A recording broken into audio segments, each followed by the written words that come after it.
Good afternoon, community. Good afternoon, board. I call this meeting to order on this Thursday, August 17, 2023, 5 p.m. for our regular meeting for this board agenda. First up on our agenda, we have our meeting opening, which is the invocation and Pledge of Allegiance. The invocation will be led by School Board Member Mark Ballou, and the Pledge of Allegiance will be led by Cadet Major Miss Jasmine Bates of Northeast High School, accompanied by Senior Army Instructor Lieutenant Colonel Retired Shirley D. Sutton.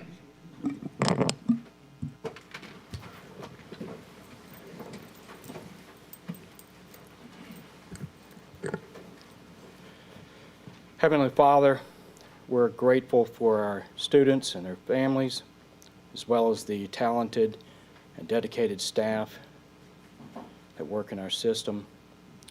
Tonight, we ask that you guide our decision-making, help us to overcome challenges with grace and humility, and above all, help us to keep our students and our staff safe from harm. We ask all this in Jesus' name. Amen. Amen. Good evening, Board President Lanus, school board members, Superintendent Narcisse, citizens, and friends of East Baton Rouge Parish School District. I'm Lieutenant Colonel Retired Shirley Sutton, and I'm the Senior Army Instructor at Northeast High School, where I have the pleasure of serving under the awesome leadership of our head Viking, Miss Shawana Ross. I'm elated to introduce Northeast High School top cadet and this year's Cadet Battalion Commander. She is the highest ranking cadet in the Viking Battalion. Our cadet is the daughter of Mr. Jesse and Miss Emma Bates of Baton Rouge. During the 4 years I have known this cadet, she has distinguished herself as an organized and task-oriented leader. Academically, she has distinguished herself by achieving a 4.3 grade point average, ranking in the top 10% of her class, and she's enumerated on the A Honor Roll Academic Excellence list. She exemplifies the highest values and can always be counted on to set the example. This past year, she served as a member of the Student Government Association, the Honor Guard team, and was elected by her peers to serve as Miss JROTC. She has also served as a member of the Mayor's Baton Rouge Youth Coalition, and she is always selfless in her actions and deeds. She has volunteered and achieved over 180 hours during the past 2 years. This is most hours of all of our cadets. Her favorite volunteer service is serving as a mentor with Junior Achievement. This summer, she completed a 2-week Women in STEM program at Dillard University. This diligent, resilient, and well-mannered cadet is undecided about which Louisiana HBCU she will attend next year. Her goal is to become a social worker. Ladies and gentlemen, it is with great pride and respect that I introduce to you Cadet Major Jasmine Bates.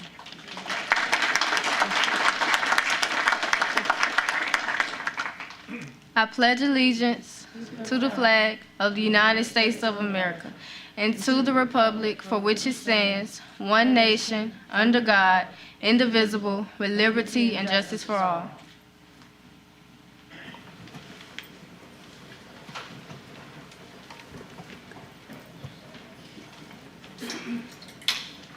Miss Miss Bates. First and foremost, congratulations on all your academic achievements. We thank you on behalf of our board and also on behalf of our superintendent. We ask that you please accept this medal of excellence for all of your hard work. Continue to be great in everything that you do. Thank you. Thank you.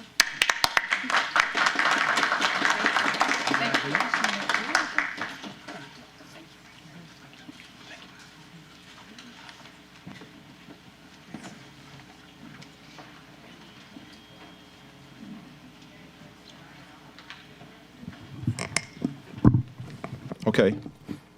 Moving right along, next we'll move on to item A2, call to order and roll call. Madam Secretary.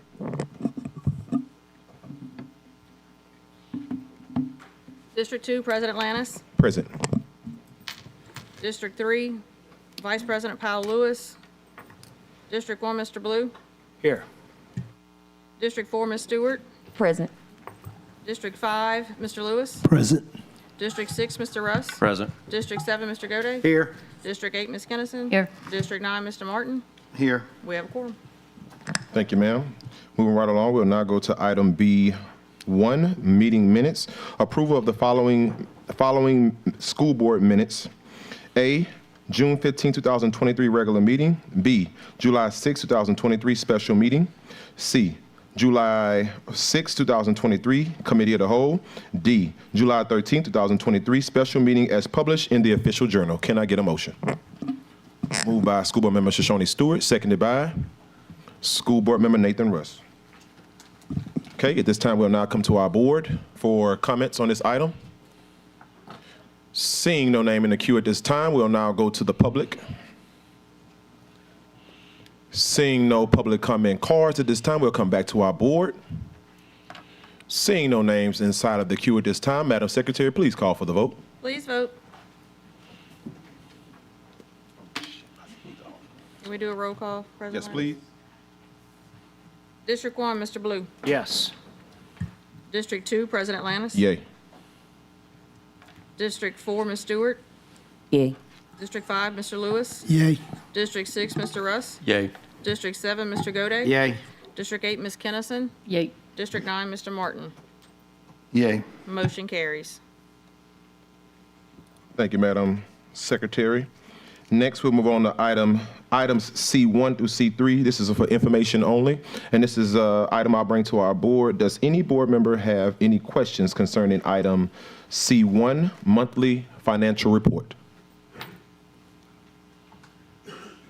All right, seeing no names in the queue. I'm sorry, I just saw it. We have, okay. We'll move right along. C2, personnel changes, and I see School Board Member Michael Gode inside of the queue. Yes. I would like to ask, I think I saw Ms. Hall come in. Hey, how you doing there? I would like to ask, the report that we get is a personnel changes report, and that has never changed since the 7 years I've been on the board, and I think it was in place many years before that, and I think it goes back to a time when board members were unfortunately maybe much more involved in who got which jobs and where and things like that. That's interesting data, but it really isn't information. I would like to see if over the next couple of months you could work on bringing us a report that talks about vacancies by region and by grade levels and things like that, things that really, and transportation and cafeteria and things like that, to give us as a board something more of a view of what is in our role to provide resources instead of just a list of people. Because, you know, reading through 20 pages, some of it's interesting, but I really would like, and this is no cut on you, you're just doing exactly what was there before, but I think it's time for us to make a change so that we get something that's much more informative to us as a policy board as opposed to just a list of names as it goes through. Okay. Okay, so, I mean, so just think about what we would need to see as a policy board as opposed to just a list of names. And, you know, you can continue saying a list of names. I'll skim it sometimes, sometimes I don't. But I would really like to see vacancies, positions filled, new hires, all those kinds of things in a way that is meaningful to us who aren't in the inside jargon. Okay, thank you very much. Thank you, School Board Member Michael Goday. Next, we have School Board Member Patrick Martin. Thank you. I think that's a great idea. I like the idea of additional information, but I did want to emphasize the point they made is you can continue to sending us the names as well. I think that's a very valuable public record that I know many times I've gotten comments from the public about information that was revealed in there. So I just want to make sure we continue to provide that as well. But I like the idea of the strategic information very much. Thank you. Thank you. All right, moving right on. Next, we have item C3. Is there any board questions or concerns around public records requests for a monthly report? Okay, seeing no names at this time, we'll keep moving right along with our agenda. Next, we have item D, which is receive as information only. First up is item D1, update from the superintendent. Dr. Cedar Narcisse. Thank you, President Lannis. So first wanted to just say, as you'll hear tonight, we will present our transportation plan for short-term and long-term goals as we've been working feverishly for the last couple of days trying to make sure we get some solutions and also working with government officials to help us in that process. And so I won't get into detail into that right now, but when we get to that item, we'll share our plan. Just on, I do want to just bring up a couple of things because we do have a lot of kids in school, and we just wanted to share that we are excited about the first few days. Just watching teachers, we want to thank all of our teachers for all their hard work that they're doing because a lot of kids are actually in classes that are learning, so we've seen that go well. Yesterday, we participated with Baton Rouge Community College. I don't know if there's anybody here represented from there, but we wanted to thank Chancellor Smith and Dr. Sarah Barlow and their entire staff. We were approved to do a dual enrollment program, being the first in the state of Louisiana where high school students were going to get the opportunity to become LPNs. We gave over 25 white coats to young people who are going right into the program. And so we wanted to thank Oshner, Our Lady of Lake, and also all of the partners in the nursing school to begin to do that. And so we were really excited about that pipeline.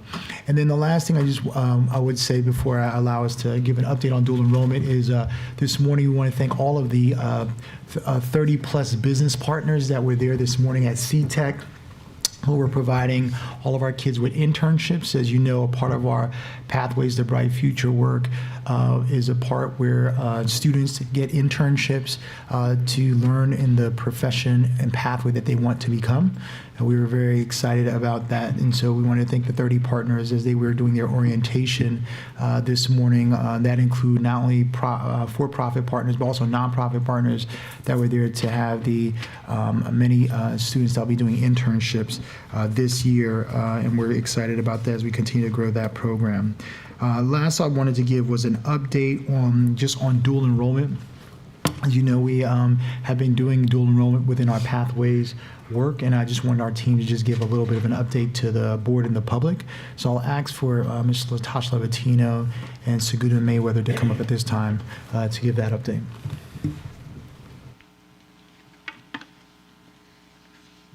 Okay.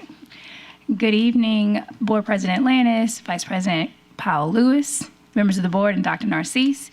We're going to give you guys an update on what's going on with the dual enrollment programs within the district. And before, waiting for them to cue that up. There we go. All right. It's like right there. All right, so as we start this, it's in response to a request from the board to look at the dual enrollment numbers throughout the district. And in doing so, we do want to acknowledge, as Dr. Narcisse said, dual enrollment is one of the options within the Pathways program. However, it's not the only option. Still in all, based on your request, we're going to go through the dual enrollment data, but we're also going to include the dual enrollment data for grades 9 through 12. So that is inclusive of the Pathways group, but it is also inclusive of our upperclassmen as well, who have been participating in dual enrollment for over 5 years. With that being said, we just wanted to remind you, because we recognize that as this program, as Pathways to Bright Futures rolled out, it was new to this board. So it is embedded in our 6 keys to success. If you look at the last 2 keys, it's about accelerating the number of students earning IBCs, as well as in accelerating key 6, the number of students graduating on time with either an associate's degree, statewide IBCs, or being TOPS eligible. With that being said, as I stated before, our Pathways to Bright Futures program includes 4 options for students. So the ones that we're going to focus on tonight are options 1 and 3. Just as a quick review, option 1 is your associate degree, that transferable Louisiana associate's degree. You have option 2, which is your advanced placement. Option 3 is dual enrollment coursework independently. It is still adding towards something, but it's not the student that's going for that entire package of dual enrollment coursework. And then option 4 is your industry-based certifications. All right, so the first thing that you are looking at is in response to the question on 8.3, how many students, like actual students, did we have participating in dual enrollment? So what you see on this chart is that by grade level, by school, we have the number of independent students. And I'm stressing that independent student count because remember, this one is showing you how many kids participated, not how many courses they participated in. We have that information at a later slide or after this piece, but so that you will see how many students we're looking at and then what that is percentage-wise for the entire group of grade level students for that site as well as for the district. So in the answer to this one, this is inclusive again of grades 9 through 12. So that's your Pathways students as well as your C-Tech students because students at the Career and Technical Ed Center do also participate in dual enrollment and any of your 10th, 11th, and 12th grade students that are participating in dual enrollment as well. Yes, sir. This is, I'm sorry, school year 22-23. This is last year. And Mr. Godey, it is listed down at the bottom in the notes if you need to see exactly what semester. Okay. Oh, No problem. I do apologize as well. This is the fall semester. So we did break it up into fall and spring because there is a difference in the numbers and the types of engagement. And so we wanted to be as specific as we could be as we're going through this information. And just to piggyback on Ms. Levatino real quickly, because I know Board Member Lewis, you are the one who asked specifically for this information. The reason we're clarifying that this is student participation versus engagement is keep in mind that some students take more than one dual enrollment course at a time. And that's why there's a number of students versus a number of engagements. Those are 2 different things. And we have the number of engagements on a later slide. Excuse me, real quick, also just a point of order. Is this been uploaded to board docs or will it be uploaded to board docs so the public can access it? It should be uploaded April. I don't see, I'll ask April. Thank you. All right, so another question that was asked during the CAL was about the number of students that dropped, and I think it was in conjunction with withdrawals. So we wanted to make sure that we specify that there is a difference between a drop and a withdrawal. So just to kind of give you a quick little note here, when we're dealing with drops, it occurs when a student exits the course prior to the start date or during a schedule adjustment period. So the same as when we start courses in regular high school settings, and there's a schedule change opportunity for those students within the first 10 days, colleges do the same thing. So there isn't a mark that exists on a student record after a drop. It's just a period. We change the course, we move forward. So what we wanted you to see is when a student drops that DE course, in how we've handled this for this year, they are transferred to an equivalent course and they retain the seat time that they earned while in that DE course, because as you know, DE courses do start a little later than our high school courses. So in order for them to retain the seat time that they earned while there and the course progress grade that they earn, we transfer them into an equivalent course. And we have an example of what that is on the next slide.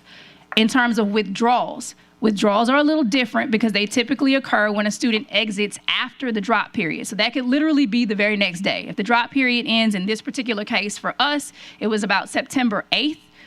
For the fall semester. So if I dropped on the 9th, that is not a drop, it is a withdrawal. If I dropped November 1st, that is a withdrawal. So there is a period in which they can do that and they would receive a W on their transcript, their college transcript for those withdrawals. A W is not a graded mark, however, it is a mark. So we want to make sure we indicate that and we'll show you what happened with those withdrawal students as well. So point of information. Yes, Just sir. for the clarification for anybody that's listening, any student that is or enrolled in dual enrollment, if they get a drop, it does not carry over onto their transcript. It does not. Correct. So President Lanus, you probably already know this, but for the good of the Oh, yes, ma'am. I board, got quite a few W's when I was in college. Go ahead.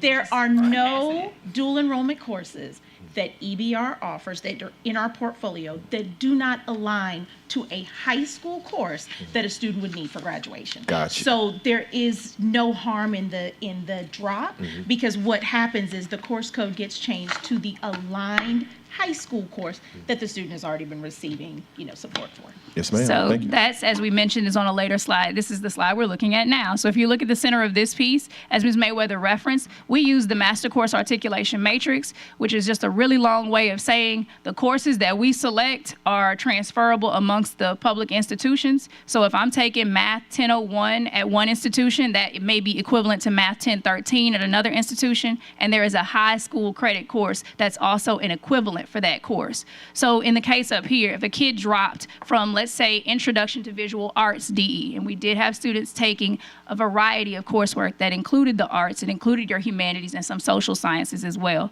With that being the case, if a student dropped from Introduction to Visual Arts, they would be scheduled into Art 1, which was the course equivalent for that. Thereby, the student would be able to maintain their progress that they earned in the Introduction to Visual Arts DE course, as well as continue towards their matriculation for graduation. So we're not interrupting those pieces. So then the other question that comes up is, okay, why do students drop? Because of the fact that it's not a mark that's shown on their transcript in any way, because of the fact that it's a simple schedule change at this point in time. You have some reasons that, remember, we do scheduling at the high school area in May of the year before, or even in June as students come in for orientation, or July, and they request things. Then August comes around, and sometimes students change their minds. I might want to participate in C-Tech, or maybe I want to get out early because I want to do something else. So there's a plethora of reasons why that happens, but you also have the students move between the schools, like they transfer, they moved. So they went somewhere, and maybe I was going to take Speech 1 DE over here, but it's not available at this particular site, so I had to switch to something else. Or the numbers are recorded based on what appears on the student's schedule. So do remember, the students also have to complete an application for the college. So if a student is scheduled into the class but did not complete the college application, then they cannot participate in the course, in which case they would be removed at that point too. So the numbers that you're looking at are there. They're also called non-participation drops. When students do not submit work within a certain time period, they would be dropped from that particular college course. All right. Now, again, we emphasized that we were looking at the number of students in the first one for the fall. This chart is the number of course engagements. So you'll see there's a slight variance at some schools because maybe a student was only taking one DE course. So that number that you see for the number of students may match the number of course engagements.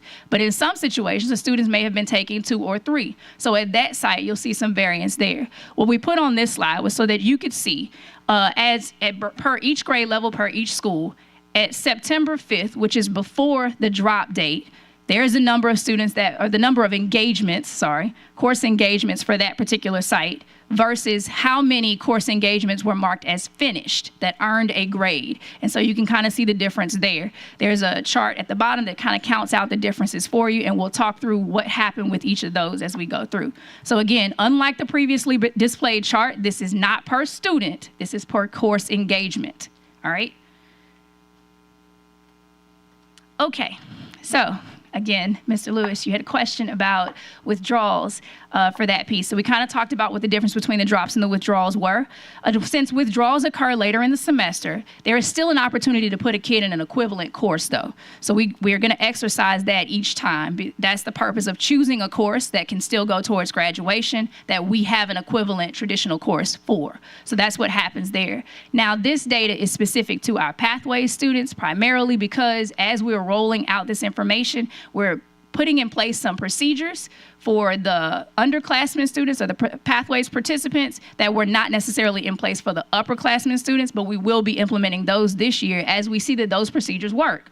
So in terms of being able to monitor what's happening with the withdrawals, why it's happening, what those interventions have been before that, how many phone calls have happened, how many opportunities for remediation have happened. So in doing that in the fall, we did have 177 withdrawals. That's not 177 students, that's 126 students with 177 withdrawals. Still in all, within those 126, within those 177, 51% of those withdrawals were related to chronic absenteeism. Essentially, if the student's not here, it's very difficult on that timeline to try to get them to make up. So some of them made the choice to withdraw. Then you have 69% of them that, despite the withdrawal, they still went on to complete their semester course, which means they earned the credit that they would have earned had they not been in a DE engagement anyway. So they've still earned, because every semester we can earn 4 credits for the second semester as well. So they still went on to earn the semester credit that they would have earned had they not been in DE. Okay. The screenshot on the side is just to kind of give you guys a sample, to give you guys a sample of what our withdrawal criteria looks like in terms of how we counsel the students, to give them an idea of what we're looking for to see how they're moving forward to those places. All right, so then your grade distribution, again, per your request. Here's the grade distribution per site. And again, this is by grades for courses, not students, because if I were to give you the one per student, you would have kids appearing in both categories. And that would be a little too, I'm going to general counsel there, student specific, you'd be able to identify some things. So we have to give you the numbers there. Still in all, we had 26% of our grades that were A's, 27% that were B's, 27% again that were C's, and then we had 20% in the D's and F categories and 14% in the withdrawal category for the fall semester. Yes, sir. So, Mr. Lewis, that's 80%. First, I have, I'm sorry, give me 1 second. The C or better. First, I have School Board Member Patrick Martin in the queue. Thank you, President Lewis. I just had a question about the kind of the order of discussion. Is the intent to talk about transportation issues, which the superintendent touched on in his update, when we have one of the 2 agenda items, or should we ask, kind of general transportation issues now? I have a few questions. Don't have anything to do with the specific agenda items. I was going to say when we get to the items, because what I'm going to do is I'm going to ask the board to allow me to move those items up before we go into the consent agenda. Okay. So that's going to be the first item. I just want to make sure I didn't want you to say my comments or my questions weren't germane at that time if they didn't directly relate to the statement. You're good. You're good. Okay, thank you, sir. Okay, thank you. Next in the queue, we have School Board Member Michael Goday. Yeah, I'm a data geek, I'm sorry. Just trying to look at the data on the grade distribution. Yes, sir. And I'm looking at McKinley High, since that's in my district. And when I read across the grade distribution, I have 124 grades. But when I look at the individual student count over here, I have 228. So I don't understand the chart with the student participation matching up with the chart for the grade distribution. I'll have to look at that one specifically because I'm going to have to go in between the 2 slides. But do remember that the student count and the grade distribution will not be the same for kids that withdrew because they don't get a grade. They would get a W. So there may be a percentage of them that are there. Okay, But that's I don't want probably to, assume, but I can look Okay, that's specifically probably at it. that Thank site. you. for I'll note that, Mr. Godey, for us to go back and check. Thank you. That makes sense, though. Thank you. Okay. All right. So in terms, I have one more person in the queue. My apologies. We have School Board Member Katie Kennison. I don't know if we can go back to the last slide. So just so I'm clear, on the top, that's totals, right? For Yes. one semester. So between C, D, F, and W's, I don't consider a C like a great start. So that's a red for me. But so that's roughly 700 permanent marks on a transcript, permanent negative marks on a transcript in one semester. Is that? so we don't consider the C a negative mark. The reason it is colored green is not necessarily because of the grade itself. It's because it's college credit. Would you like to start your college career with a C on your transcript? Would that be considered a green light? It's college. We're counting college credit for those. That's the reason that we're tracking it in that way. Gotcha. Thank you. So I'm sorry, point of information. So just for clarity, you're tracking it that way because if you receive a D or an F, you don't receive the college credit if you're taking dual enrollment. You do not receive the college credit, no, sir. So it has nothing to do with whether or not that grade is deemed as good or bad. It's not about the GPA, Okay. no, sir. And I'm just asking that just for absolute clarity because obviously the public is watching tonight. We just want to make sure we get everything right on the record. Absolutely. Thank you. College transcripts the grades are important. And also, just for a further point of clarity, President Lanus, although the D and the F are considered marginal success, a D also earns the student an entire year of high school credit, although that's not a grade that we would want to see on a transcript.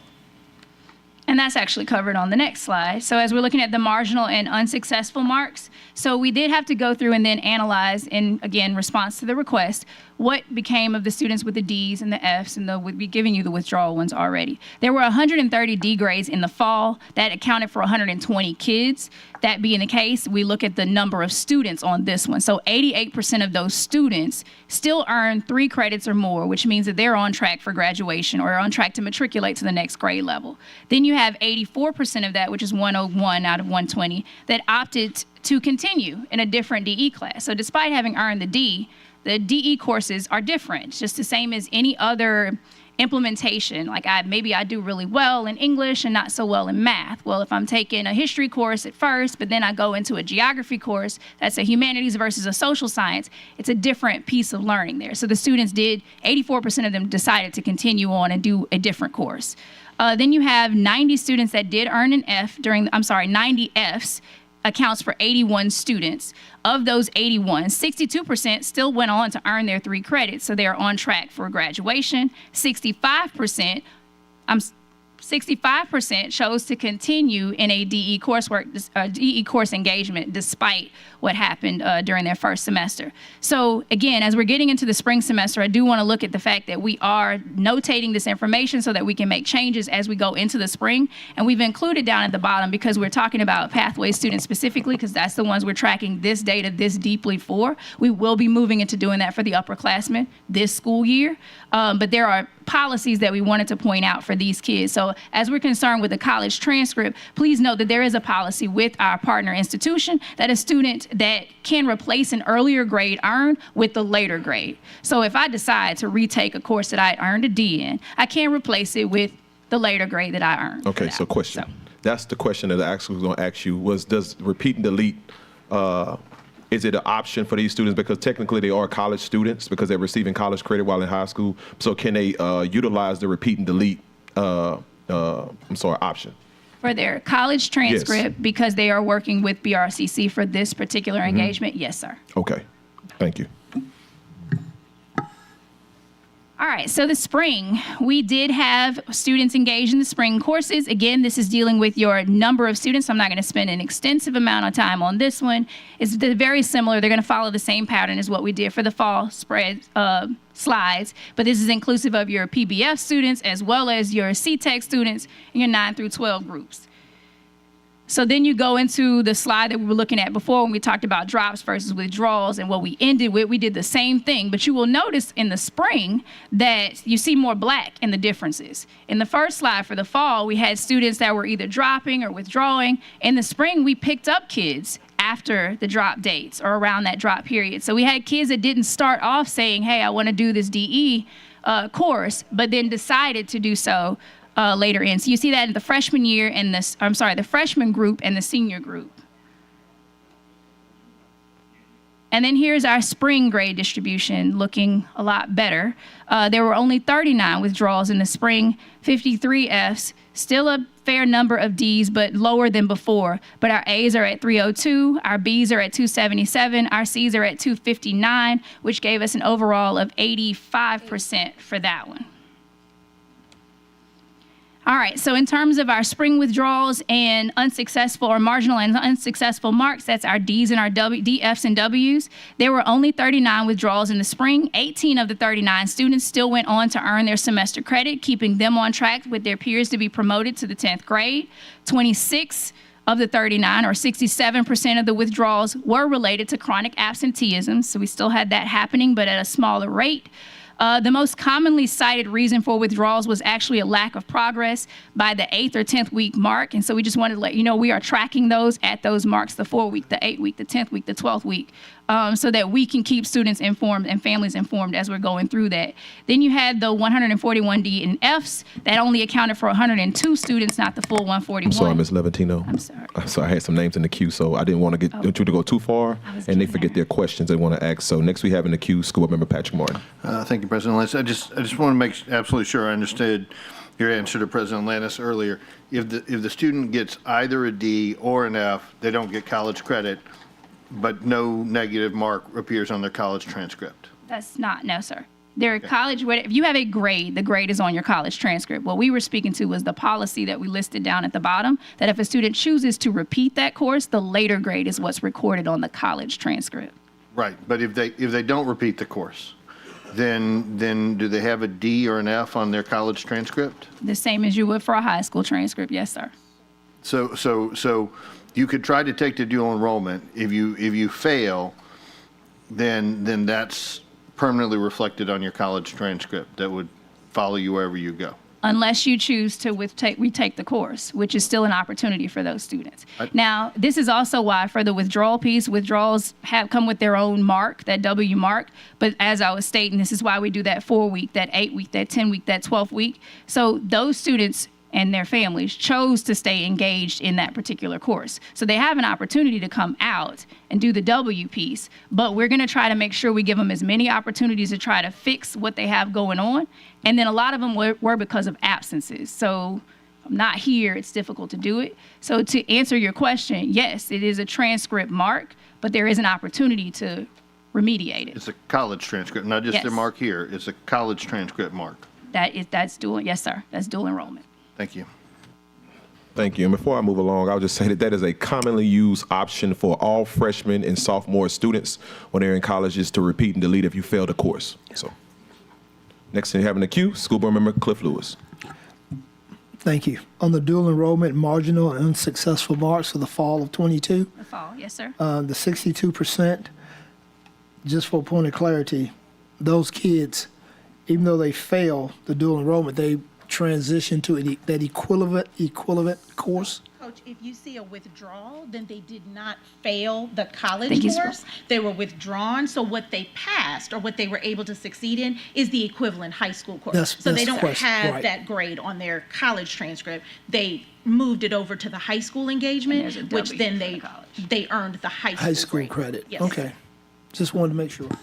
Thank you. Thank you, Coach. That concludes your question? Okay, thank you. Next in the queue, we have School Board Member Katie Kennerson. Just so I'm clear, if they complete the dual enrollment course and receive a D or F, they still receive high school credit? For a D. For a D. A full year of high school credit, not the semester credit that they would have normally received. A full year They would of receive credit? a full credit, one credit, not a half. Makes sense why we see those readiness, ninth grade readiness numbers. Okay, and it's all coming together now. Not necessarily, because we don't have that many Ds. And remember, when we're talking about ninth grade readiness numbers, we're talking about the entire 2,000 group of ninth grade students. And this doesn't encompass the whole 2,000. We're just looking at the dual enrollment There's just group. main pieces missing that I'm trying to put together. But so if you get a D, and I'm going to just say it again. If you get a D in a dual enrollment class, you're cleared with high school credit, and you move on to the next. That would be the same for any high school course, though. So if I get a D in English 1, I still move on. I have a credit in English 1. And if you get an F, I do not get credit. you don't. And then, okay. All right, enough for now. Thank you. So I think for clarity, the sequencing is equivalent or aligned to high school, Yes, sir. to the high school schedule, correct? Yes, sir. Okay. So I'm using English 1 as the example for a traditional got you. course, but there is no DE English 1. Gotcha. Okay. Next we have School Board Member Vice President, Ms. Carla Powell Lewis. Good evening. Okay, so my question in regards to, you mentioned that if they get a D, and of course, it's also the same thing of being their high school grade or what have you. Mm-hmm.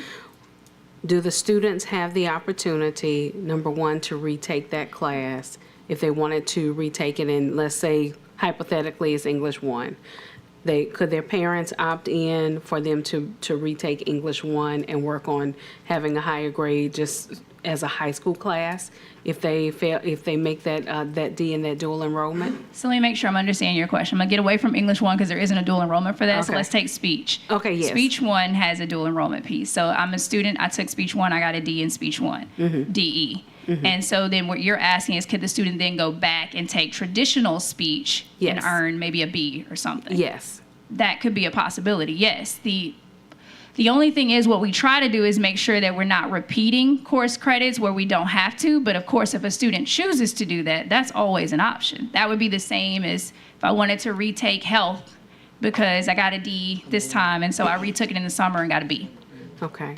And I would also like to ask too, as well, with the communication between the school, between the high schools and students and families, are there any mechanisms put in place that require maybe school counselors, graduation coaches, whomever is over DE for that school to stay in contact with the parents to let them know these are your child's options before we get to the DNF stage?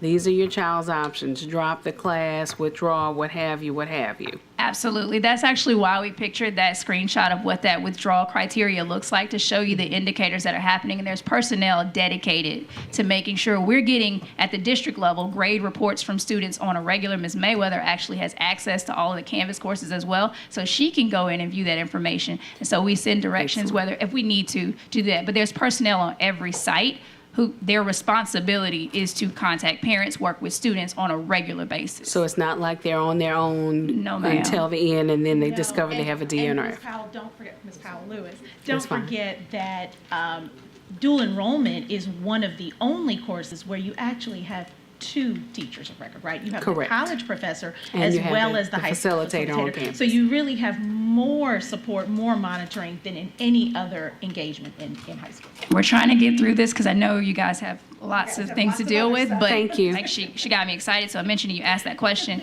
There are countless numbers of like activities that we've logged that have what the interventions were for students as before they get to that point, because no one wants a student to get to that point to where they have the D, the F, or have to withdraw. So we have plenty of activities that happen before that.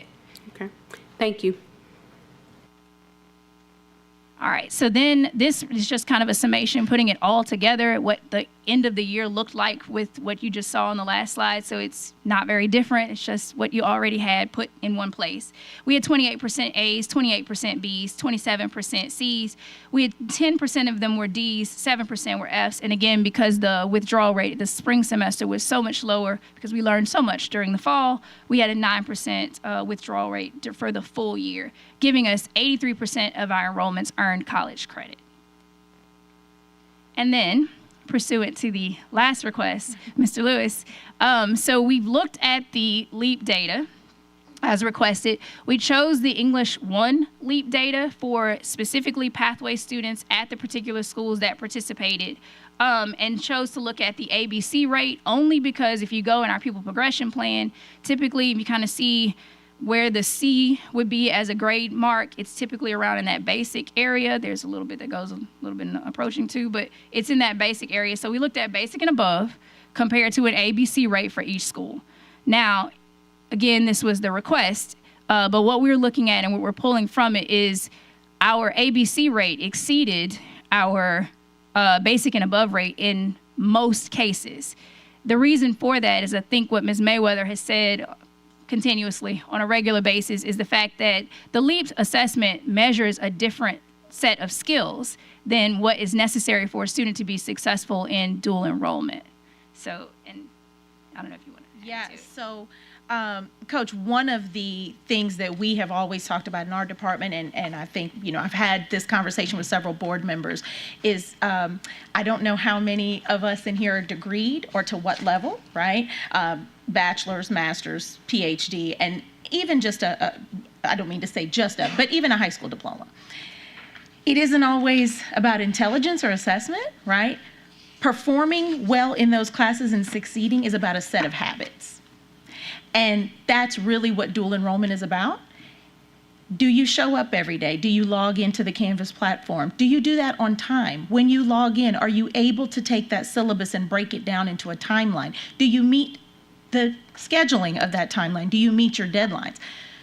Dual enrollment and college coursework in general is about habits. So that does not align, in my opinion, to the assessments that, you know, I think I heard you say one time, we can't compare apples and oranges, right? And so the tested subjects are not the ones that are supported by dual enrollment coursework. So it's really hard to make that alignment. There is no, again, there's no English 1 DE course that we engage in. There's no English 2 DE course that we engage in. There's no Algebra 1 DE course that we engage in. There's no geometry. So what you're seeing, although we want to give you the rates that you're asking for, it does not actually align. So we picked the one that would be similar to humanities, I guess, that Sorry, dealt with Ms. at least a reading Levantino. piece. We have School Board Member Mark Ballou in the queue.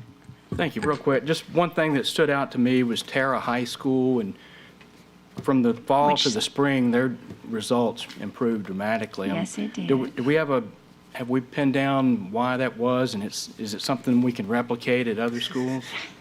Replicate. He's shouting at Regent. Okay, so Mr. Ballou, this kind of goes back to what Ms. Mayweather was saying as well. I think I kind of mentioned a little bit before. Their course engagements switch from year to year. Like I said, a high school course is a full year. So some courses they may have taken in the fall, they may not have been as interested in as they were in the ones in the spring. So there's a lot of different factors that could be involved in that. But we can also say that the things that we noticed about the dual enrollment programs that work is that if you have strong support from your administration, strong support from your campus level personnel that's working with those students, that you can build a support structure. And I think they, like we said about our fall versus spring coursework, they figured it out.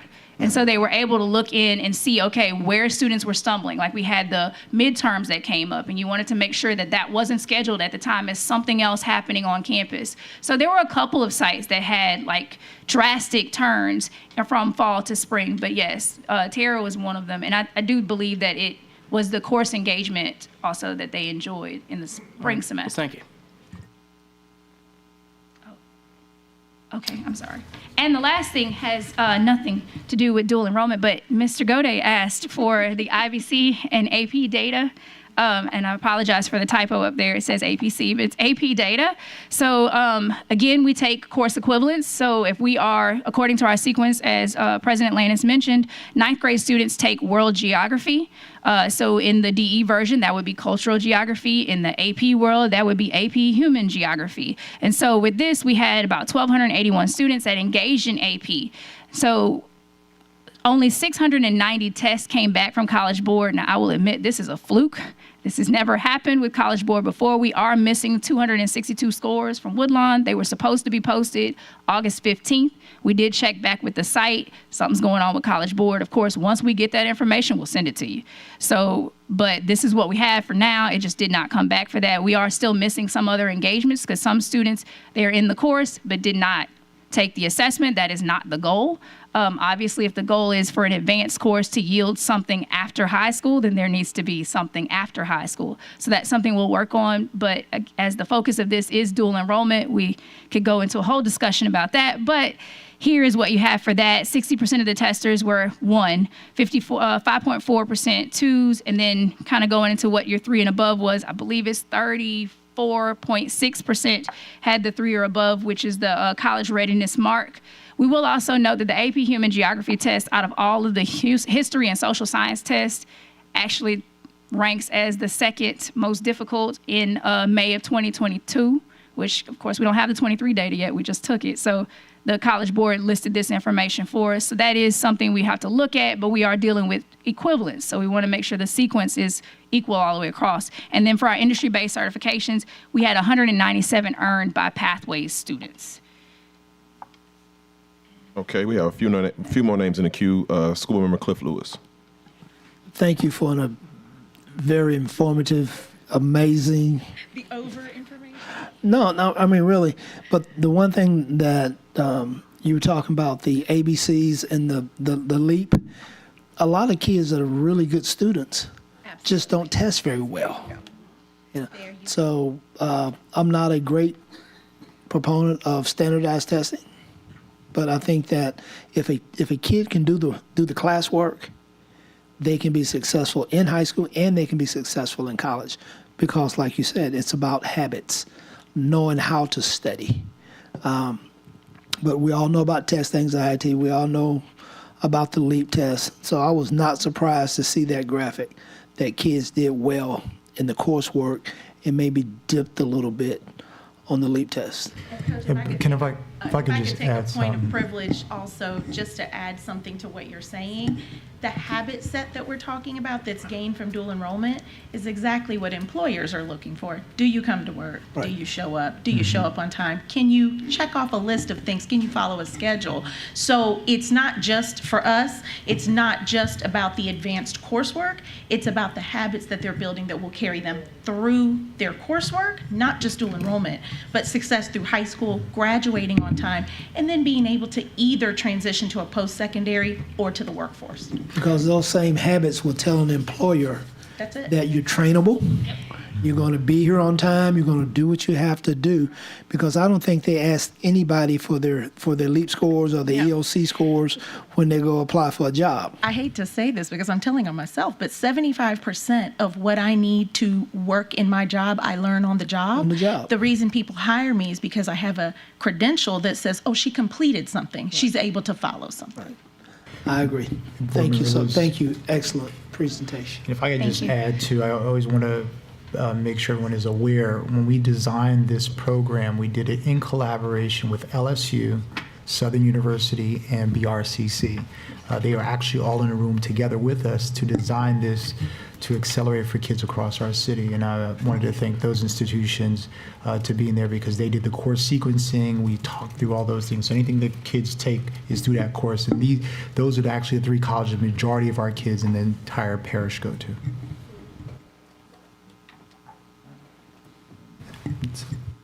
Next, we have School Board Member Michael Goday. Thank you. Thank you for the presentation. It's great. I just wanted to make sure I was getting something correct. If I look at the spring grade distribution, it says that 82% of our kids taking the spring classes gain college credit.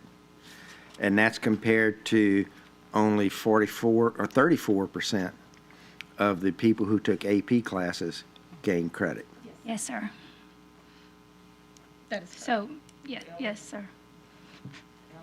And don't yeah. forget, Mr. Goday, institutions, post-secondary institutions set what their mark is. Oh, I to understand, accept but it. So it could, they don't Yeah. necessarily have to accept the 3. Well, I totally understand that, but they also don't have to accept the dual enrollment, so I'm just comparing apples to apples.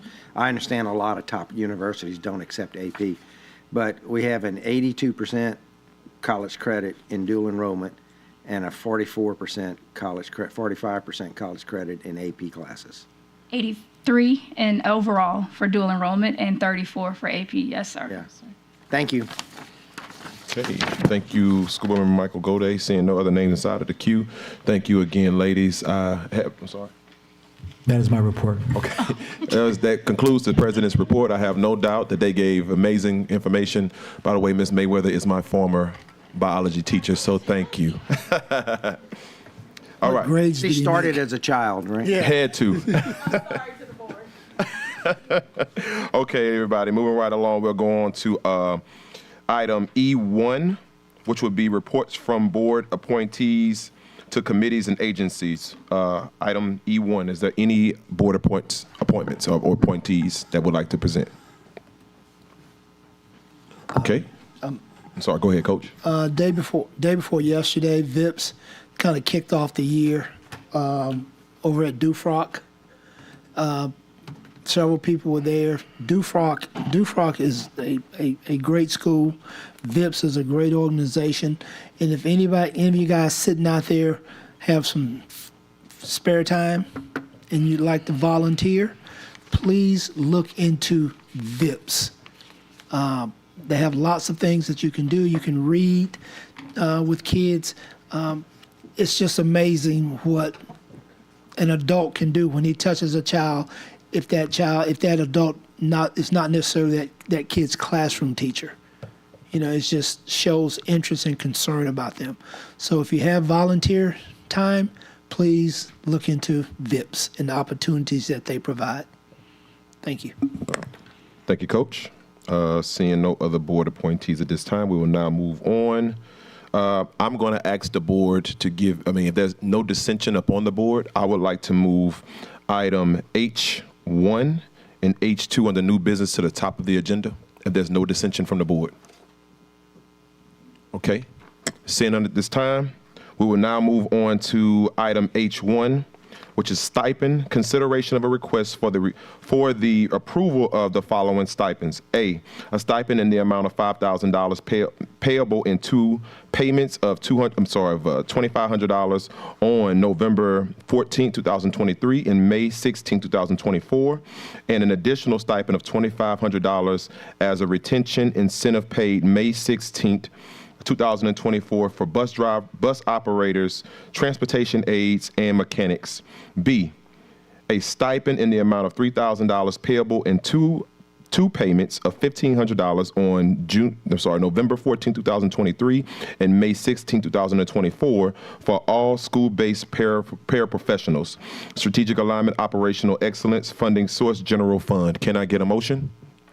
Moved by School Board Member Patrick Martin, seconded by Madam Secretary, not Madam Secretary, Madam Vice President. Sorry, let me get that down.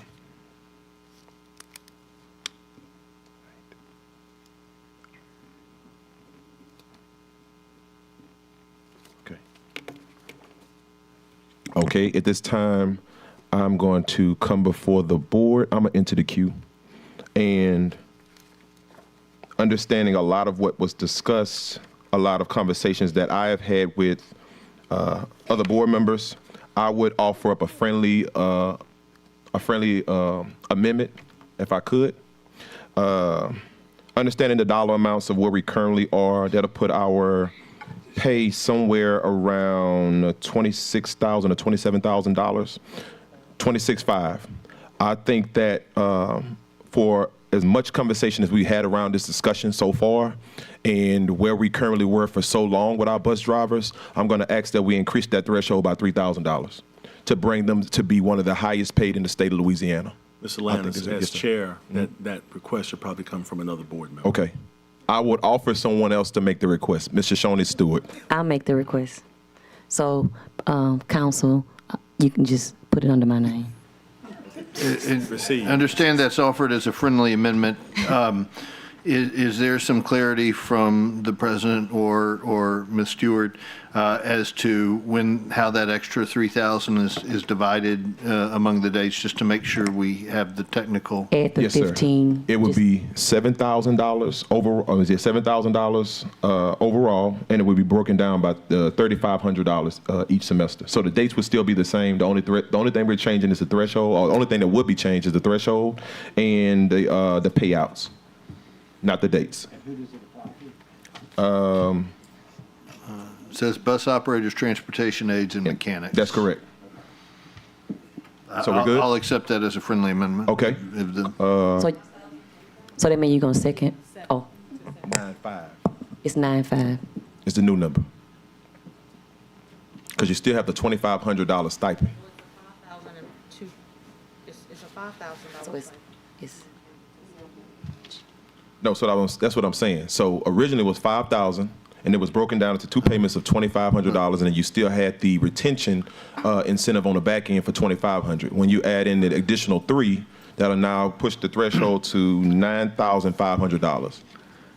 All right, so these are two separate stipends? Right, thank you. That was the question I was just going to ask. One is for the bus operators, transportation aides, and mechanics, and one is for all school-based paraprofessionals. So that's B. I'm sorry, that's H. I'm sorry, that's under B. So this is only for A, bus operators, transportation aides, and mechanics for classification. I understood that that both of these were a single item, and so my motion was, to move both of them, is my understanding.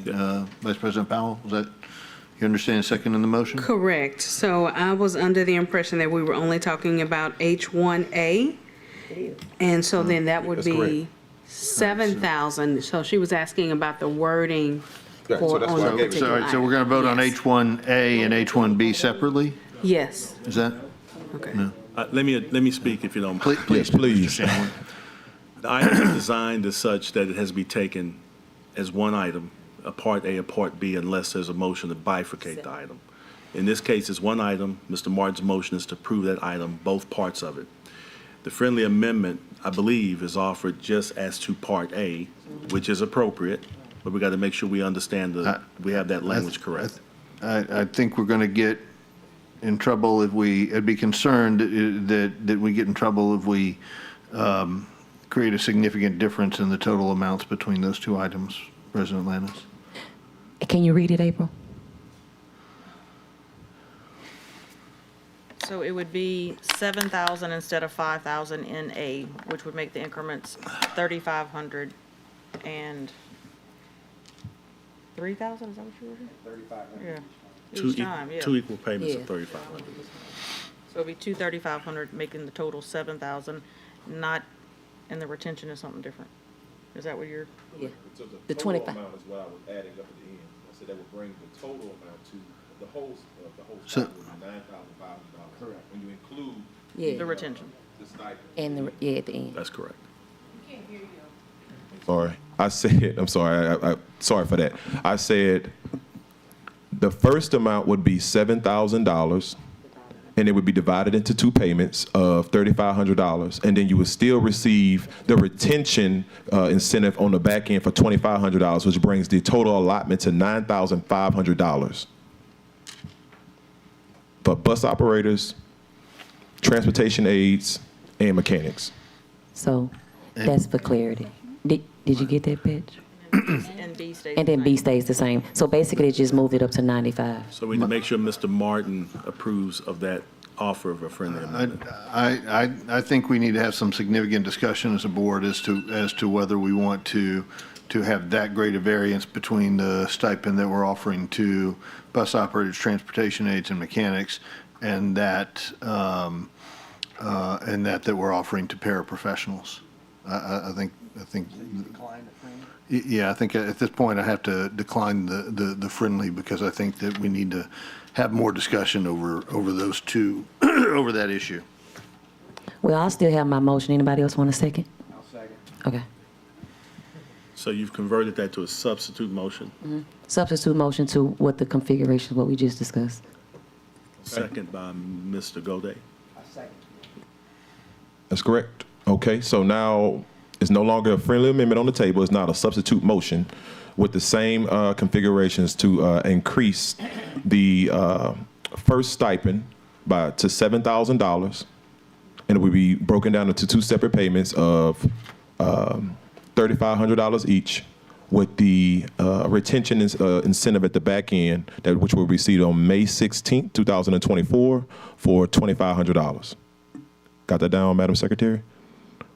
Okay, now we will come back to the board for public discussion. I'm first inside of the queue. I would just say again, I know we said this last week, but I just want to hammer it home. On behalf of our board, we are sincerely apologetic for a lot of the issues that we have been seeing around our community. We're going to do a better job of that. And I think tonight speaks towards that job, is making sure that our employees, the ones who are on the front lines every day, we heard from one of our mechanics on Monday, who said that they, during COVID, they were still working. And I just want you to know, my man, that we heard you, and we heard every single person that came in this room last week. And we want to be able to show that, not just in compensation, but also in the processes by which we are administering a lot of the policies and things that coming from central office to our transportation department. We're going to do a better job, not just for our employees, we're also going to do a better job for our parents and also for our students. Because without you, this system is nothing. And we just want you all to know that, and I want you to hear that from me personally. I'll stop there. Next in the queue, we have School Board Member Katie Kennison.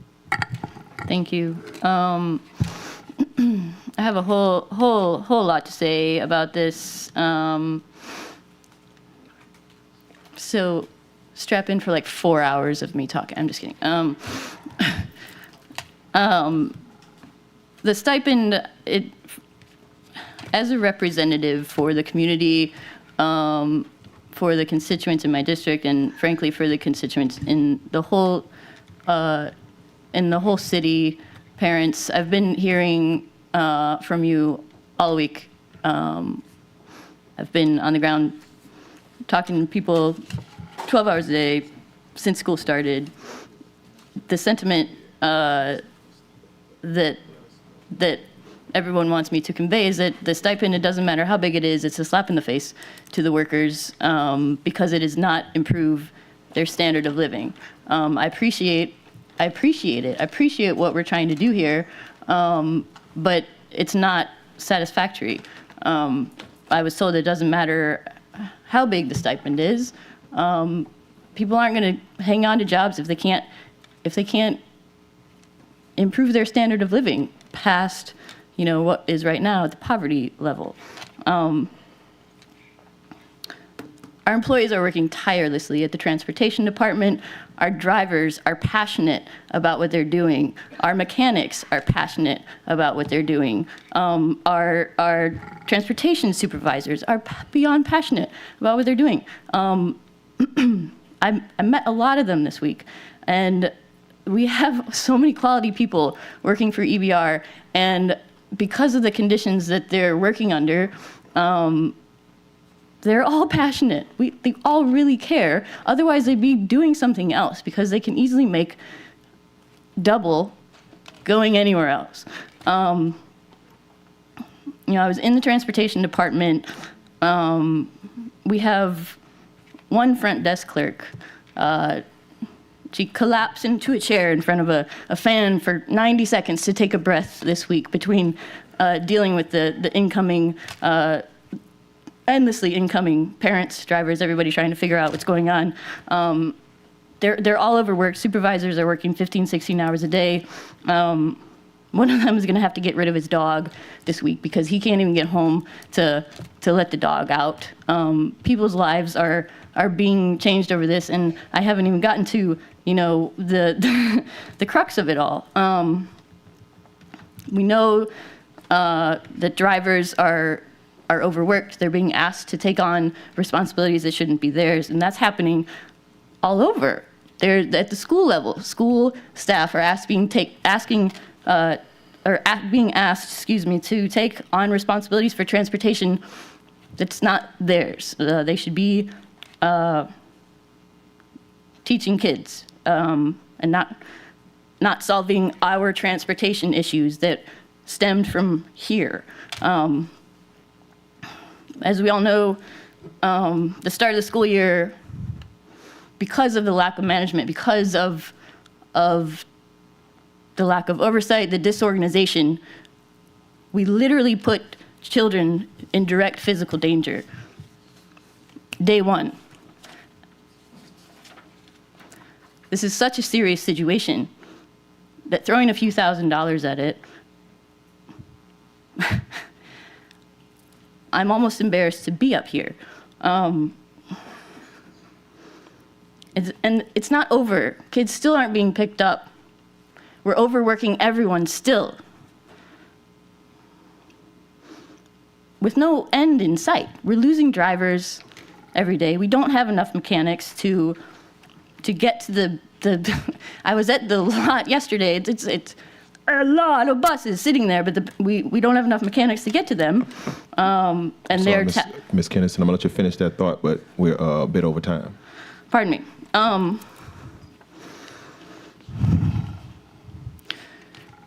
Children are in real danger being left on the side of the road or not being picked up or being on an unair-conditioned bus for hours at a time. The rest of the staff does not need to take responsibility for this. The leadership needs to take responsibility for this. And all we can do as a board, all I can do is to vote on things and make suggestions. In that light, I'd like to make another substitute motion. Can I not? You have one substitute motion on the table. We have to exhaust that before considering any further motion. So one substitute at a time.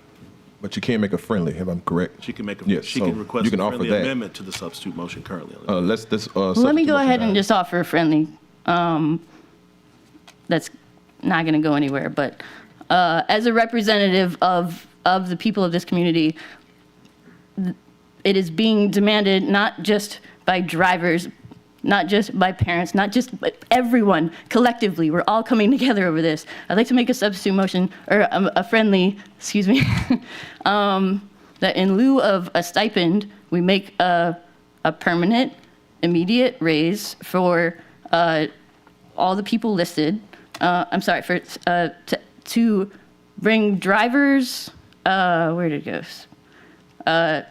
Transportation aides, paras to immediately $30,000 salary beginning, and for mechanics to give them a permanent $10,000 a year raise. Thank you. Okay. So the friendlies are still on the floor. So that'll go to school board member, I'm sorry, that'll go to Ms. Shoshone Stewart and school board member Gode. So you have to accept that amendment. So you can accept or deny.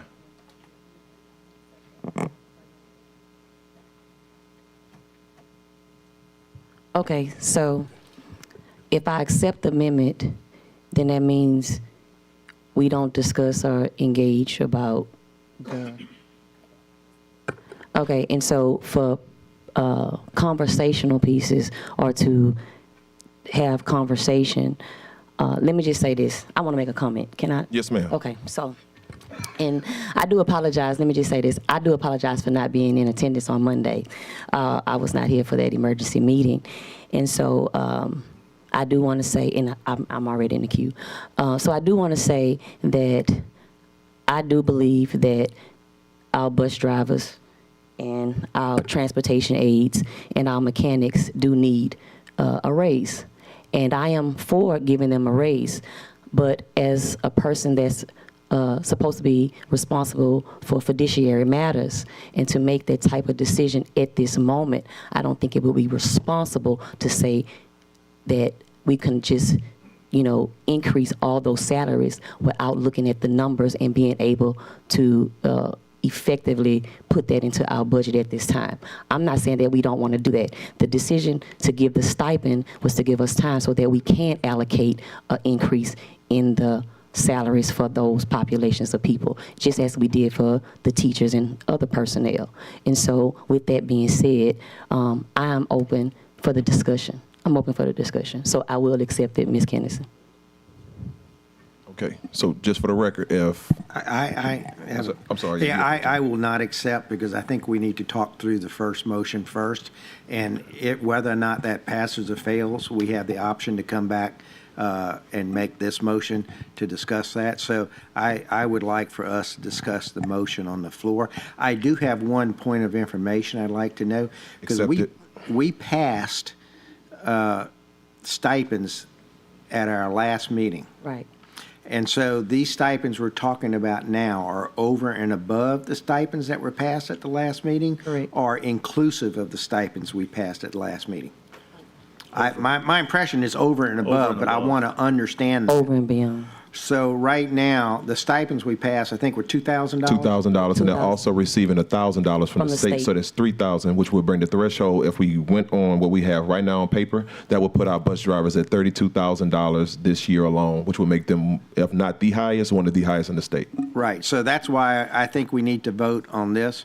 And I'm like you. I'm all for raising the salaries, but we had a parade of people up here telling us not to make it permanent 2 weeks ago or a month ago when we were passing the budget because we didn't have figured out exactly how everything is going to be doing. And this is a crisis, but this money is not going to solve the crisis because they're not going to grow bus drivers overnight. We're not going to grow mechanics overnight. This is right to do, but it doesn't solve the problem overnight. So I will decline. Okay. So can I just add something, Board Chair?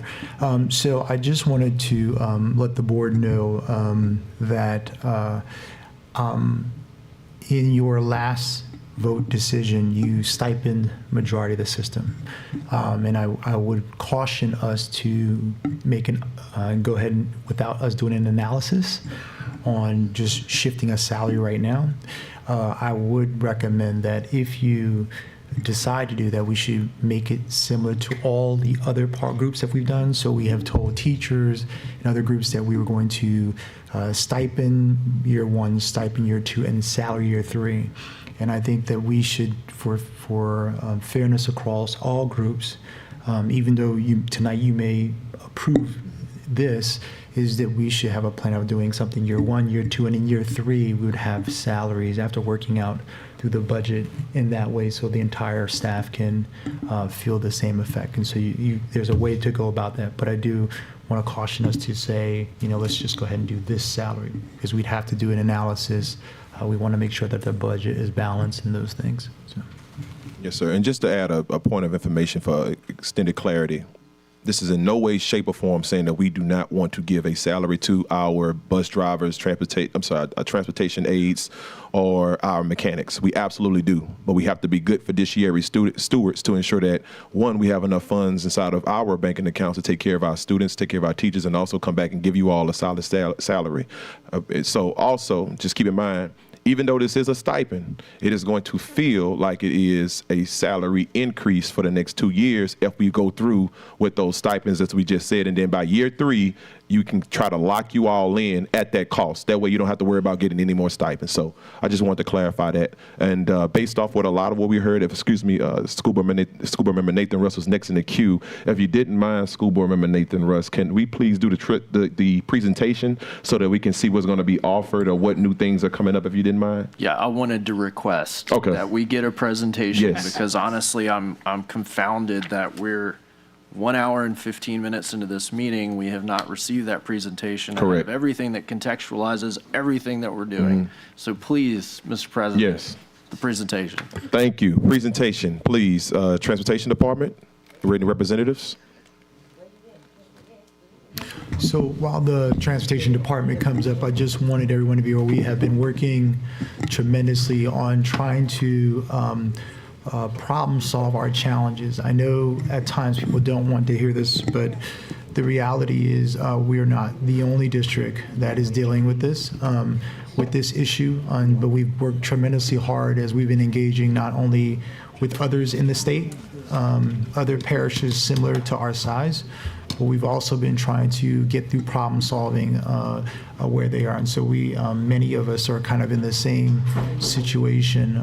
So this is just not only a unique problem to us here in Baton Rouge. So Ms. Scott Spalding.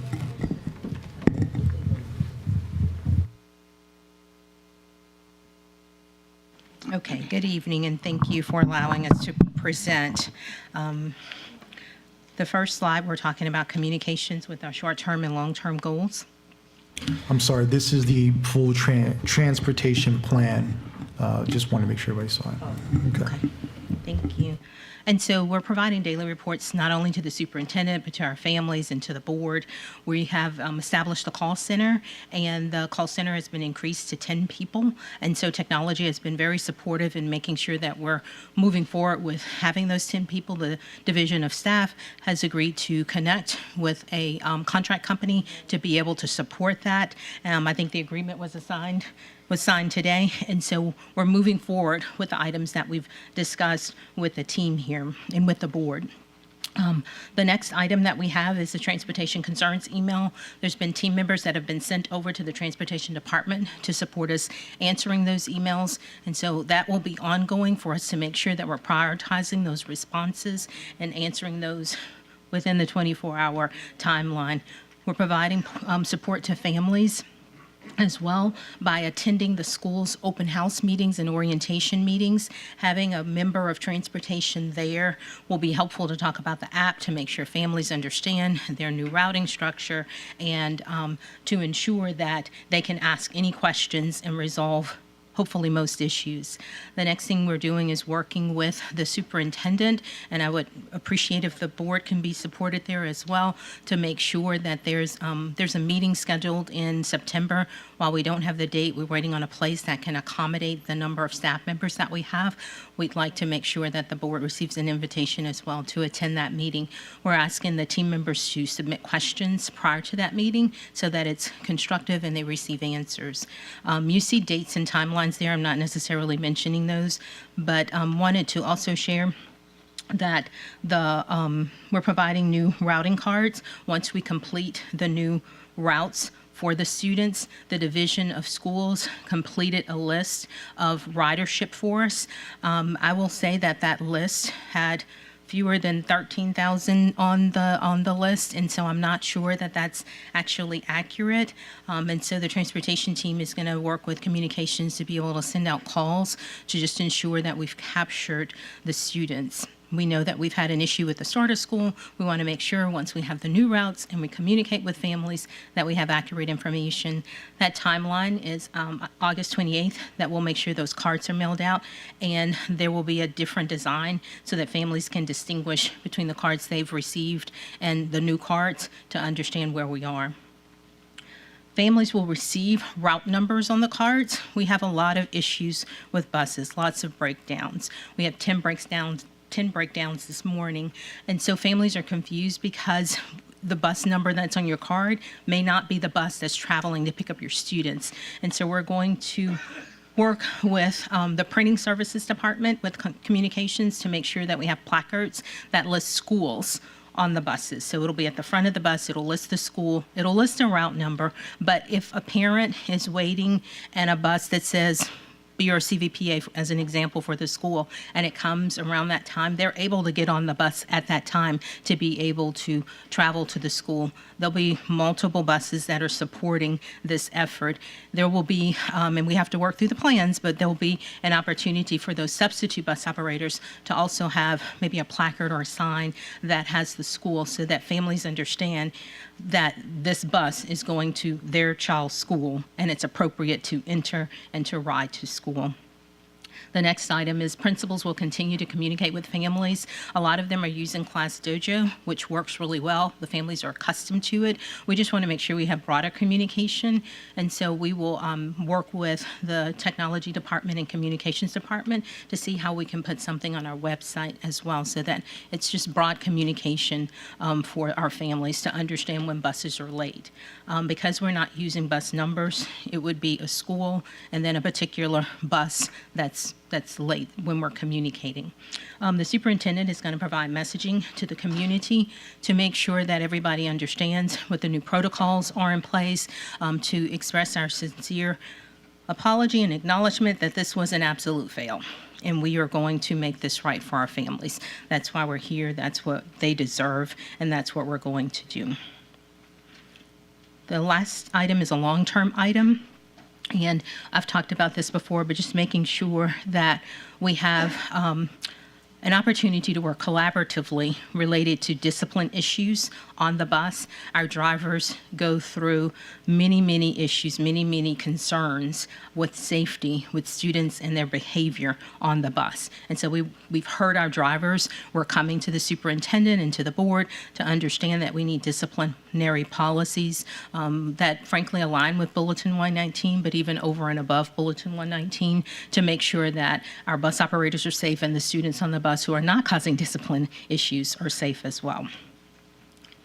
I'll have Kelvin mention the maintenance items. Good afternoon.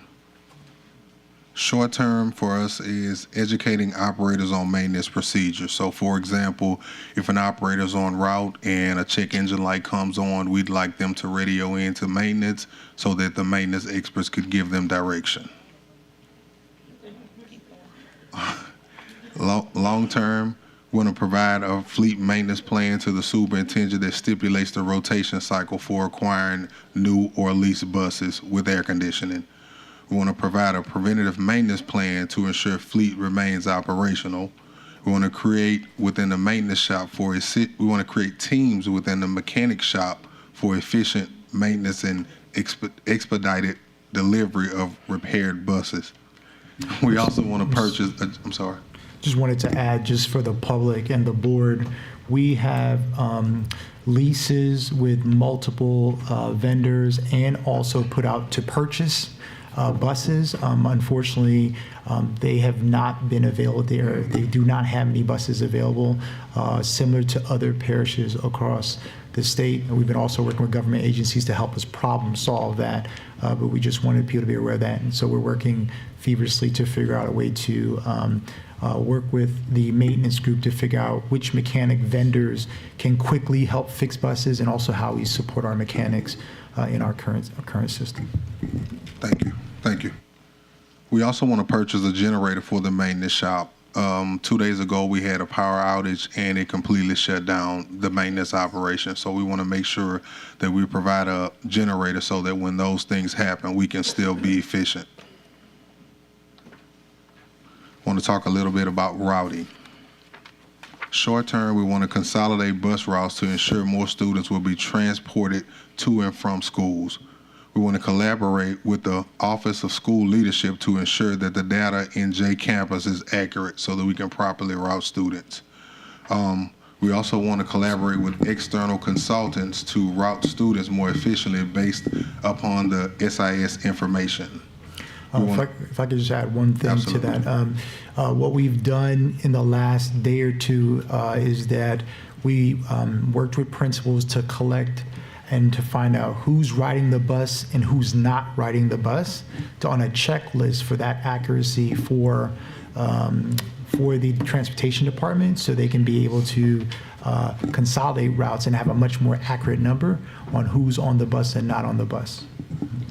Dr. Narcisse, I just want to add one thing. Of that list, we don't have all of the schools yet. And so that number that I mentioned earlier, just under 13,000, we need to make sure that we have all of the schools and that all of that information is there. And I want to make sure that the community understands that we understand that children will add. There may be students that are not riding now because they're part of sports or what have you. And then in the off season, they may choose to ride with us. So we understand that that number will continue to grow. So the main thing I'd like the community to know is if your child is riding a bus, just go to your principals and just make sure they are aware that the child is riding the bus. And they will get their name, they check off a box, they give us that information, and then we can move forward from there. If your child's not riding the bus, we try to make sure we check on that as well. But the main thing is for that. So if you haven't had a bus or if your child has not been picked up, we also tell folks make sure you send emails. We try to be as quickly and responsive as we can. That's why we added more people, not only the hotline, but we'll have somebody answering the transportation concerns line or send an email to Mr. Riley, Monique Scott Spalding, and then we can try to move as quickly as possible. A lot of people have been doing that already. We've been trying to close that gap. Thank you. Lastly, we want to prioritize special education routing for students with exceptionalities. Long term, we want to evaluate the expectations and invest in training for operators to add value to full-time employment with EBR and additional skills with expertise. And Ms. Spalding will talk to you about students and family services and support. So usually the first 10 days of schools, our teachers and our bus operators and our transportation staff count the number of students that are in seats. And they call it the warm body count to make sure that we understand who's in our schools. Because of the transportation issues, those numbers are not going to be accurate. And so that's been extended to be able to receive that information, and no students will be dropped from the rolls until the 20th day of schools. We're also, there's an appeal with LDOE for an attendance waiver to make sure that we're protecting our students and families from punitive actions based on the non-compliance with LDOE and BESC, and there's a timeline there as well. The Division of Academics is also going to create an academic recovery plan based on non-attendance for students to make sure that they receive the content that they are due as part of our educational system. The next item is we want to explore or seek approval to expand before care and after care for our students to be able to support our families. Hundreds, probably thousands of families have talked about being late for work or missing work or what have you. If we are able to extend before care and after care to them, then that can make sure that there's less financial impact to families. It will also help with some of the challenges with transportation as well. The last issue is technology. I'd like to call my colleague, Chief Jones, to speak about technology. Good evening. Our division is always here to support the services in the district, and in this particular case, we will be working with the Transportation Department to evaluate both the software that we're using to route students now, as well as the new platform that we hope to move to soon. We also work on the back end side to make sure the integrations between our student information system and the transportation software is a valid link between the two systems. And then also, if we do happen to go to any new software, we will participate in the evaluation implementation of that software. And then as part of the RFP process that we had this past year. The GPS and RFID systems that will be included on the buses, we intend to help assist with that process as well. If I could also add, we're working with government officials to see if we can get waivers to accelerate the licenses for people who are applying for CDLs. We're waiting to get the approval for that. And we're also promoting that anybody has a CDL, no matter where they are, we would like for them to apply to see if we can give them an opportunity to do routes as well. That also includes internally with our staff. And we can begin to figure out how we can incentivize that, and if there's something we need to bring to the board for board action, we will do that as well. So that has been our strategy for that. So that is our presently our long-term and short-term plan for the transportation plan. There, we're also looking for seeking. I did call the governor's office as well. We're trying to seek for approval to see if there is a way that we can get approval for, any emergencies or waivers, and we'll also follow up with LDOE on that for, just in case we may have to either change our software or we need to get different sets of requirements to happen. We're not the only agency that's had to do these things, especially for vacancies. We found out when we started to engage with government officials that many of the other public agencies had to seek different type of waivers and approvals throughout the city because of the different set of vacancies that are happening in their division. So that may set precedents for us to be able to accelerate if we need to go down that route. One of the other things I'll mention is we had a conversation with several districts today, and one of the things we learned is there's a district that had a lease purchase option for their buses. That's something that we haven't necessarily explored that I can find records for in the transportation department. And so what I will say is, just as an example, if you want to lease 50 or 80 or 100 buses, whatever the number is, you can negotiate an agreement to pay over time, but you receive those buses at the front end of that agreement, and then you just continue to pay as you move forward. And so whether it's a 7-year agreement or 10-year agreement, obviously the board would have to support us in that. But that's something that I think would be helpful for us to consider, to be able to have buses, I would say quickly, but that's not possible. Most of them are more than a year out. But if we can order and then know that those buses will be in production, that would be helpful. And I spoke to other superintendents in the state with just as many districts, a large district ours, and they also have the same set of problems. They have money ready to purchase buses, but they're unable to find buses to purchase. All right, that concludes the presentation. All right, Yes. next in the queue, or first in the queue, we have School Board Member Nathan Russ. Thank you. Is this my time for the presentation or for the item? We're on the item. Okay, can I comment on the presentation first? Absolutely. So what I'll do is don't worry about your time. You can go ahead and comment on the presentation, and you let me know when you're going to start your time. So I want to discuss the item separate. Yes, sir. Okay, Go ahead. Thank you. I want to acknowledge. Point of order, excuse me.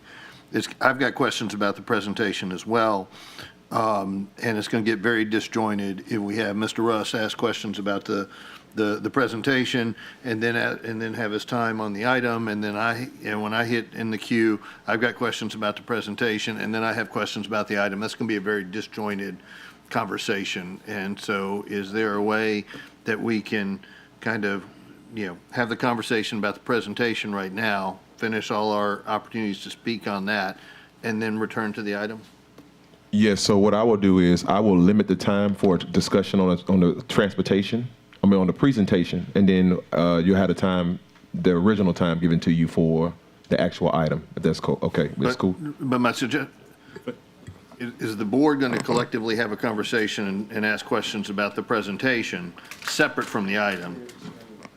So, so what I'll do is, so not to confuse this situation, let's just discuss the item itself. That way we can keep everything going. That way there's no confusion, if that's okay.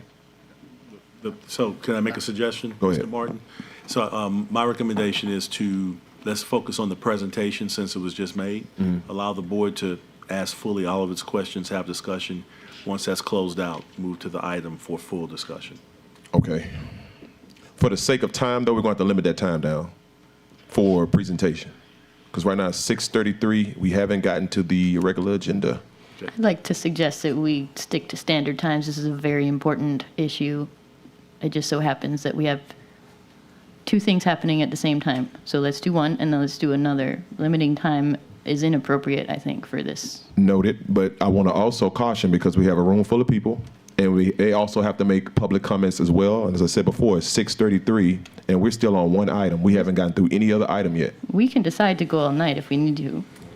No, that's not going to be the case, unfortunately. I'm not going to have everybody inside of this boardroom crammed inside of a cold room for hours on end. I just think everyone deserves to speak and say And exactly everyone what they will, need so to say. point of order, everyone will, Ms. Kenderson. But again, I want to do this in an effective manner that allows everyone enough time equally to speak on the transportation or the presentation and also speak on the item, if that's okay. All right, so School Member Nathan Russ, what we're going to do is you have, yes, presentation, you have 4 minutes. Thank you. First of all, I want to acknowledge, I know our administration has been working very hard on this.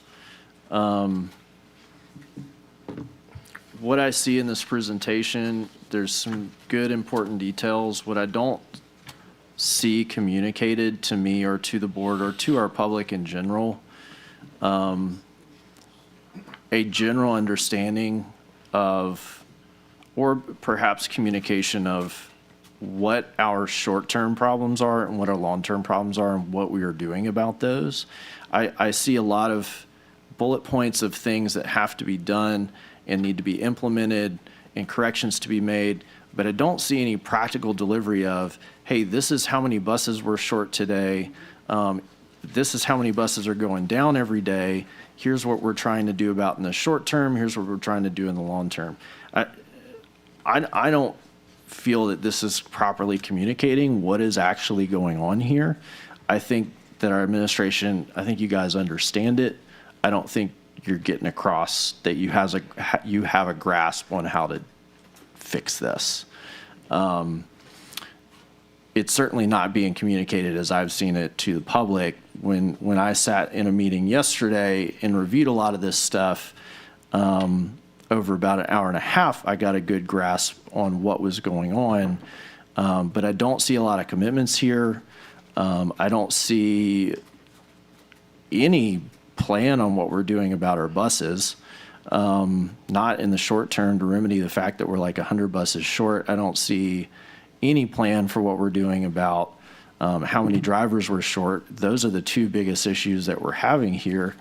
And I think it's really important that we hear some context around what we're being asked to do, which is spend like north of $10 million, and how that's going to impact this problem, because that's a lot of money. And that also is not going to fix this. We could do raises, we could do stipends, we could do all these different things. It doesn't make people want to get in a hot bus with 30 kids at 5 in the morning. So, and I'm not saying that we can change that problem overnight, but look, I mean, I'm going to be frank. Like, I don't understand why our superintendent is sitting up here and not standing down here during this presentation at the beginning of the meeting while we're in the middle of a crisis and not immediately addressing what's going on in this community. Instead, your staff is out here telling us what's going on, and they're going to get the questions, and they're going to have to listen to the public comment. I mean, I sat in a meeting and asked you to communicate that you grasped a plan and an understanding of what was going on and make commitments to our community of how this is going to get turned around. I'm not hearing that. Please. All right, Board Member Russ. So when we had our meeting, you came in with suggestions about what you wanted to get done, and we had a conversation. Part of the plan we provided to you was for your feedback. We put short-term and long-term. There are 3 major issues we have, and money will not solve it. Number 1, we have issues with 161 vacancies. Those vacancies began a while back, and I explained that to you. And I also tried to explain that this is not just a Baton Rouge problem, it is all over the place, including the state. And I made a call to the governor's office to ask for help for that. The second thing I asked was, I said, I need to understand what the policies and issues are so you can help support me in trying to figure out if you need to go to the state to figure out how we solve that issue. We also talked about CDL licenses and those things, because those are the same issues that we have in all the parishes in the state. The second issue we talked about was the routing system. The software that the board approved, there was issues with the software that was determined in June.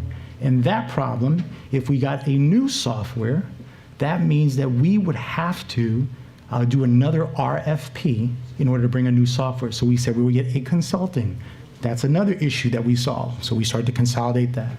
And then the third issue is that we could not get the mechanics to fix buses fast enough, because the historical context here is that we did not invest in replenishing our fleet, and the propane buses, because we've mostly bought buses in the school district by grants, and every time you buy a bus by a grant, they actually destroy the current bus that's there to replace that bus, is where the problem is, which is most of the propane buses break down. And we had a conversation about how we can work through that. In our conversation, you were adamant about we need to have X date to tell the community that we need to get this fixed. And what I tried to explain to you was we can do that, but we still have to work through policy issues, opportunities to do certain things, and we worked our way through that. And so the same plan that you're looking today that you received and gave us feedback on is what we brought in today. And we tried to outline this process with short-term and long-term goals to accomplish those goals. And then we said we would go out and communicate in an easy way to figure out how to communicate with our community. In that process is what we've been able to do. What I keep trying to tell everyone, no matter how much you yell at us, get upset with us, ask 3,000 questions, this is a bigger issue and it's going to take time to solve. And so that is where we are in that process. And so although I'm sitting up here, which I do in most presentations, and the staff is there because it takes a team of 6,000 people to try to solve stuff in this place, I'm trying to figure out a way to problem solve and keep us in a solution-oriented space to move as quickly as possible to solve this issue. But an unfortunate thing that has been hard for me is that the reality is that this is a challenge that has happened over time. It has happened over time. And we did not put enough effort, we did not put enough focus in this particular area to be able to solve this particular problem. And now it's been exacerbated, and therefore this is where we are. And so we have to figure that out. And we are also a school district that is a choice school district, which means that you have traditional schools and you have choice magnet schools. So you have kids that go to school in neighborhoods, but you also have kids that go to schools all over the city to a particular school.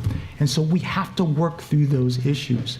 And so it's not a matter of me being that I'm not with our team, because I've been up early in the morning, late at night in this office, in the transportation office after folks have gone down, trying to figure out how to do what we need to do. Today, I was also this morning with some of the folks there meeting with the governor that allowed the generals to come and help us this morning, because I called the governor and said to the governor's office with their advisor and said, we need help. We need help with their folks, and they've been helping us since what time we had that meeting this morning? At 7:30 a.m.? 7:30. And then we had another meeting this afternoon because they also shared with us that we are not the only district in this parish, in the state, having these sets of challenges. It just so happens that it is much more complex for us because we are the second largest school district in the state of Louisiana. And so we need just some time. Our goal is to be able to hopefully by September, because I know we talked about September 4th, but by September to have many of these issues resolved so we can be able to move forward and problem solve this. So thank you for your response. That is exactly what I'm asking for. The things that you just communicated is context and an explanation to the people in this room and to the people in our community to understand the challenges that we are dealing with. My comment was not about throwing you under the bus, Dr. Narcisse. It's about this plan does not communicate an understanding to our public that you have of the issues that are at hand.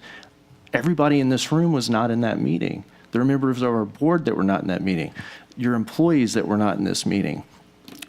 Everybody here that's a stakeholder deserves to understand the challenges that we're dealing with and why it's going to take time to fix, which is an important thing that you needed to say and to communicate clearly. This is going to take time to fix. We're not fixing it next week, correct? We're not fixing it the week after. It's not going to fix next week. But what we are doing every day, I will say, is we've been minimizing issues. So, for example, this morning we consolidated. How many routes we were able to consolidate in the last couple of days? In the last couple of days, it's been almost 20, 28, 30. I don't have the number in front of me. So when you look at the amount of time that at least... No, I'm sorry. That's not accurate. I'm sorry. Originally, we were reporting over 800 routes. Yesterday, we reported over 700 routes. And Mr. Ridgely just reported, I think it's somewhere around 560? 562 for today. And so it's multiple routes that are being consolidated. So every day that we consolidate routes, we get faster, right? But there's still some challenges around buses and routing that kids are not getting picked up. It's not the whole system, but there are particular areas that we're having challenges for. And that is why we need support in that space. That's why we have to reroute all of the entire school system, which takes a lot of time. Also, I will say is the ridership for elementary school, when we eliminated the elementary transfer, grew. And although the route numbers were the same from last year to this year, when parents found out that we did not have the elementary transfer points, that more parents wanted to send their kids on the bus. And so that also exacerbated that issue, even though I still say that the elementary transfer was not a good thing to have. Our goal is to do direct bus routes. The only transfer we've allowed to keep open was for the special education students, and though that is the one that we were looking to keep up. Is that correct? We're re-examining the ESS transfer route, elementary transfer route. So these are all things that are very important. Sorry, School Board Member Nathan Russ was 7 minutes and 6 seconds over. Trying to see how we can resolve this. I'll let you finish that last thought. Yep. And then we have to move on. Absolutely. Okay. Yeah. My point was this is, as you've said, very, very complex issue. I think that you and your team do have an understanding of the challenges that we have faced between Monday and today. Your team has gotten together. You've developed an understanding of the issues that we're facing, and you're actively working on solutions.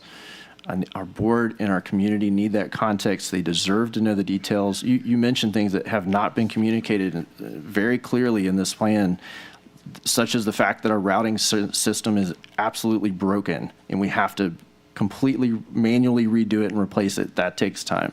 So I'm just frustrated because we're not communicating well, and our board as well deserve clarity around what we're being asked to do, so that we can help you, and we want to be a part of this solution to help get through this problem. So thank you. Thank you. And as we continue to move along, I'll just take a quick point of information, because I do also understand where you're coming from with this, School Board Member Russ. Like, for instance, whenever you gave the presentation, we had no idea of what our bus shortage is right now. That's the type of contextual information we need to know. We just found out what our bus operator shortage is. That's the kind of contextual information that we need to know.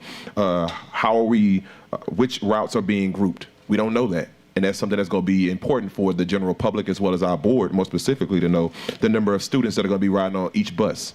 This is information I think that we need to know so that we have a better understanding of the problem.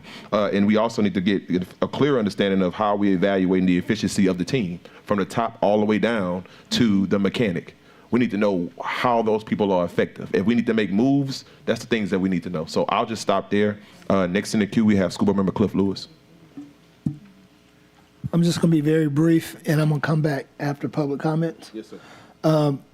Last week, I made the comment that information in J Campus was jacked up. Those were my words, okay? Made that comment based on computers bad information in, bad information out.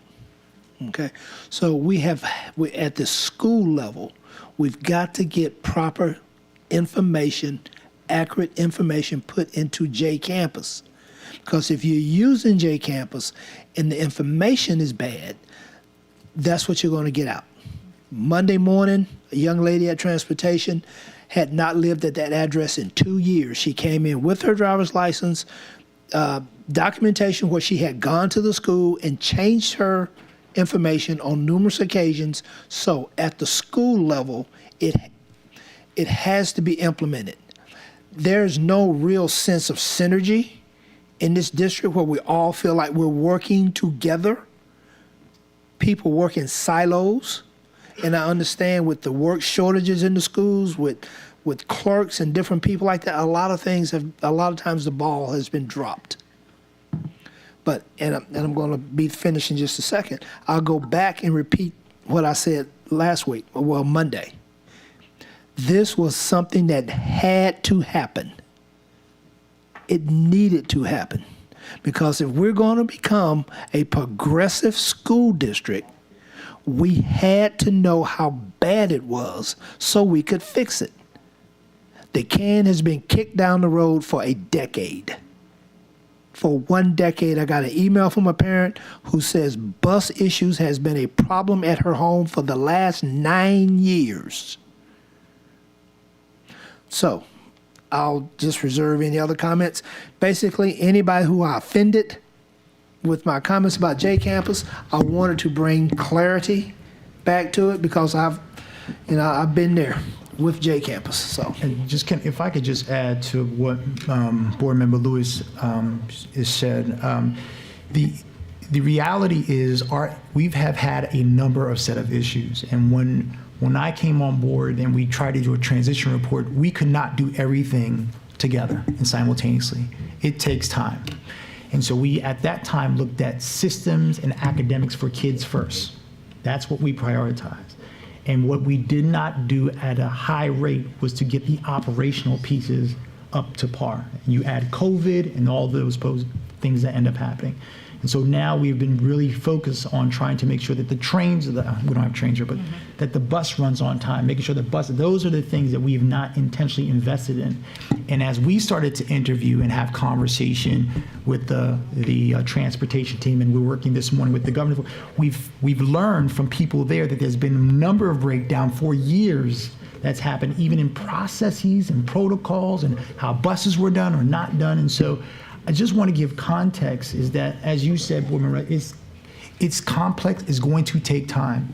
And I think what is hard sometimes is when we talk about this, people make it sound like it's something we can fix easily tomorrow, and it's just not true. And so we just need some time to work through to at least get us to a normal level, and then from there we can start to invest in other spaces. Okay, concludes you, Coach. Okay, thank you. Next in the queue, we have School Board Member Carla Powell-Lewis, our Vice President. Okay, so are we still speaking on the presentation? Or are we speaking on the, okay.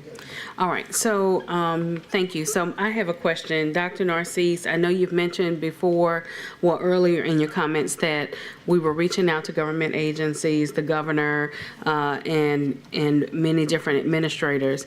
My question, well, first of all, let me say this. I know that we have had many constituents to reach out to us via email, by phone, in every avenue that they can. If they see us out in the store, they're reaching out to us. But I do know that some have sent us some unique ideas about grants towards purchasing buses or securing buses, and then even the use of like the National Guard support. Has there been any exploration of that? So we spoke this morning, I don't want to get too much detail because we're still working out. We spoke this morning, the governor sent the generals here this morning to have a conversation about some of those possibilities. There are some things that they can do and some things that they can't do. So we talked about opportunities for example, how do you get folks who have the CDL license process to accelerate? There are things that if you have some type of a waiver and it's an emergency, he is able, as the governor, can or work with the parish as a protocol or process they go through. So I don't want to misquote because I don't know fully all that. We're still reviewing what that is, to be able to allow us to accelerate people who go and get these licenses in terms of how the training and the processing, so we explored that this morning. We also explored of asking if there were National Guard folks who had CDL licenses already. The challenge is that the rules that they live by and we live by are a little bit different. For example, they can pass an emergency waiver for something and anybody can drive their truck or their bus. We cannot do that because we transport kids, and so there is a whole set of complexities around that. And so we are still exploring what that would be. This afternoon at 3 o'clock, we had another conversation with them, and we're going to have another conversation again as we keep looking at the possibilities. And so that's kind of where we are right now. Okay, thank you. So my next question is in regards to our hiring campaign. So I know that we mentioned several times tonight that if someone has a CDL and would like to assist us, so what would be the next step if they're interested in assisting us? Should they call? Yes. Should they go to HR? What should they do? So our positions are posted on the website. If they go through and complete that information, upload their CDL, all of the information, the Office of HR is working with us to expedite new hires. Okay, thank you. Thank you, Madam VP. School Board Member Shoshone Stewart waived her right to speak on this item. Next, we have School Board Member Patrick Martin. Thank you. I'm not going to ask any questions or make any comments about how we got where we are, whose fault it is, because that's not the crisis and emergency facing us. I have some strong thoughts about that, but we don't need to get into that. According to the information that we've been provided by staff, on Tuesday, 17 buses broke down. On Wednesday, 23 buses broke down. But we only expect to get 10 fixed buses back from vendors this week. Okay, and your short-term maintenance solution in the presentation is educate operators on maintenance procedures. That's not fixing buses, right? We need buses fixed. What is the plan for fixing buses? So let me tell you the plan for fixing buses. There are a number of vendors that the bus transportation company are putting on the list for them to fix buses. And the reality, Board Member Martin, is they are fixing not only our bus, but they're fixing a number of other buses. And so what we're trying to do is get first on their list so our buses can get fixed. The reality is we have to work through with them in order to do that. That's what we talked with the governor's office this morning as well. There are folks to help us out to see if they can prioritize us to fix our buses. What's the governor's office got to do with the private companies fixing buses? Well, what he can help us with is just to help us to see if they can prioritize us. Because the reality is we outsource a lot of things in our school district. And because we outsource to other mechanics, they're not only fixing our buses, but they're also fixing other people's buses in the entire parish or in the state. And so that's where the complexity comes into it. Unless you're saying that we need to, offer them more money to prioritize us, we can do that if that's a recommendation that you have. But what we are trying to figure out is how we can get prioritize that. Or the other option can be, Board Member Martin, is that if you want us to hire more mechanics, we can do that as well. What I want, Superintendent, is for you to tell me what the plan is in here, what your recommendation is. If you need resources, we will provide them. My recommendation, Board Member Martin, is to hire more mechanics and get our own mechanic staff here. Then why is that not on here? Well, why is it there not a proposal to amend the budget to include another $1 million? Because we have to check first, Board Member Martin, what the budgetary cost would have to be. 1 second. The last thing we need right now is public spatter in a publicized boardroom. I understand all frustrations, but I just ask that we please speak to each other calmly and respectfully. I understand a lot of frustration is inside of the room, but I don't want us to lose what is in front of us right now, which is to present to our community a plan, discuss it in a reasonable fashion. So I just stopped there, just want to bring the temperature down a bit. Thank you, President Lannis. Superintendent, let me ask you this question. In the meeting with the generals and whatnot this morning, did we ask for the National Guard to be deployed to provide us with mechanics? or drivers that they have who already have CDL who could be assigned to drive buses, school buses for a while?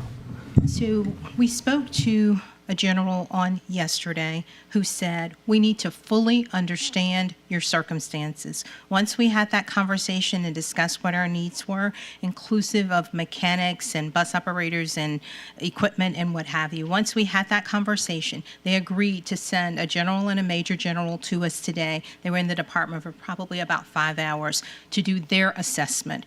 We are waiting on that report.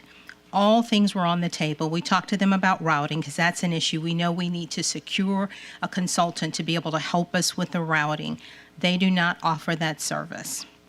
They have people in the National Guard with CDLs. They're going to make a call that EBR is hiring to see who would be willing to come and work for us. They would be our employees. They will not deploy the National Guard to be able to come and work for us. They only do that in the state of an emergency. And so they would have to become our employees and go through our process, and we would be able to hire them in that space.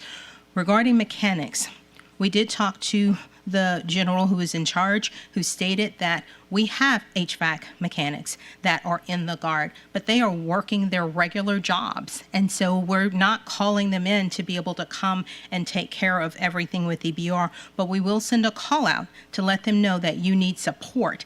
And they've done that before for different issues, and they've been able to bring in people. And so once we receive their report from their assessment today, I clearly expect them to be able to say what they can do and what they can't do.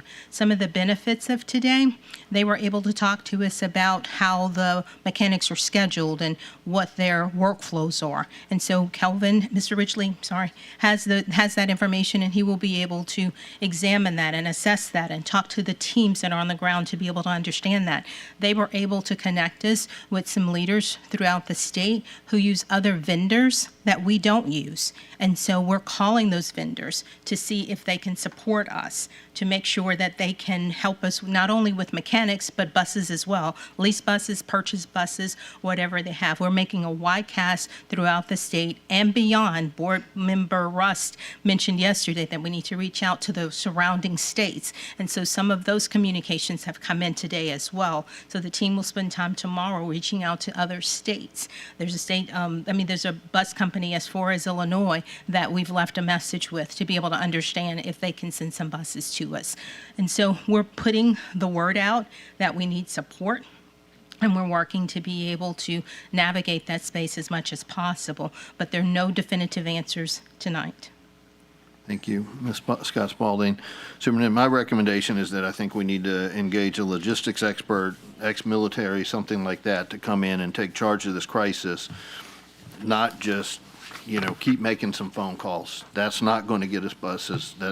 That's not going to do anything quickly. We need somebody who knows how to run a very complex operation, make rapid decisions, communicate those quickly to the public. There are people out there who do that.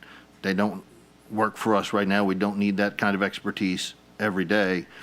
That's when you hire a consultant and expert to come in and temporarily help us. And so I'd strongly urge you to find somebody like that to come in and take charge of the entire system, figuring out the routing, figuring out the mechanic schedule, making sure that our mechanics are being used as efficiently as possible without making them work, 15, 18-hour days, right? But if we're losing 40 buses in 2 days and getting 10 back this week, then we're falling apart, right? The wheels are falling off faster than we're putting them back on. So we need to do something very significant, very drastic, and this is not it. Thank you. Thank you, School Board Member Martin. Next, we have School Board Member Michael Goday.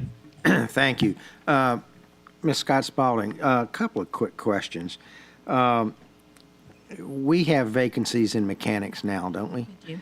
We would be hiring every mechanic we could if they were applying for the job. Correct. So going out and getting a raft of mechanics, we've been trying that for months.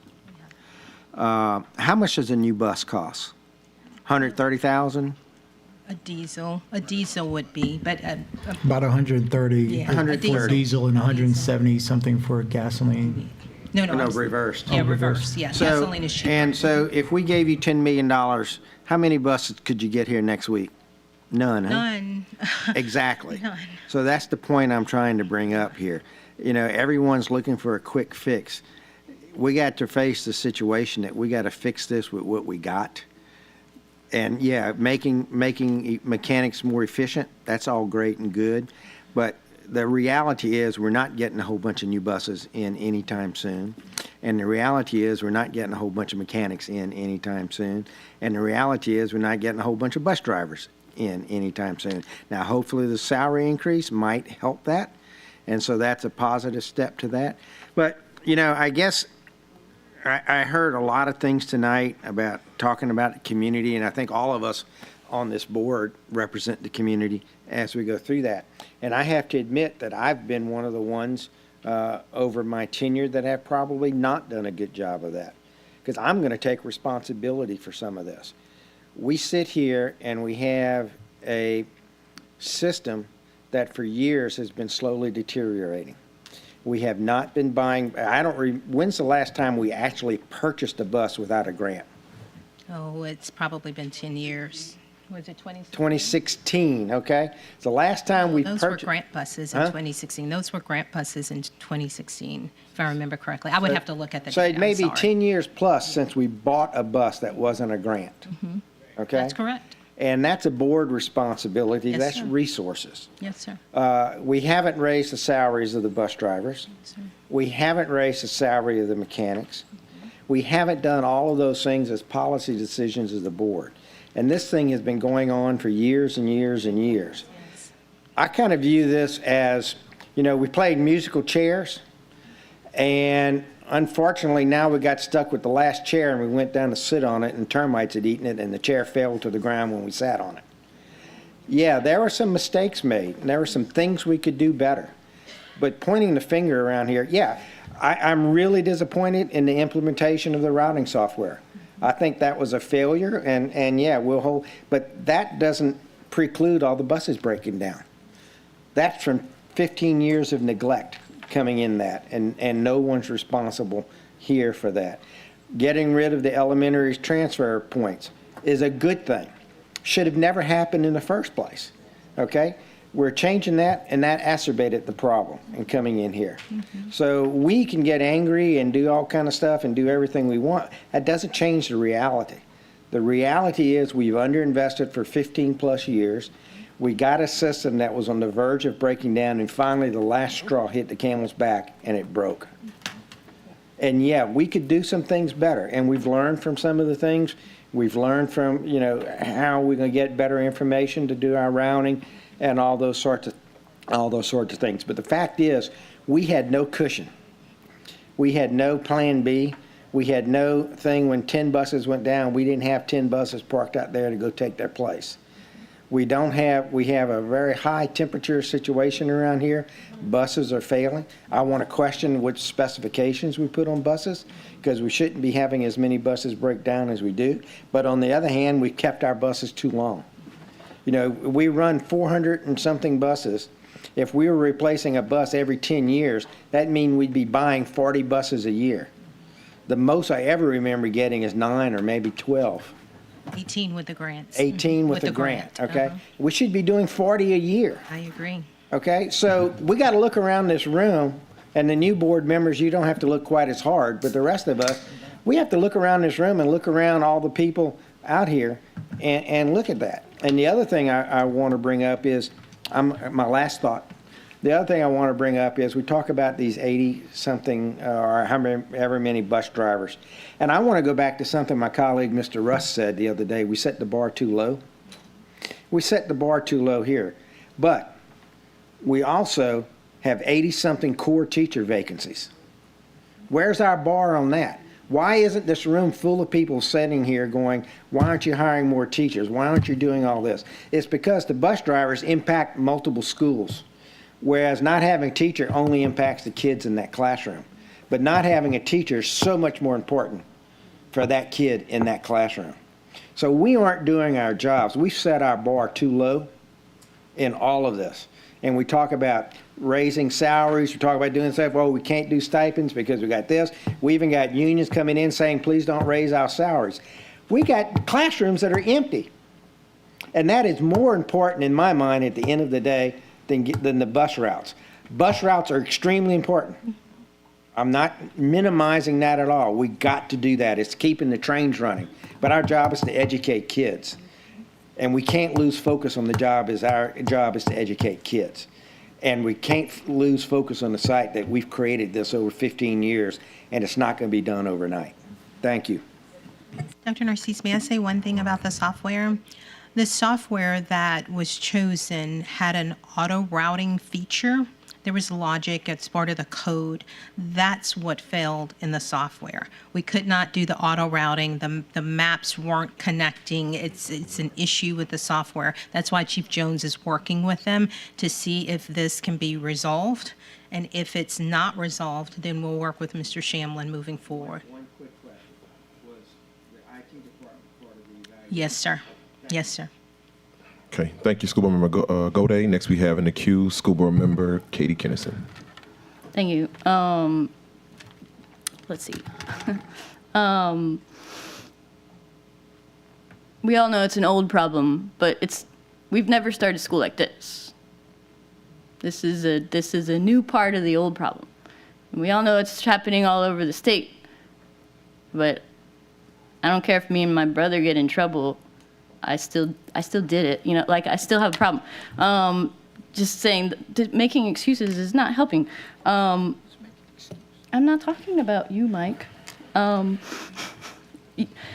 So a little extra information about the summer. The transportation department had been telling leadership for months that the beginning of school is going to look like this. That the software we're talking about, the people trying to move our information to the new software have been telling the leadership for months that it was not working. They weren't allowed to switch back to the old version until just over a week before school started. That's what I'm hearing. Which gave them about less than 2 weeks to do what they normally do in all summer, which is routing all the kids. So they had to scramble to do that. The call center that is still being pieced together every day is usually up 2 weeks before school starts, from what I understand. It was non-existent until, was it Tuesday? Monday. Monday we took our first call at noon. It was, why? I'm not sure why. So like it's not that we were just ignoring. There were things that were brought to the attention of leadership that were specifically not taken care of. So this is not some huge surprise.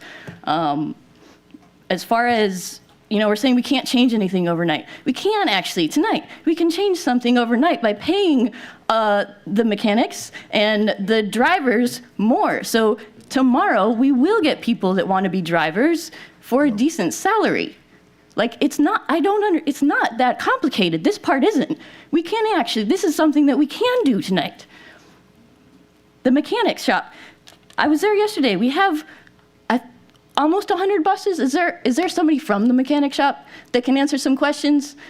Would you like to come up? We're about 100 buses short. We have about 100 buses sitting on a lot. I've talked to these guys, and from what I understand, they're very capable and they can fix all the buses sitting there, but they're not allowed to for one reason or another, whether it's new buses being under warranty. So we're sending them back to the manufacturer because they're breaking after a couple of months of being on the road. These guys can fix those, but in order for the district to save money, we send them back. And the same thing's happening with some other things. If we had, like, if we gave, but these guys can make so much more money somewhere else. We're not paying them enough either. So if we call for mechanics to come, they're not going to come tomorrow. If they had a decent salary, they might come tomorrow. And then we have buses, they're just out of commission. Can one of you gentlemen speak to the buses that are out of commission, and if your team has the capabilities of repairing them, if you had proper support, if you had more mechanics there? Yes, we could. the mechanic issue at the mechanic shop, a great percentage of our buses are new buses that break down. Most of our buses that are outside business are new buses. 2016 I'm was sorry, the point of year. information. You said the new buses are breaking down? Yeah, the new buses. Okay. So, okay, does it make sense for us to purchase a new bus and then put a mechanic on it to work on it that has a warranty? But if you So we could, send it back to the manufacturer, and most of them are air conditioning problems, a lot of them. And there are other issues also, but the problem we have, is that when we purchasing these buses, no one consider us when you're making these decisions. Because a lot of these buses we're getting them cheaper, and that's what we got. Cheap buses. And the bus drivers are frustrated. The parents are concerned because the children are not getting home on time. But these buses that we're getting now are just the lower grade buses. I mean, they're not even much putting the wire installation on the wires. And we're having problems with these buses that we're getting now. And that is a problem that we have. Then on the other part, what other parish do you all know have propane buses? No. I searched this morning, I couldn't find not one parish that have propane buses but us. Excuse me. Now- I'm sorry. 1 second. We'll ask that the public inside of the room please refrain from talking so that the board can hear full detail of what's going on. This is out of no disrespect or anything like that, but just out of concern. Thank you. Okay, the propane buses is a sealed unit. You have to have a certain machine to take the propane out before a mechanic can work on it. We don't have that equipment. So what's going to happen when these buses go out of warranty? Where are we at then? This is what we're faced with. And I'm listening to all of this, and I'm listening to what's going on, but I've been here for a while. The problem is, and we've went back and forth with this, I think, in 2016, we had 172 spare buses. The terminology of a spare bus is the problem because what we're doing now is a loaner bus. A spare bus was a bus that belonged to the mechanic shop that we were responsible for to keep clean, fuel up, and to issue to our operator when their bus break down. We hadn't had this since 2016. So quite naturally, what we have now is when a bus come in for repair, we repair that bus and put it on a ready line. And if another bus operator needs a bus, they'll issue that bus. So then they'll complain because it's dirty. Well, the driver to turn it in dirty. That's not a mechanic issue. That's not a spare bus. So we don't have spare buses, period. And to think about this for one moment. In 2016, prior to 2016, you heard today that we had 10 breakdowns. We'd have loved to have that in 2016. Our breakdowns today was like 20 to 25.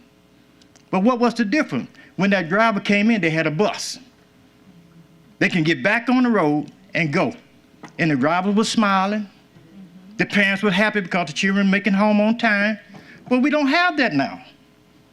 So to balance out in the ratio, due to statistics, the ratio with 100 buses, you need 10 mechanics. Point of information. And I appreciate all the information you're bringing to us right now. Can you tell us what you guys need right now in order to make your lives easier and to get this problem resolved or at least get us back on track? We need buses.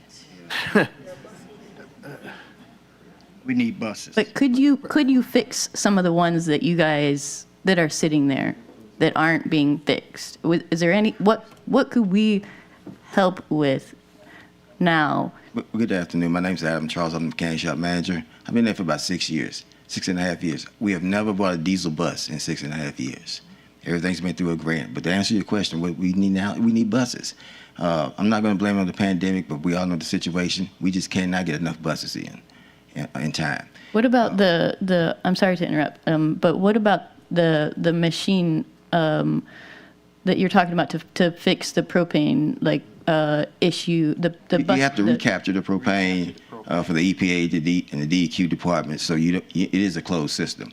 Now the thing about this, Dave said earlier, Most of our propane buses were still under warranty. It makes no sense to send them, for our mechanics to work on them when you have 400 buses out there that's not under warranty that need to be worked on. But if we're under an emergency situation, you guys could. Yeah, but we would have to use those same vendors anyway. Okay. Now, the problem is we have been reaching out to our vendors and other personnel, and what we realize is that nobody wants to really fool with a diesel bus older than 4 years, because that's when they start declining. And I gave a breakdown, me and the previous director did a breakdown on how old our buses were, and I think, if I remember correctly, the average was almost 13 years old. It is physically hard to keep a bus that old on the road, period. If we had twice as many mechanics, you may put a dent in it, but it's just the same reoccurring issues. And then you're looking down the road, some of our vendors, because we have been in close contact with them, they're thinking about phasing out the diesel engines for school buses by like 2027. They may be going back to gasoline engines, and we've looked into that also. But the diesel engine was really made to go on long runs, especially with the new EPA, priorities put on it and stuff like that, and mostly over-the-road truckers. But a vehicle that starts and stops, for hours at a time, it's just not conducive for that engine to be in that bus. And it's not just us. We go to our vendors pretty frequently, and you see trucks, 18-wheelers, and like you said, other school districts' buses out there. So it's just a phenomenon that's taking place right now. And I do appreciate you coming by the office yesterday, too. Okay. Ms. Kennison, we're now 6 minutes and 35 seconds over. We have to keep it moving. I'll be done. Thank you. Okay, thank you. See Coach Lewis inside the queue. However, you've already spoken, Coach, so we got to keep it moving. Okay. Next, we have School Board Member Shoshone Stewart. I just want to make a request, rather. And I don't want to beat a dead horse or anything, but I just want to request that when communication is given or when questions are asked, that we get some truth about the questions. And the reason why I'm saying this is because I know moving forward, we need to identify a resolution. And it doesn't make sense to harper a lot on the past or how we got there. But I do want to make a statement in my request to acknowledge that I received an email, and it was an anonymous email. And the email was sent back in October of 2022. To be specific, Wednesday, October 5th of 2022. And this email was sent to Transportation Department. It was sent specifically to Mr. Chauncey Moore, and Ms. Monique Spalding and Ms. Nicola Hall was CC'd in that. And in that email, it talks about the concerns of transportation. And so ultimately, what I'm asking is that this is not anything new for transportation. This is, I have the email right here on my phone, right here. It's a whole list of concerns as it relates to transportation in regards to what we will be facing and the point that we're at now. So to say that we really weren't aware or we couldn't try to identify some type of resolution to something is not truthful. So what I'm asking is, moving forward, I would like to get truth in questions that we present, that we ask in our requests. Please do so, because then if not, I'm going to call you out. Thank you. Okay, Ms. Shoshone Stewart, thank you for that comment. I see Mr. Patrick Martin is in the queue. And I've already spoken, President Lance, but I had just one particular question I wanted to ask the maintenance staff while we had them up there, if I could be granted just a little bit of latitude. Yes, sir. Coach, you okay with that? Right, that's the Patrick Martin. Go ahead, Patrick. It's very kind of both of you gentlemen. Understanding that we can't magically make new buses appear, right? I understand what you fundamentally need is new buses and better buses, it sounds like. Is there any equipment that we can buy or lease for you guys that would allow you, this propane removal machine, anything that we could authorize the purchase or lease for you guys that would allow y'all to fix at least some of these buses in-house with the staff that you have, as opposed to sending them off, which I assume takes a lot of time to transport, to haul the bus there, get it fixed and haul it back or whatever. Is there any resource we can provide short of buying new buses that would allow y'all to fix more buses faster? More mechanics. More mechanics. More mechanic, better pay. And when I'm explaining to you this, we're going to discuss the pay in a minute, but I'm gonna give you the truth about this. Okay. Today was sent out, like you say, about 10, 20 some breakdown, 15 breakdown. So you're I got 4 40 in mechanics. 2 days, yeah. I got a 6-man crew, 4 mechanics. I got a 6-man crew with four mechanics that hit the road working. That leaves me only with 2 mechanics at the shop. 15 buses come in, only 2 mechanics. So we talking what, 2 mechanics to 7 buses? That's not gonna cut it. Right. That's not gonna cut it. Okay. So if you had more mechanics, some number more, then there are things, because I don't know all the things that are wrong with our buses. I understand surely not every single problem with the propane thing requires it being shipped off to remove the propane before you can fix it, right? So the nature of the problems are such that we could fix more of them if we had more mechanics. We wouldn't have to send as many off to be repaired. Is that Yes. right? Yes, I mean, but we're still having buses that's under warranty that are the propane, which you, No, it makes no sense, but as my colleague Ms. Kinnison says, right now, we got to get kids to school. And if that means, fixing them and then suing them later or something like that, then I'm more than happy to pay some lawyers at some point to do that. But right now, I'm focused on, is it possible for us to fix the buses if we had more mechanics? As far as the propane anything buses else? go, we have 161 propane buses. I would say the majority of them had body failures more than motor failures, which you would have to remove the propane in a certain way for the DEQ and EPA people to be satisfied. And just to show you how expensive that system is, the main dealer the only dealer we buy those particular buses from, they just got that system like recently in their in their shop too. So they didn't always have it. So what I will do, I can price them for you, and then we can see if it would help. Yeah, I mean, at this point, I'll spend a lot of money to get our kids to school on time at this point, but I need to understand. We need collectively to understand from you guys, because we obviously have not listened to y'all collectively in the past when we should have. What resources do you need that would make a difference in our ability to get buses back on the road faster? If it's more mechanics, great. We'll figure out how we do that. If it's some weird piece of equipment that we don't have, even if it's expensive, we'll do that. I don't want to buy, spend $2 million on a weird piece of equipment that won't actually speed up our ability to fix buses. There's some diagnostic software that we can purchase for an older diesel engine. But once again, you pouring more money and resources down a bus that probably shouldn't, that's wearing out anyway. But you have to have that bus on the road. Right. And it's it mostly deals with, the regen issues and stuff like that, where they have to stop on the side of the road and let the bus regen for 45 minutes or whatever. But at the end of the day, that bus is being worn out and it needs to be replaced. All right. If you could give through your chain of command a wish list of things that would let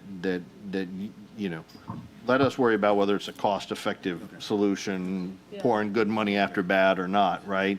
If it's a $100,000 machine that reads the digital codes in the old diesel bus that then allows y'all to go diagnose the problem quickly and fix it, all right, I say buy that. But if y'all can provide a wish list of things that we could spend money on that would actually help in the very short term, not over the next year, but in the very short term. We definitely can do that.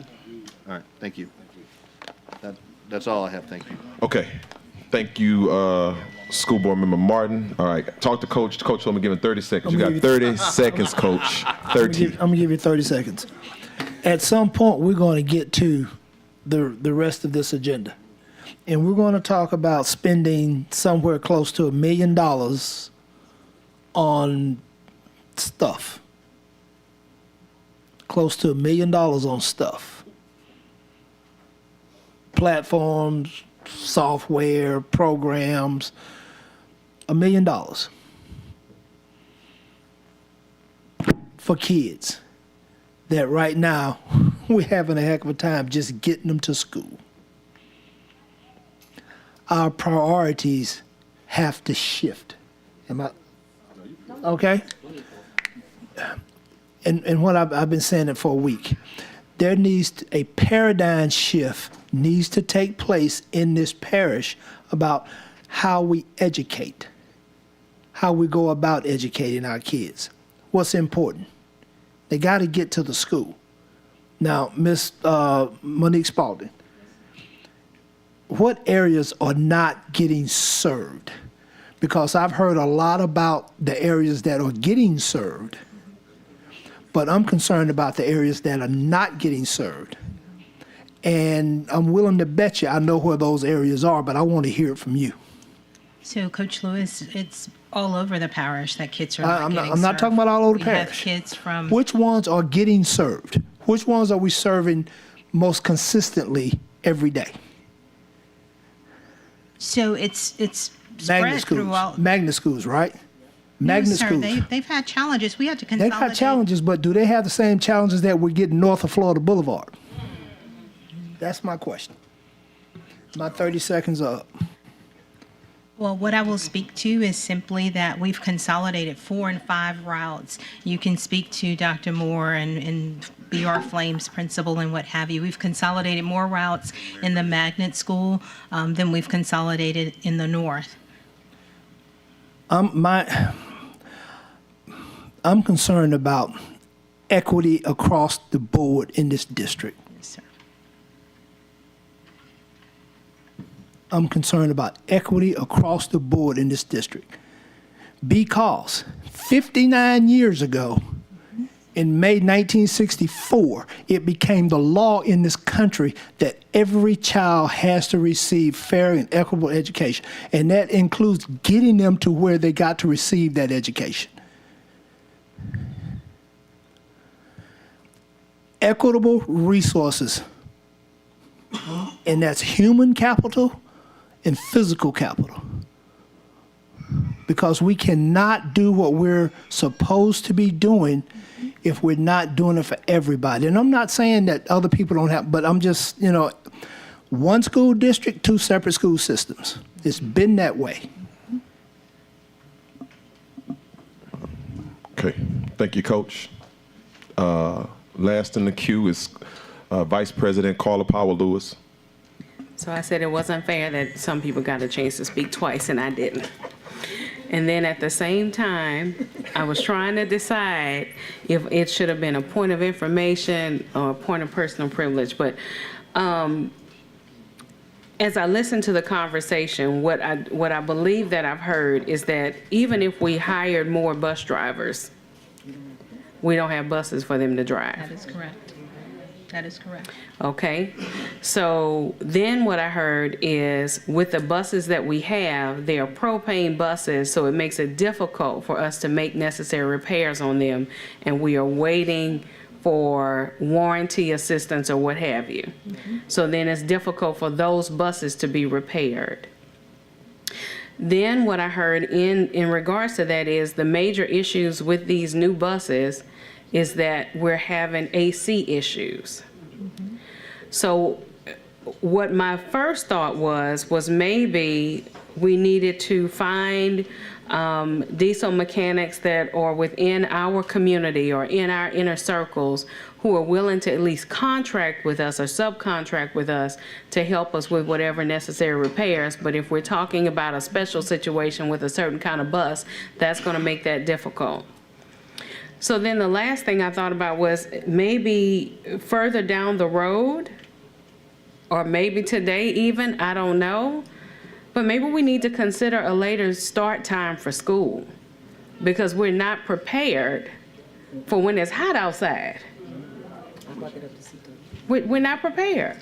Maybe we need to be uniquely different from those who are around us and consider a later start time for school, a later school calendar that will allow us to operate after after the heart of hurricane season, after the heart of the 100 degrees heat, where we're trying to buy water to put on buses, because those are emails that we've received as well.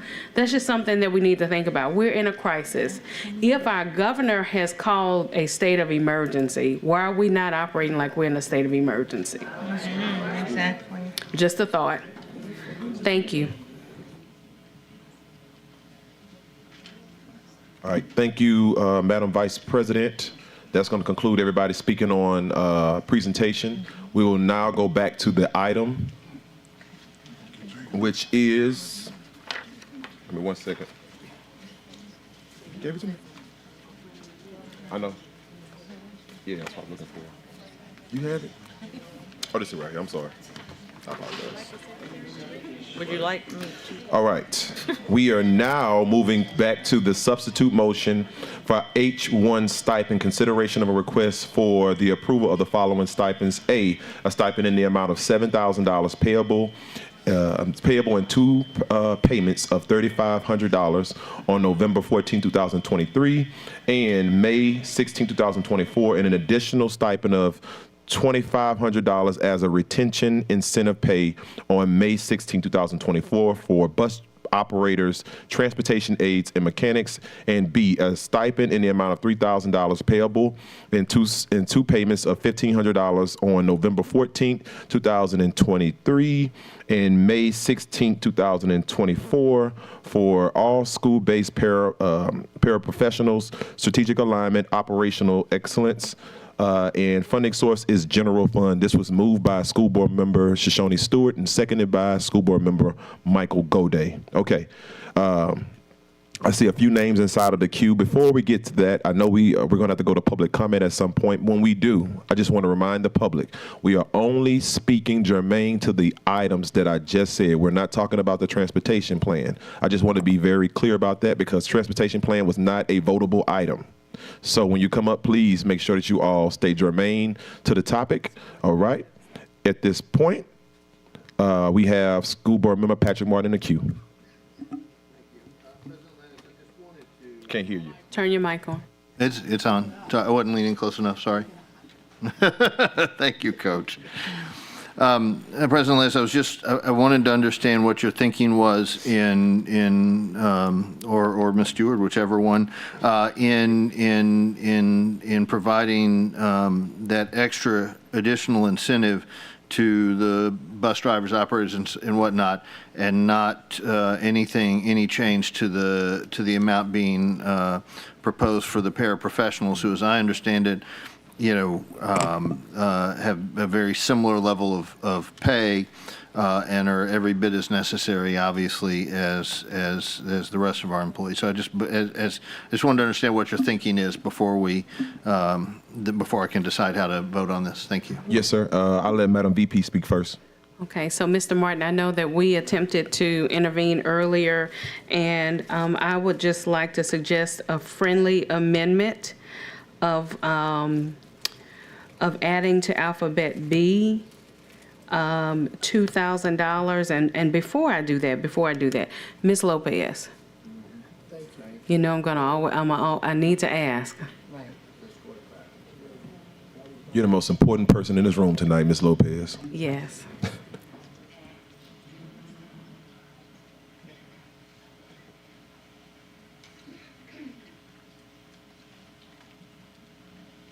Yes, ma'am. All right, so I know that we are talking about stipends right now, and we are talking about technically what we can afford. So I was about to ask for a friendly amendment to add to the stipend for the paraprofessionals, possibly $2,000, which would make that a $5,000 stipend for them. Now, my question is, when we say that this is coming out of general fund, is this coming out of the fund balance? Yes, ma'am. Okay, and would you say that this is something that we could possibly afford if it's a one-time stipend? Yes, ma'am. Okay, all right, well, thank you so much. You're welcome. Do you want the numbers? Sure. Okay, so for the original one, it was going to cost $8.3 million. That was the $5,000 plus the $2,500 stipend and a $3,000 stipend with no sign-on bonus for the paraprofessionals. With a $7,000 stipend plus a $2,500 bonus sign-on for your transportation staff and $5,000 for your paraprofessionals, you're looking at $11.6 million. Okay, all right, well, thank you so much. Thank you, Ms. Kelly. Welcome. Okay, so then I would like to continue with a possible friendly amendment of changing alphabet B to add 2,000 to that, which would be 5,000, just as we have added 2,000 to Alphabet A, which would allow the paraprofessionals to receive 2,500 in a two-part stipend as well. And I'm sorry, she has to answer to the, well, she just stepped out. Ms. Powell, as a second, I will decline to accept that friendly, and I'm going to tell you why. Because we have a transportation emergency, and we need to be dealing with transportation. I have no problem in thinking about the paraprofessionals and things like that. We've had no presentations on it. I have no idea if their pay relative to anyone else. It is totally acting blind and doing money, and I can't provide my fiduciary responsibility just going blind into that. I have no problem if you want to make it for an amendment, a motion for the next committee of the whole, where we can go through it, but it is not an emergency. In fact, I would not even have it on Part B to begin with, but it's there now, and I'm totally willing to accept that. But we have a transportation emergency. Let's focus on the transportation emergency, and let's have a motion next meeting, and we Okay. can pull that up. So thank you so much, Mr. Gode, and let that go on record, you all, that we have discussed teacher increases, we've discussed buses and bus aides, and so here we are. We're at paraprofessionals. We did, paraprofessionals were part of the stipend that we just passed earlier. I So completely understand. It's the same Don't thing try to with paint me buses. that I'm against raising, I'm just responding to. I understand that, but again, my meeting, and I want to be able to make sure we got absolute order in the room and reminded that we are talking about an item that is very important and very sensitive to the people who are inside of this room. So I want to give them that respect, and I also want to make sure that we are talking to each other in a candid way, in a respectful manner. So I'll just stop there. So thank you so much. If that is the possibility that we will not consider it, it is still something that we need to have on the table. And just as previous conversations have taken place, when we think about the fact that we are providing stipends, there is also the possibility that when our bus drivers drop off students, there is someone who has to catch those kids when they get off the bus. And most times, they are paraprofessionals. Thank you so much. Thank you. So I think I'm still in the queue and waiting for an answer on my question from Ms. Stewart or yourself Yeah, on. absolutely. What's the rationale for providing such a significant additional amount to the bus drivers and other transportation staff and not any additional increased stipend other than what was originally contained in the motion for the paraprofessionals? Yes, sir. So I'll try to be as fast as possible because I know a lot of people are waiting for us to vote on this particular item, and also provide the general public an opportunity to speak on the item. When we originally talked about this in specifics, paraprofessionals were not in any way, shape, or form included. What came to light as we were talking about what was going on with our bus drivers and our bus operators was that they also needed additional pay. When in doing so, we said, okay, while we're having a discussion now, let's make sure we include our paraprofessionals. Now, understanding how much money they're looking to receive right now, the current average salary for a paraprofessional is $18,000. Based off of what we just passed us out of our budget, they're going to receive $2,000 from us and also $1,000 from the state. On top of that, with the $3,000 that we're giving tonight, that's going to be $6,000 in total, which will bring them to $24,000. So it put them in a good place. Now, I understand that we may have a shortage for our paraprofessionals, but the absolute emergency tonight is transportation and what's going on there. So the inference of why we made that, why we did that, is to make sure that when people see this, they understand that we're trying to actively recruit and get more people to come in and be a part of it. That's not to say that we're not trying to do the same thing with paraprofessionals, but again, the crisis that we're having is with transportation. So we want to I just want to verify that and just let you know that that's where that rationale came from. Thank you. And I get that. My concern, and this addresses Mr. Goday's comments as well, is that, you know, both the paraprofessionals and the bus and transport staff right now are paid ballpark about the same. And if I'm a paraprofessional working very hard being asked to do extra duties, right now because of the transportation crisis and whatnot. And I hear that suddenly the maintenance workers are going to get a $10,000 stipend, and I'm, as a paraprofessional, getting paid at the same level, only going to get a $5,000 stipend because so many bus drivers have just decided not to show up to work and stuff like that. I'm going to think, hey, why am I going to show up to work?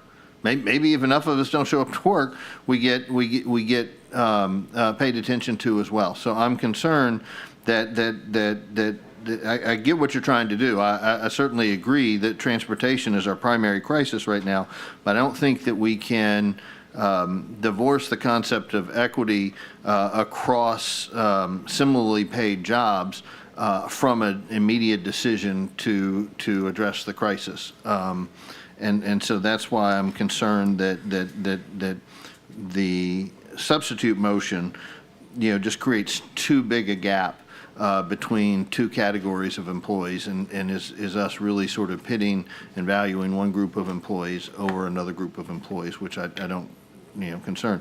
On a broader subject of stipends versus pay, I agree that this is a large amount of money and it would be fiscally irresponsible of us to make permanent pay decisions tonight, right? And I agree with everything my colleague Ms. Stewart said earlier on that point.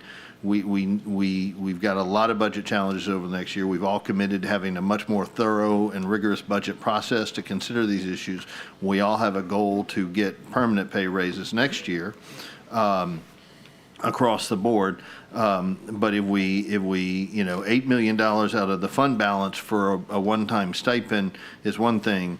$8 million for recurring or 12, however much it gets to be, that's as a permanent pay raise is just too big a fiscal risk to take without more time and more analysis. So I think the stipend should help address the immediate concern while we work on the longer term solution. But I'm just concerned that the substitute motion creates too big a gap in the pay between those two categories of employees. Thank you. Yeah, and it's just as a point of information, I'll also add that, remember, when we had the discussion about pay raises for bus drivers and operators, we are one of the lowest paid, if not the lowest, in the entire state. So that's why we want to try to move that threshold to a place that gets us to an equal footing. So now we are more competitive in what the highest paid in the state. In terms of our paraprofessionals, that is an average for the most part. That's about average what paraprofessionals make across the state. So us going above that threshold and adding an additional $6,000, it actually is a good place that we put them in, because otherwise they wouldn't get a raise anywhere on top of what we've already given them. So I'm not saying that they will not get a raise. If you are a paraprofessional and you're listening right now, please understand that when we go through this funding mechanisms over the next course of the next few years, you all are also going to be included in the salary increase. But I don't want anybody to take away that we are prioritizing anyone else over anybody else. A lot of these things are just being compared as apples to apples based off salary and also based off of historical context around what people should be making. So I just want to clarify that, and I'll just stop there. I see. Thank you. Thank you for that context. It is very helpful context to know what the average salaries are. Thank you. Yes, sir. No problem at all. And thank you for your comments. I understand the sentiment completely. School board member, Vice President, Ms. Paul Lewis. All right. She has waived. Coach Lewis, you're not in the queue. Waived. All right. Ms. Kennison, you're in the queue. Oh, No wave? I'm kidding. good try. The stipend payout dates are November and May. So Yeah. we are, our solution tonight, just so I'm clear, is to offer these workers that are killing themselves to get these kids to school tomorrow. When we're still not getting them. We're still not getting them all. There's hundreds that are still not getting to school. Can we do a point of information? I'm sorry. I'm sorry. Sure. Okay, because I hear what you're saying. Ms. Kelly Lopez. Because I just want to clarify something for you, if that's okay. I'm talking about the payout dates. I want to bring that It's up. on the memo. No, I know. So I want to verify something, and then we can make a change. That's why I was saying that. Because I understand where you're going with that. Right. Can I finish my sentence? Yes, ma'am. Go right ahead.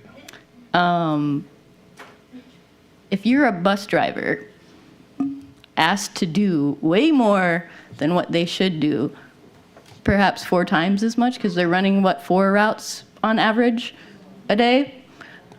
to come back to work tomorrow to continue to make $19,000 a year. And they're going to get a check in November. How many do you think are going to come back? And how many new drivers are we going to start to get? I understand that it's fiscally dangerous to offer a raise, but it's also essential that we get these kids to school. We do things that are fiscally irresponsible around here every time we come to these meetings. So I'd like to just keep pushing for a salary increase because I'm going to be held responsible for being a part of the board that's fiscally irresponsible. I'd like to put in at least something that helps the humans that are trying to help educate these kids. Now, what did you want to ask? Yes, ma'am. So I had a point of information on the floor. I removed it so that you can finish your statement. My Thank point you. of information is surrounding when the stipends can be paid out. That's up to the board to clarify those payouts, correct? It is, as long as we can set up the payroll date. As you know, we're switching systems. We do have a stipend for the LDOE stipend that y'all are going to approve next month at the board meeting because it has to go through board approval. That will go out to all employees on October 5th.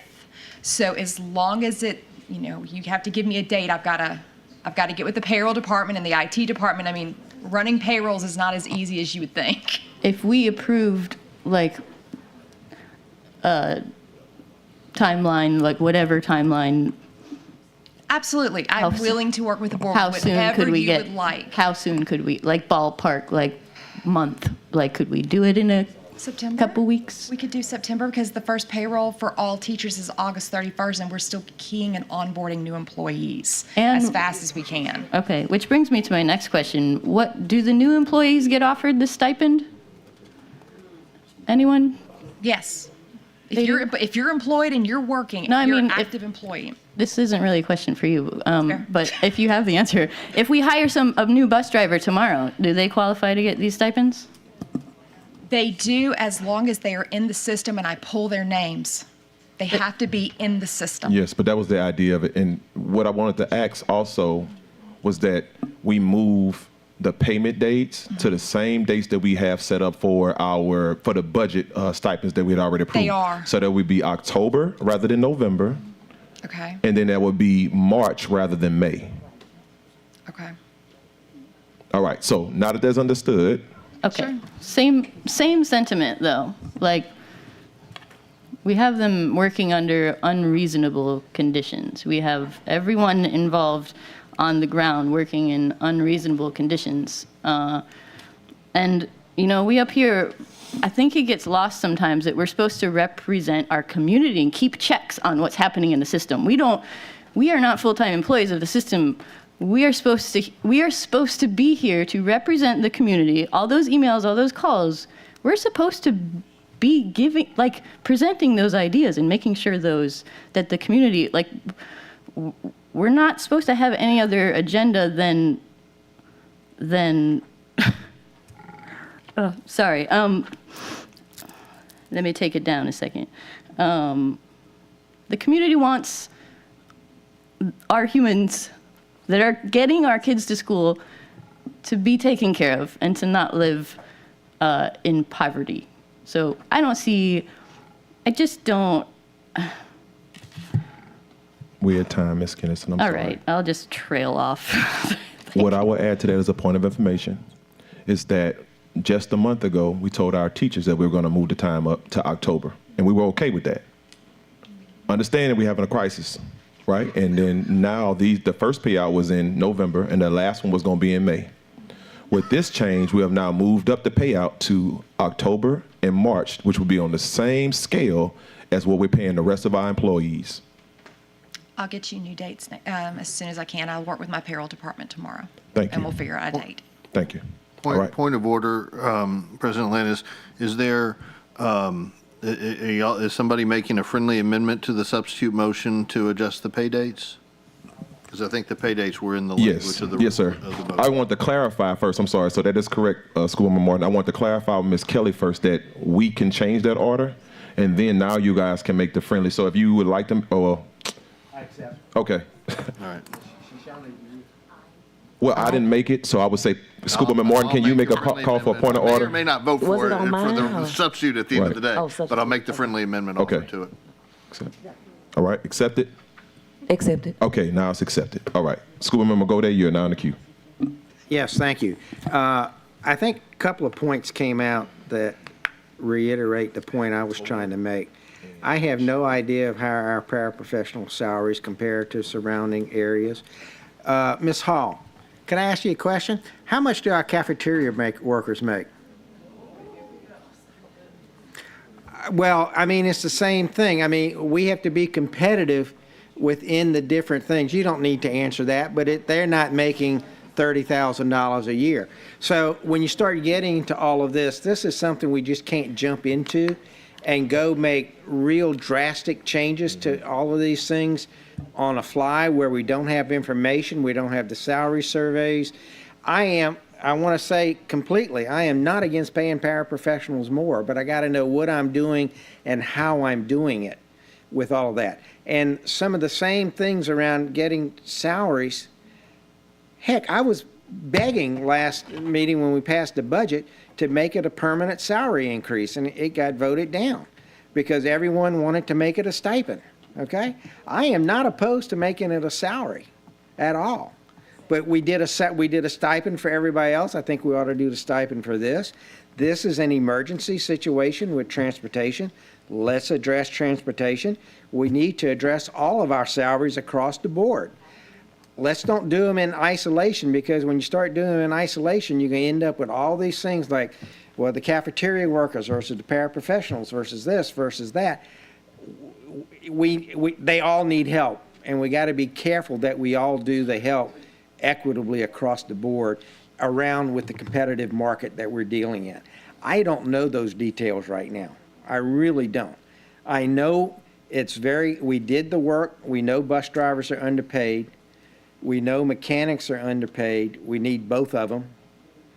And I think it would be good if we have some extra bus drivers, even if they don't have buses, because bus drivers get sick and everything else. We need extra bus drivers through all this sort of stuff. So my suggestion is let's fix what we can try to fix today. But that doesn't mean we aren't committed to going ahead and working down the other things. Like I said, that whole frame was full of termites and it fell apart. We need to be buying new wood and putting that back together. But let's start off with what's immediate and crisis right now and try to do something that we as a board can make a positive impact on. Thank you. Thank you. Next in the queue, we have School Member Nathan Russ.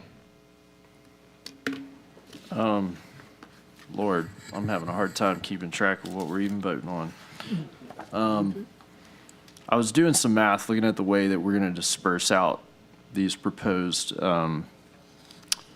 stipends, and if I have it right, if we combine the proposed stipends on the board today, along with previously approved stipends as well as the LDOE stipend, we're looking at $12,500 over this school year. $5,500 of that, I believe, would come to our bus drivers in October, and $8,000 of that would come to our bus drivers in April. That's assuming that the $1,000 from LDOE would make it to our staff by October, and that's based on the dates that we've discussed so far. Do I have that right? Did that sound right? I'm sorry, say it one more time. President Lannis, aligning the dates of disbursement with these. Yes, sir, that's correct. To October and April. In March, October and March. March, okay. And so we've got a total of $12,500. Okay, so I'm not advocating for anything in particular. I want what is going to be best for our staff to retain and attract our staff. That essentially it equivocates to over the next 9 months of employment, about $1,389 a month on average. I think there's a lot of different ways that we can do this. I think we may wouldn't consider removing or dictating how these stipends should be delivered, so that we can leave it open to perhaps our our superintendent to do this strategically, because I think there's a number of different ways we could do this depending on talks with staff, what we feel is appropriate. Because I almost, you know, if I'm a bus driver, I want to see it on my next paycheck, right? Not one lump sum, but I might be wrong. I don't know. I'm not a bus driver. So, I just want to put that out to the board to consider perhaps removing the dates from what we're talking about. Outside of that, I agree it's really tricky to decide on the fly many different salaries and compensation for different employees. And I think we do need to stay focused on the item at hand of what we're trying to solve, which is how do we ensure our transportation department is properly staffed? I think it is great that we're going to try to do for our paraprofessionals that work really hard, but we need to keep things in context. I also believe that we have no business putting permanent raises in effect, especially with the context of the situation we're in. Next year's budget, I slept easy last night knowing, thank God we didn't put permanent raises in place, because we would be tapped right now. And thank God we have a fund balance that we can make this decision with without putting ourselves in a precarious position. And we don't know the context of the budget that we're going to have to pass next year, and we need to tread very, very carefully with the decisions that we're making. That's all. Thank you. Thank you, School Board Member Russ. And I will now enter the queue. And I just want to piggyback on some of the things that School Board Member Russ said. As we've been talking about this budget, and this has gone on now for the last 3 hours, we've been discussing just transportation, because that's how important this is, and it is a crisis, or as the Vice President said, a state of emergency. I don't want anybody to walk away thinking that the district does not care, because I want to put this in context of numbers, because I really want us to understand this. When we started off, prior to the budget conversations, we started off with a fund balance of, correct me if I'm wrong, Ms. Lopez, $109 million? $111 million. In 1 month's time since we have moved the budget money just for pay increases alone, we are now at $22 million. I want to say that one more time. We're at $22 million. And I completely understand the sentiments of School Board Member Russ, because if we've been talking through the budget, there are some constraints based off of indirect costs that we're going to have rolling over, because ESSER is going to sunset next year. We have to be stewards, great stewards moving forward, which is why we're going to a month-by-month basis to look at how our budget is going to be constructed over the next year as we move forward. Because we're going to have to make some hard decisions, but we want to make sure we put our best foot forward to pay people now in a constructive manner that's going to get us caught back up where we need to be and make them feel appreciated. So I don't want anybody to think that we're just sneezing at $22 million. Because if you recall, we wanted to try to safeguard that money as we prepare for impacts next year. But we cared enough to go inside of the budget, inside of our fund balance, to move $22 million, which now it goes from 111 down to about $87 million that we have remaining. We have to also keep in mind, we have to keep a cap on those fund balance dollars. So the deeper we go into it, the more cuts we have to make inside of the budget next year. And I'm just saying this so people can be prepared for that and have an understanding of, if we have no money inside of fund balance, we got to cut from somewhere. So we're going to make every single instance that we can to get people caught up to speed, but in the same sense, we have to be good fiduciary stewards and monitor our budget progress on a month-by-month basis to make sure that we get in front of this problem rather than trying to attack it on the back end. So I'll just stop there. This time now we'll go to public comment. First up, we have Ms. Storm Matthews, followed by Mr. Patrick Mahaffey. Did I say that right? I'm sorry. Mahaffey, okay. And Ms. Catherine Woolfolk.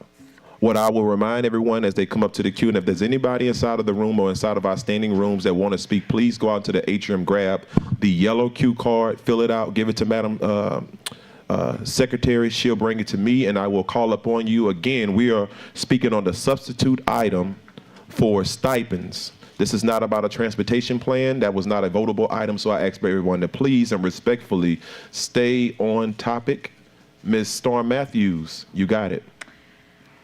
My comments are going to kind of be a little bit all over the place because, as you all know, when I get up here, I don't speak as myself. The amount is good. I appreciate the friendly to move up the dates. They want a raise. It's hard when you've been working for the district for 15 years and you have good credit and you devote, every school bus driver my kids have ever had is like family. They see my kids somewhere else and, these people, those are their babies. Just like my students are my babies, their kids that they transport, those are their babies. It's hard when you give everything you have to a job, when you're running 4 routes to make up for it, for the loss of what we have right now. And you want to go buy a house, you've got the credit, you've got the deposit, but you don't have the income on a piece of paper. Now, stipend, this $12,000, that is how much the raise would be. But guess what? A stipend doesn't get you a house. So whereas the stipend is the amount,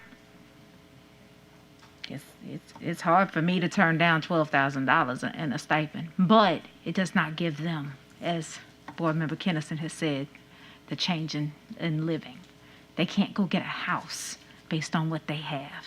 And for what they give our kids and what they dedicate themselves to, because those are the first people our babies see in the day, before we get to school, before they get to us, before we can impart on them.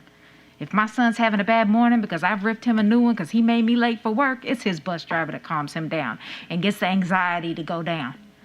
It's his bus driver that gets him to have a good day so that he doesn't run and become a legal problem for y'all.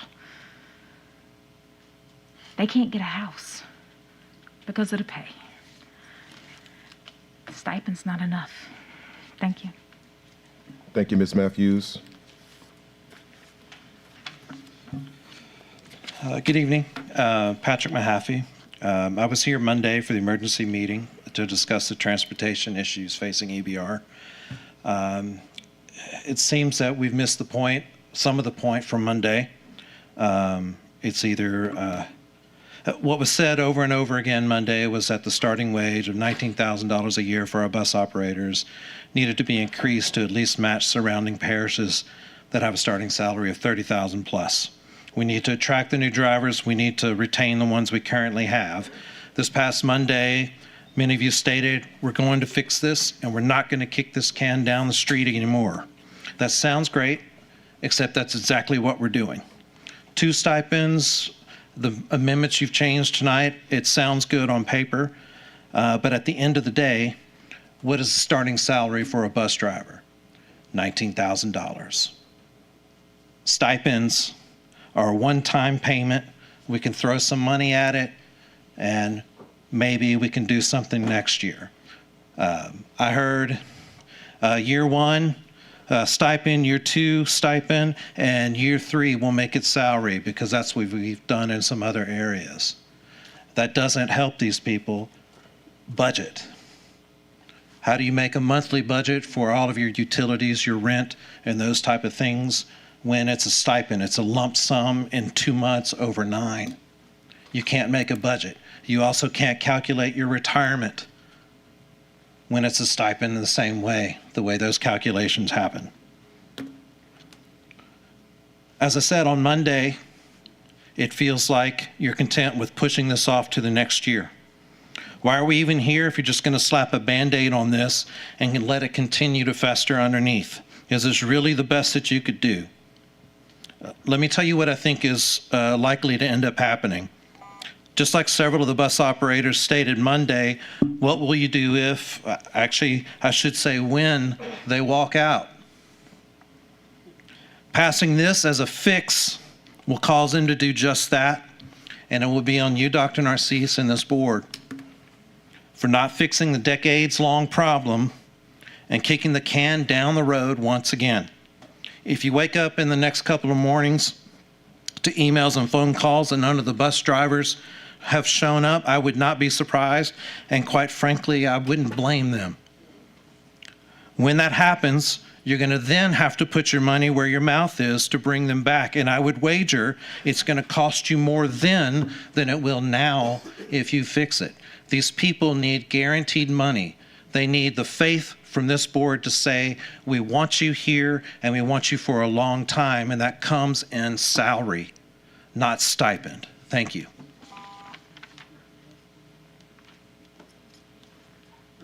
My name is Catherine Woolfolk, and I am a bus driver. And I've been driving now for 13 years. I'm able to retire. I can draw my money. But I'm trying to stay with EBR, but EBR is not letting me stay. What it's making me do is retire in my month of retire and go drive for another parish because EBR is not taking care of us. I'm making $20,000 and I've been here for 12 years. Now, that's not fair to me. I get a 25-cent raise or 50-cent raise every year, but right now I'm running 3 routes on a hot bus. I'll drive from Brightside to Glasgow, I come to Flame, and then I do Westdale Middle, and I don't have an air-conditioned bus. That's not fair to me. Then you're talking about giving us a stifles, but we need money. We need things to help us. I don't mind riding a hot bus. I've been driving it now 12 years. I had the same route for 8 years on the same hot bus. But I think that I deserve a pay raise or something to help me out. Now, the stipends is good. I'm not going to lie to you. But I would like to see it over, like they say, in my paycheck every month, or, every time I get paid. And I thank all y'all for what you do, but you got to get it together up here because you're going to lose drivers. You got 10 of us in the same shape I am, can retire as of October. You lose 10 more drivers. What you got to do? You got to cover them drivers. Thank you. Thank you. Next, we have Mr. David Carr, Mr. Paul Soto, and Ms. Jean Donaldson. Again, that's David Carr, Paul Soto, and Ms. Jean Donaldson. Please make your way to the mic. And you all don't have to speak in any particular order, just whoever feels comfortable speaking first.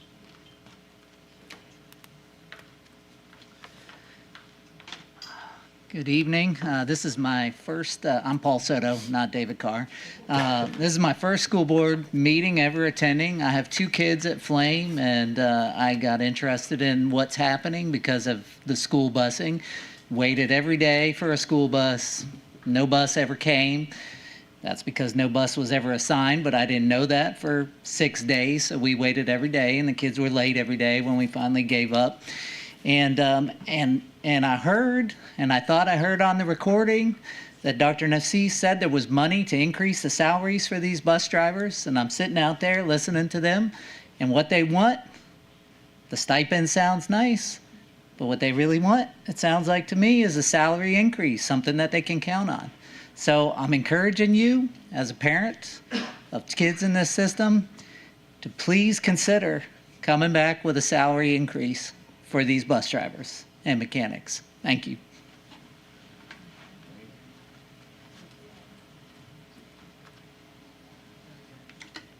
Hi, everyone. I'm Jeannie Donaldson. I attended the meeting Monday but didn't speak, and I felt compelled to come again and speak today because I was surprised. At the meeting on Monday, it felt like there was consensus around increasing operator salaries and mechanic salaries. And it kind of sounds like there's that today too, but there's also a weird rationale that keeps coming up that is, well, we did it this way in the past. We provided stipends to these other groups. We've done it this way in the past, and therefore we can't increase salaries now for this group. And I find that strange because there's also been clear admissions from folks who have been on the board for a while saying, we've messed up, we've been doing things wrong for a long time. So why continue to make the same kinds of mistakes? It's clear that what's needed are salary increases. And I also don't find the argument compelling that, well, we don't have all the information and we need more time. And I believe that these things are complicated and you want to get it right. But you've had time. These have been known problems. So tonight, I urge you to vote on and support the substitute motion the Representative Kennison has made to increase salaries, because you might not get it perfectly right because you don't have, although this is a smart group of people, I bet you could figure out a reasonable way to increase salaries to what would be a much more livable amount, maybe not even above 30,000 and competitive with neighboring parishes, but something that would show, no, we are going to make that promise of a real salary increase tonight. And then go and do the hard work and get it right next year. So you can continue to kick it down the road because, 30,000, from the numbers I was hearing on Monday, 30,000 is not even competitive with the local parishes. That would be on the low end. So even if you raised the minimum starting salary to 30,000 tonight, that's not, I don't see that as the end of where it needs to go. So I urge you to please seriously consider, and again, when everyone's saying I have to be a good steward of the money, but you're making financial errors constantly, buying cheap buses, then the mechanics say these are lousy buses. That's a waste of money. Or even suggesting we need to lease more buses. Leasing is not a great use of resources either. Buy good buses. So if you want to be good stewards of the money, I appreciate that. But there's also a long history, and all the Band-Aids are not being fiscally responsible either. So please consider a raise tonight. Thank you. Thank you. Next, we have Ms. Octavia Cade, Morgan Kelly, and Ms. Tonya McMillan. Good evening. Hi, I'm Octavia Cade. I was here Monday. I just want to say the stipend pay is a slap in our face as bus drivers. I'm doing 6 to 7 routes a day. I get up at 4:45 in the morning. I have to pick up my first set of kids at 5:45. I do that, another school. It's just a lot, right? You guys, we need a pay raise. And if you give us that raise, you get better drivers. When I say that, it's like Chick-fil-A and McDonald's, right? The customer service, better paid, you get better drivers. You get drivers who want to come to work, who want to do their job, right? Who want to be not just the teacher, the guidance counselor, the disciplinarian, but a parent most to our babies. I've been driving for 8 years, 7 years, this will be my 8th year. And I love my job. I love my students. I love my parents, right? But I can't do my job with the proper equipment, and that's a decent bus. I've been complaining about a bus forever, right? We are actually tired. I hear the bus drivers, we are tired across the board, and I really appreciate those who are really backing us with this pay raise. That's what we want. That's what we need. I just feel that you guys are not hearing us the way you should be hearing us. I've been complaining about buses since 2017 after the flood. Nothing ever happened, but I stayed because I love my job. We are a classroom on wheels. We are the meat to your bread. and we are devalued. Why? I don't know. Because without us, the train will stop. We are the main priority. We should be here, not here. We should be valued the most in this school district because we make it happen, Captain. We do.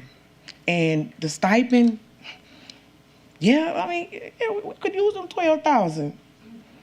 But we need it daily. We need it in our check we get paid twice a month. This summer didn't work. I went to go do unemployment. They told me I couldn't get it because the state and the EBR says that they got, I can be a 12-month worker. How? They talking about a deferred payment. I don't get enough to defer nothing. I can't, I need all my money. So I couldn't even get unemployment because you guys said I can be able to be a 12-month worker. That's unfair. I don't get enough to put to the side. I need every penny. Every penny. Please give us that raise. Thank you. That was Ms. Cade? Ms. Cade? Okay, thank you. Mrs. Morgan Kelly? Oh, she said, I'm sorry. She did not want to speak, but she said a stipend is not a base pay increase and for bus drivers, mechanics. I'm sorry, I can't make out all of it because it's the words are kind of close together. Next year's budget, should it be enough? What about AC? Okay, right. Next we have, I think it says born slated. Oh, okay, I'm sorry, Ms. Tunge, go ahead. I'm sorry, I'm calling the rest of the people coming up after her. It's okay, thank you. 1 second, Ms. McMillan. Mr. Craig Bilbrey and Empress Hallman. Okay, you have the floor. Okay. Good evening, everybody. I'm Tanya McMillan, parent of a child in East Baton Rouge school system. And tonight I shared the conference room with bus drivers. And they want raises, not stipends. And to be honest with you, they deserve raises. They haven't had a raise in so many years. For that woman to say she's been driving buses for 10 years and she's making $20,000? 12 years and $20,000? Like, who does that? And again, this is not a new problem. If we look in the Advocate from this time last year, it was the same issues. The difference is this year is that we stopped the transfers to the elementary schools, right? Which meant that parents or kids that would normally be on transfer had the opportunity to have a direct route. Those kids are normally your magnet kids and your kids who live in D and F school districts. So when the parents of Flame and the parents of BRC VPA, when their children were left on the streets with no bus and they started making noise, all of a sudden we get an emergency meeting. And I'm glad that we're having it because again, these things had to happen, right? So when they integrated the schools and they started allowing Black children to go to these schools, how easy was it for them to get there?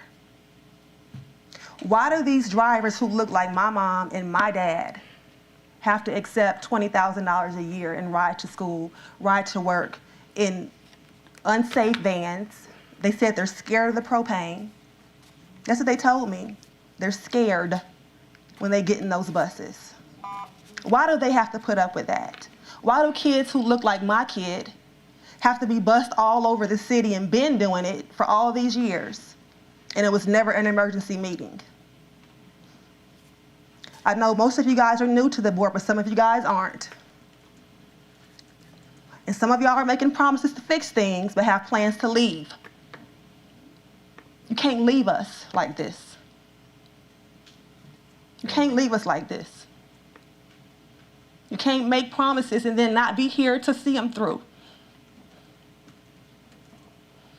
And someone asked me why I'm so passionate about this. Because my grandmother was the help. My father climbed underneath the car every day as a mechanic before he became an aerospace engineer. I saw his greasy clothes every day when he came home. Because that room looks like my mother and my aunties and my uncles. And because a lot of people from that generation were taught not to speak up. But it's a new generation, and I'm going to speak for them if they cannot speak for themselves. And please do the right thing. Thank you. Thank you. Next, we have Mr. Craig Bilbrew. Oh, sorry, you go. It's Miss Empress? Okay. Well, my name is Empress Holman. I'm a bus operator. Where do I start?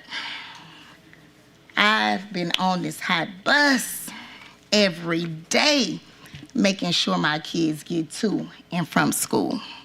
That's the only thing that's keeping me going right now, is making sure that my kids get to school. It is hot on that bus. When I get off the bus, I'm drenched in sweat, even in the morning time. Lord knows I had a child that was on my bus. I got all the kids off the bus, my last route, elementary. I made it to where I parked my bus. I checked my bus. Lord, it was a child on my bus. I started crying because guess what? It was too hot for both of us to be on that bus any more time than what we had to be. Ooh, thank you so much, Katie. Thank you for having us, because let me tell you about this stipend.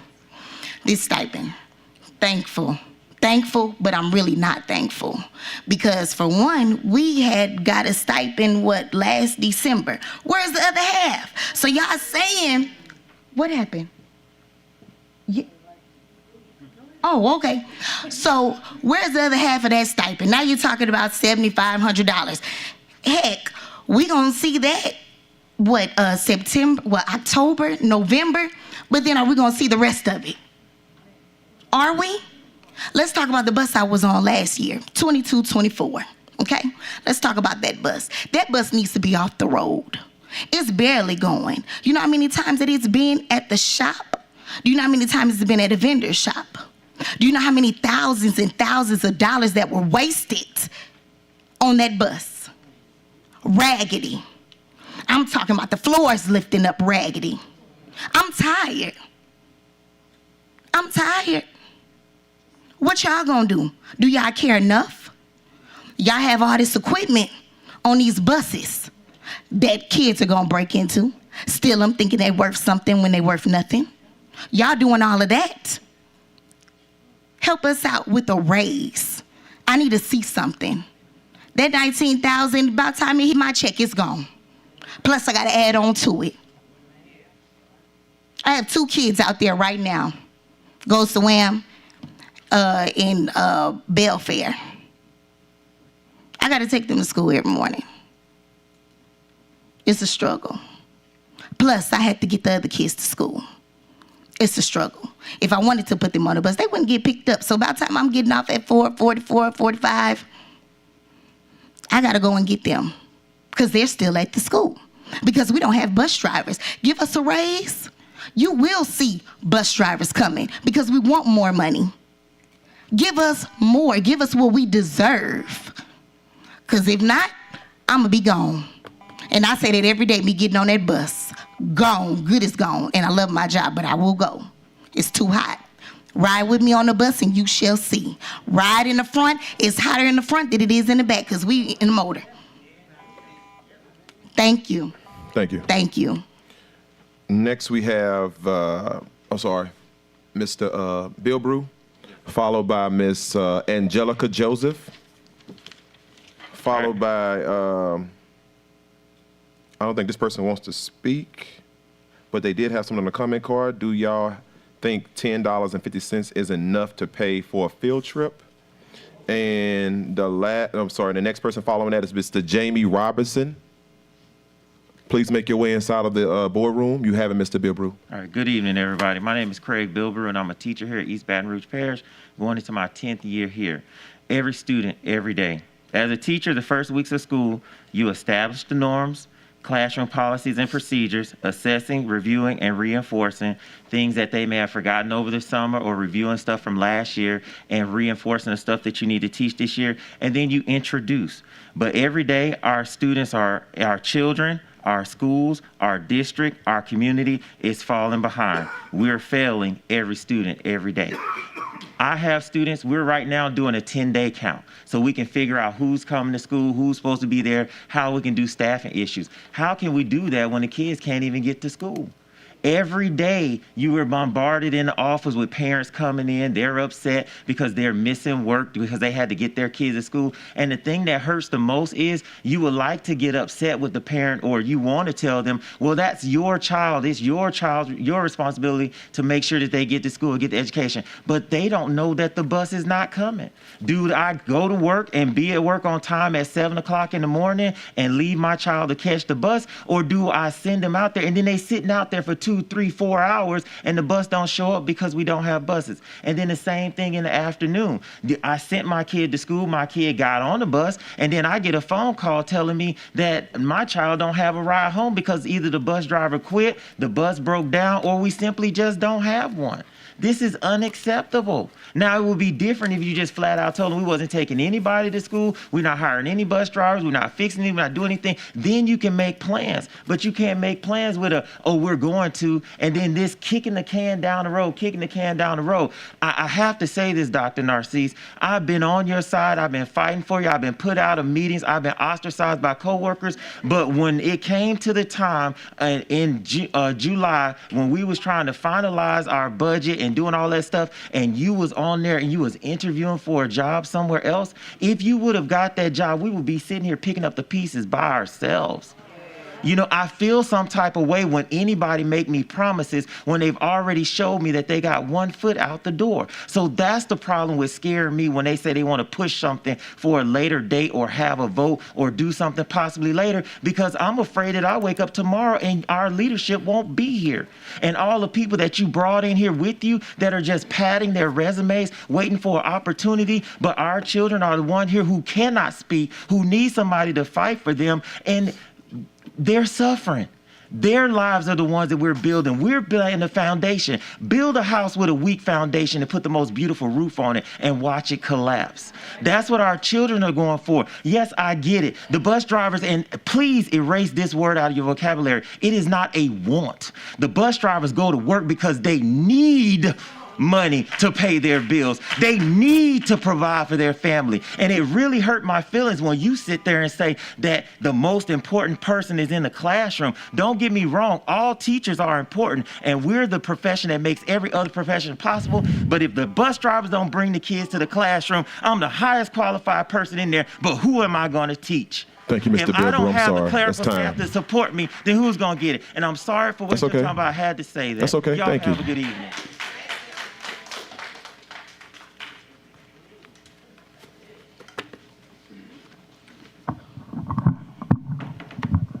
Good evening. I'm sorry, Mr. Robinson. Before you go, I'm gonna call up the rest of the people who are coming behind you. So don't start this time. Oh, I just heard you say my name. No, you're good. You can stay right there. Dr. Leach, and I think it says Born Slated. I don't know if the person is here. That's the name that's on here. It's only one name. Okay, if that is it, also Mr. David Carter, if he's still here. David Carter? Okay, you have the floor, Mr. Robinson. Thank you. Good evening.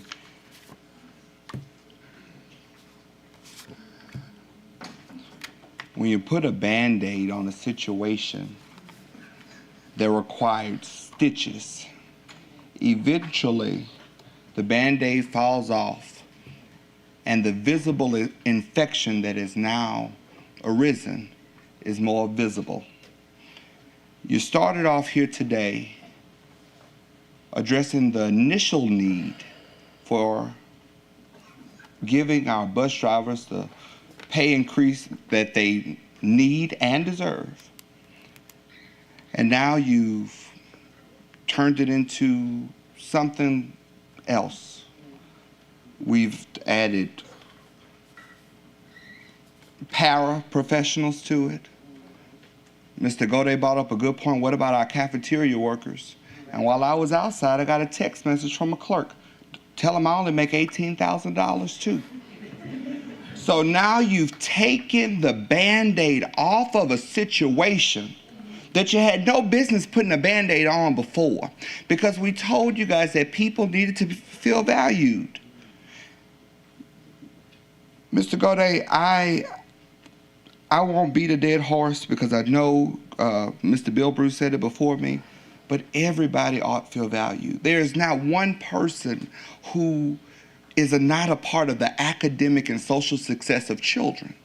Teachers, custodians, cafeteria workers, the person that comes and cut the grass so they can go and enjoy recess, that person matters, and people want to feel valued. And if you don't make them feel valued soon, you won't have a system to represent.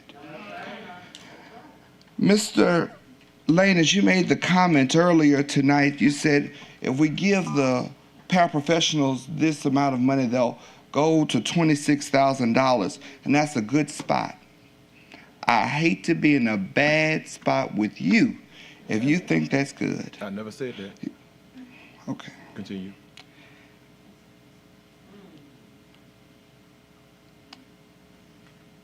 If you guys don't do something tonight that's sustainable, if you guys don't do something that makes these people want to come to work tomorrow to pick those children up, we're going to have a big problems on our hands. So typically I would tell you, I would say, don't make a rash decision, because you just added all this money up into your fold, and you didn't do your fiscal responsibility to make sure you actually have the money. Because if you do this and we don't have it, then we have another crisis. Because when they don't get paid, you're viewed as liars, and they already don't trust you.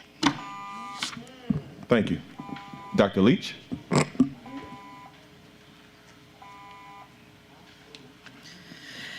Good evening. I gave the Madam Secretary this document for you guys to read, 8 ways to solve your school bus shortage. When you get it, and I hope you do get it, that you pay particular attention to number 5, where it says, school buses may not be your only option. I thought it was pretty interesting. In the meantime, I just want to address something. It seems like every meeting we have, there's a dig on you, Dr. Narcisse, about applying for a job in another school district. For those of you who don't know, sitting on the board, listening, watching on YouTube, or wherever you are looking at this, know that on average, superintendents across the country generally stay in their positions 5 to 7 years, period. That's it.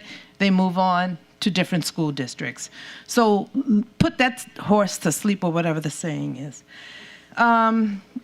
We have a corporation that's a 7-hour drive away from here, Federal Express. They have the best logistical system in the country, probably in the world. Maybe we should reach out to at least at best their regional vice president to see how or if they're willing to work with us on logistics. There are also a lot of programs out there that we could look at. I find something inherently wrong that we have elementary school children at a school bus stop at 5:30, 6 o'clock, 6:20 in the morning. That's a problem. I have a problem with that. We are a corridor for human trafficking, and we need to be aware of that, if we're not. Do you know how many paraprofessionals who are also transportation aides, the same, that qualify for SNAP and Medicaid? We're kind of like a Walmart here, right? No.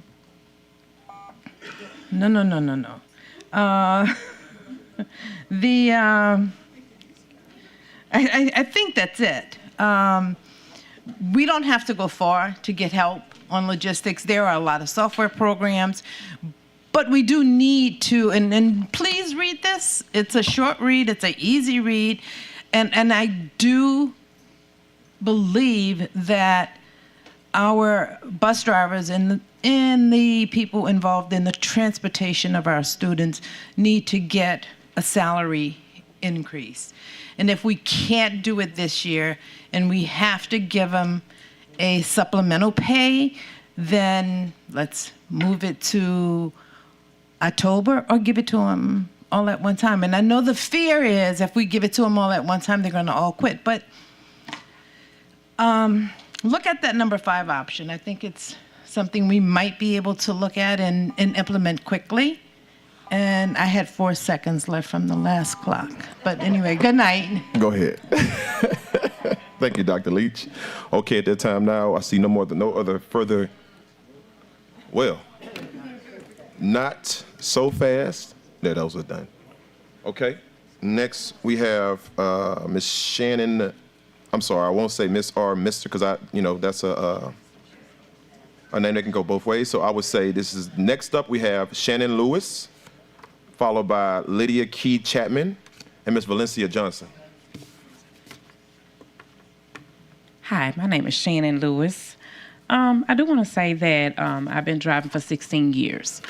Like my coworker said, stipend is good. It really is. But at the end of the day, we do need a raise, okay? And we cannot, like they were saying, we can't buy a house, okay? So when I started 16 years ago, you know how much I was making? $500-something. I tried to apply for a house through, what is that? Habitat. I didn't even make enough to get a house. But as the years went by, I cleaned houses just to make money, extra money. Now I have a business and I make money through. But I wouldn't have to do all that if I had a raise. I do that for another, source of income. But I appreciate y'all for how y'all do. We just had a driver quit. Little do y'all know, we lost another driver tonight. She turned her key in tonight. She's gone. So if you don't get us any money, I'm just saying, I've been hearing today, we had another meeting today. They said that they're rolling. We don't get more money, they're rolling. I just want to let y'all know, everybody on the board, these drivers are going somewhere. They're not going to be here. They have other jobs that's making more money. That's what their options are. I'm just saying. So if you don't give us more money, that's what's going to happen. Thank y'all. Thank you. Miss Lydia Key Chapman and Miss Valencia Johnson.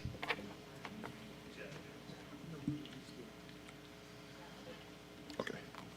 I'm sorry, Ms. Johnson, as you make your way up, I'll go ahead and read what Ms. Chapman said. She said, please clarify the disbursement of the stipend and retention bonus. Is the second portion of the stipend coming at the same time as the retention bonus in March?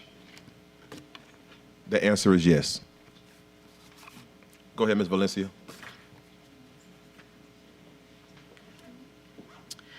Good evening. My name is Valencia Johnson, and I'm the president of the East Baton Rouge Parish Association of Educators. And while sitting out in the overflow, bus drivers wanted me to tell you that if they don't get a raise, they're not coming tomorrow. And so I'm just letting you know, so you can let the parents know that they don't need to look for a bus if they do not get a raise today. So keep that in mind. I know we have some budgetary issues, and I know that you're trying to do the best that you can. But at this point for bus drivers, it's not enough. It's a little too late. And with all the problems that we have with transportation, I think it would probably be more effective for us to do a pause since we have the covering of the emergency, so we can get transportation in order, so we can get our bus drivers together, get those emergency fixes that we need to do with the buses, get the J Campus together, because we got teachers who are still at the other school, on the other school roll, or have the roles for the other schools that they transferred from. So they can't put in grades that they're supposed to do every week because they don't even have access to the children that they are currently teaching. So we have bigger problems. We can't get the children to school, and then when they're at school, the teachers can't do what they need to do.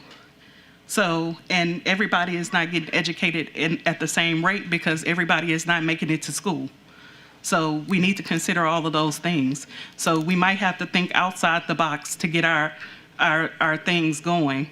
But the word on the street is bus drivers are not coming tomorrow if they don't get a raise. Thank you. Thank you, Ms. Johnson. Seeing no other queue cards at this time, we will now come back to the board. I'm first inside of the queue. I'll try to be as fast as I can. I want to just clarify something because a comment was made and my name was attached to it. I, in no way, shape or form, would ever say that $26,000 is enough for anybody to earn as a wage. I just want to clarify that because it never came out of my mouth. What I did was I tried to quantify how much money paraprofessionals were going to make. Just want to be clear about that. The next thing I want to do is I want to have an honest conversation with everybody who's listening and everybody inside of the room. If we gave every single bus driver $30,000 salary increase today, this does not include legacy costs, by the way, this is just pure salary, it would cost us $17,500,000. That's just for bus operators. As we heard on Monday, mechanics also need more money, as well as our transportation attendees. Again, that does not include legacy costs, $17,500,000. If we did the same thing for teachers, it would cost us $46.8 million for a grand total of $64.3 million. Again, not including legacy cost. We haven't even discussed the equipment we need to get our buses back up on the road. We haven't even talked about getting buses. Because the reality is, but we heard tonight is, we have been buying cheap buses and we have to get more efficient buses to keep them on the road. We need more mechanics. When you add all of these numbers together, that number now is closer to $100 million. And this is what we have to do on a yearly basis. That's nearly 25% of our operating budget for the district. So now you have to ask yourself, are we going to balance what we're doing inside of our classrooms, of what we're giving our students, or are we going to balance salaries? I get it. It's not enough, but it is a start, and we're trying our best to move in the right direction. Now, what I will clear up by saying is this. I love the salary conversations. I just wish they would have came last month when we had an option on the table to increase salaries, because the reality is half of the people that I'm hearing tonight tell us we need to give salary raises were the same people that said that you're going to rob Peter to pay Paul if we do that. I know bus drivers need more money. I know cafeteria workers need more money. I know janitors need more money, and I know teachers need more money. All of our employees need more money. It's just not enough to go around. And we have to come up with an equitable plan for how we do that. You can't do that in 1 year. You can't really do it in 2 years. You need 3 years to span out to understand what your indirect costs are going to be, because again, ESSER is going to sunset next year. And we have to be able to pick that cost up. I'm only saying this to give everybody more contextual details around what we're dealing with. Because it's easy when you don't understand all the complexities that go along with it, because you can't simply just move money that way. But what I can tell you is we hear you and we appreciate you. And we are trying our best to make this work. We have prioritized our bus drivers over everybody else receiving a stipend. That's the truth. Our teachers only getting $6,000, and that's including what we're getting from the state. Our bus drivers, when you add the total allocation up, is somewhere around $12,500 that we're giving in 1 year. We've never done that before, never. So again, we hear you. I promise you, we hear you. But we're trying to be good stewards at the same time by figuring out how we're going to also take care of what happens inside of the classroom, because that's equally important. It's making sure that kids get there safely, they have good, safe places and spaces, and that they're also receiving a fair and equitable education every single day. We have to try to balance everything as a board. I just wanted to say that, so I didn't want anybody to feel like they're walking out there unappreciating that we don't want to make this happen. But what we can't afford to do is delve out so much money and we take on all of these financial impacts next year and we find ourselves inside of financial exigency. That is not a good place to be in, because then a lot of heads would have to roll, and then we would still have to try to figure out how we cover overhead and how we cover operations. I'll just stop there. And I just, again, thank you all for being here with us. Thank you all for coming up and letting your voices be heard. We hear you, and we're trying to work through this process with you.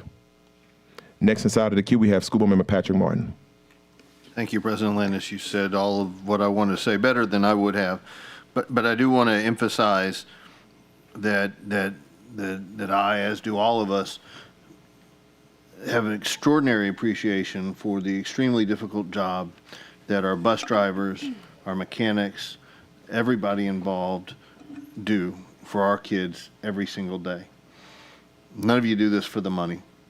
All of you do it because you love the children. If you do something like what Ms. Johnson said, that's going to hurt the children. It's going to make our lives difficult, but it's fundamentally going to hurt the children and the families. It's going to add to a crisis that is already very significant and that we can't fix, as the superintendent said, overnight, right? Decades of poor choices for bus purchases, relying on grants to buy buses that don't actually work, right? Sometimes free things are not really free. We're not going to fix those overnight. We can't responsibly, no matter how much we care, and we care an awful lot, we cannot responsibly undertake the financial consequences right now in response to the crisis that it would take to actually give everybody a raise as to what they deserve. Because they deserve more than that. We're talking about average pay in a field that is underpaid across the state, right? In the state that has one of the worst education systems in the country. We got so many issues to fix. This is the crisis of the day. It is far from the only one. Mr. Gaudet mentioned teacher shortages right now, which is also a significant issue. Even when we did the budget and we voted collectively on something in the neighborhood of $25 million of stipends for our teachers and staff, almost every penny of that was coming from a one-time surplus of funds in what's called sales tax Prop 3.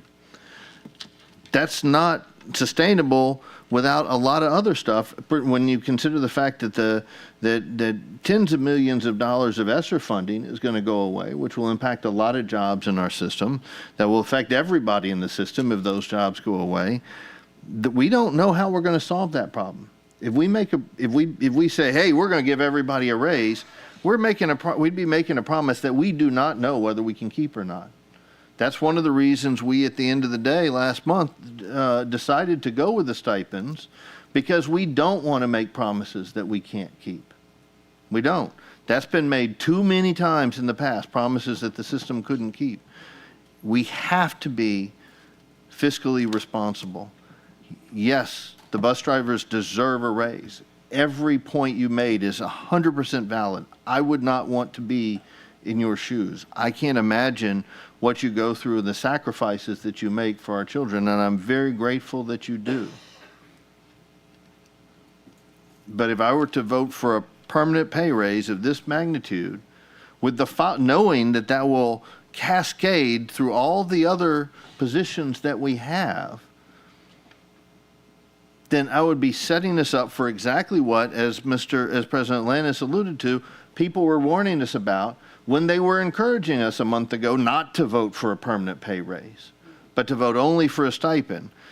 I had people tell me, if you vote for a permanent pay raise, it's because you want the system to close its doors, right? That's what people told me that. That's not the goal. That's none of our goals, right? I don't think that would have happened had we given it made some part of that stipend a permanent pay raise. But if we gave a large part of that, that would be the risk that we have. It would be a real risk if we made that large of a permanent pay raise and commitment. We can't do that right now, no matter how much we care, and we care an awful lot. Thank you, President Landis. Thank you, Schoolwoman Martin. Next, we have Ms. Katie Kinnison and Schoolwoman Kinnison. Thank you. Ms. Hall, Ms. Smith, Mr. Ridgely, and Ms. Lopez, can you all just be on call to fact check me, please? Ms. Lopez, I'll probably need you to come to the mic. I'm sorry, 1 second, Ms. Kennison. I apologize. Can you please pause the time?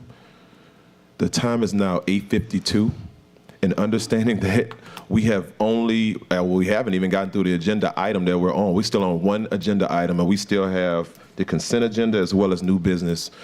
Tonight, I'm going to have to do something that we typically have not done. I'm going to ask the board to allow us to suspend tonight's rules so that we can get through this agenda, the entire agenda.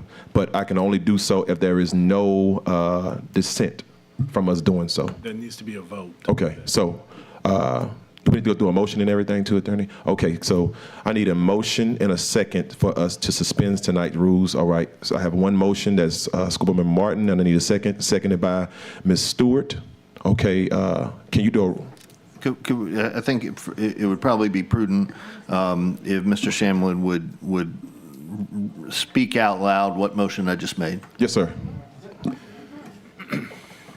So Mr. Martin made a motion to suspend tonight's rules of procedure, and the effect that has is that it will allow the meeting to extend beyond 9:30. Yes. And we're going to require it's going to require a unanimous vote because it takes a unanimous vote to extend the meeting until 9:30.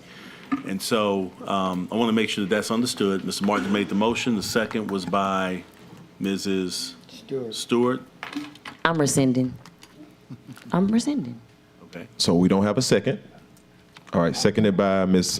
Katie Kennison. However, because the School Board Member Shoshone Stewart has rescinded, I'm thinking that she will not vote for it anyway. So I just want to debate might manage to change her mind. Yeah. So okay. So we have a motion and a second. We'll need to take comment from the board, the audience, the board, and then conduct the vote. Okay, so I'm going to suspend the order that we're currently in inside of the queue. If anybody wants to speak on the item, just please raise your hand so we don't have to take anybody out of the queue. So Patrick Martin, I'm sorry, School Board Member Martin, you're up. Thank you. I think it's very impressive. We at a minimum, we have another item related to the transportation crisis on the agenda. We have to get through that. We cannot leave here without getting at least both the transportation items on there. And I don't see how we're going to finish our discussion about the current item and finish the discussion on that before 9:30. So my concern is that if we don't suspend the rules, then and allow for continuing past 9:30, then we're not going to address the crisis that we have to address tonight. Yes, sir. And just as a point of information, we also have an ITEP item that is completely or absolutely sensitive, and we have to get through it tonight. So I would just let everyone know to caution on the side of error with us moving not to suspend tonight's rules, because as you just alluded, I don't foresee us getting through this item and then also getting through the next item that's connected to it, and then also getting to the ITEP sensitive item before 9:30, because the hour is now 8:55.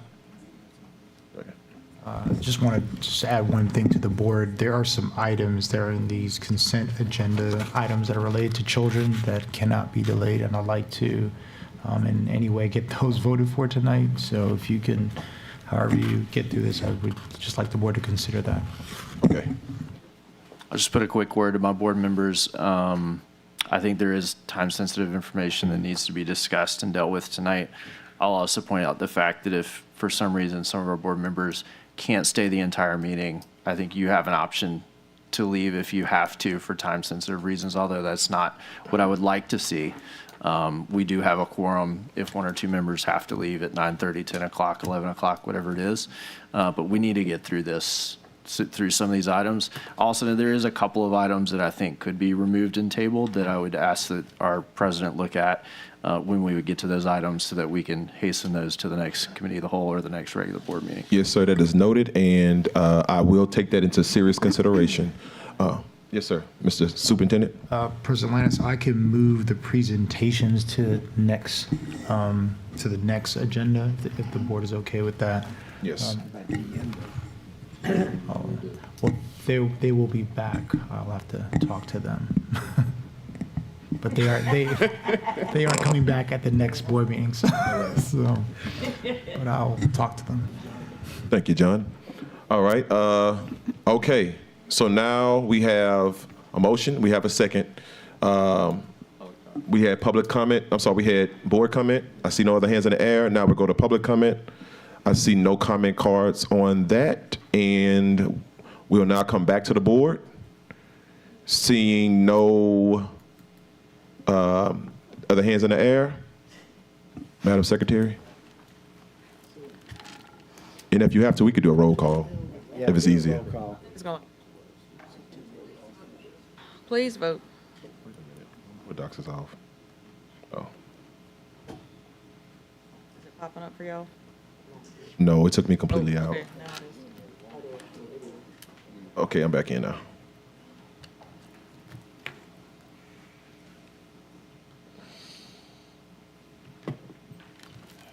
Motion carries. Okay, thank you. All right, now I'll go back to board comment. You are in the queue, Miss Katie Kennison. Thank you. Again, guys, did I mention, or anyone else, if I'm not stating facts, please come up and correct me. Talk for a second about equity. You know, I was against giving permanent raises to teachers. Everyone keeps alluding to that. It is true. Teachers aren't living in poverty, although they're dealing with difficult situations. They can live in a house, and they can have a car, and they can put food on their tables. So it's not as an emergent of a situation as the people who are working as bus drivers. And part of what I understand is equity, people who have much less to work with, in order for a situation to be equitable, need much more than some others to level the playing field.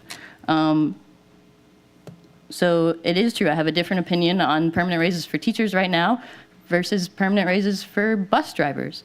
I want to look at some numbers real quick. The update that we got yesterday was that we had 285 bus drivers. They're quitting by the dozen, and that 249 were working yesterday. Does that sound about right, Mr. Ridgely? Okay, so the $17 million we're talking about to give permanent raises to drivers right now, would that be the fully staffed 700 or 474 spots we have budgeted for? Because if we bring these 285 people, and perhaps much less than 284 after the last 15 minutes, I don't know what the number is today. If we bring them all that we still have, that haven't left, if we bring them all to $30,000 tonight, help me with the math, Ms. Lopez, but I don't see $17 million. I see $5 to $6 million, inclusive of benefits. Is that? Okay. So that changes things a bit. If we're looking at, everyone's saying they're going to strike tomorrow. If we're looking at kids not being able to get to school tomorrow, and we're being begged to do something tonight, I'd like that number. Like, if we don't have the buses, obviously it's going to be an issue. Obviously this is going to continue to be an issue. And obviously we want a fully staffed 474 drivers. But if we don't do something tonight, not only is no one going to come and take these jobs, we won't have the drivers that we already have. So let's keep, what if we thought about keeping the drivers that we have so we can get our kids to school tomorrow, Monday, Tuesday? And if we don't have buses, after talking to the mechanics and to Dr. Narcisse, there isn't an influx of buses. So we're not suddenly going to hire 200 more drivers if we don't have the buses. That's going to trickle in slow. But at the very least, we can keep the drivers we have, give them a standard of living that is at least reasonable, and keep getting the kids to school somehow, most of them. That's better than nothing. But please correct me if I'm wrong with that ballpark number for.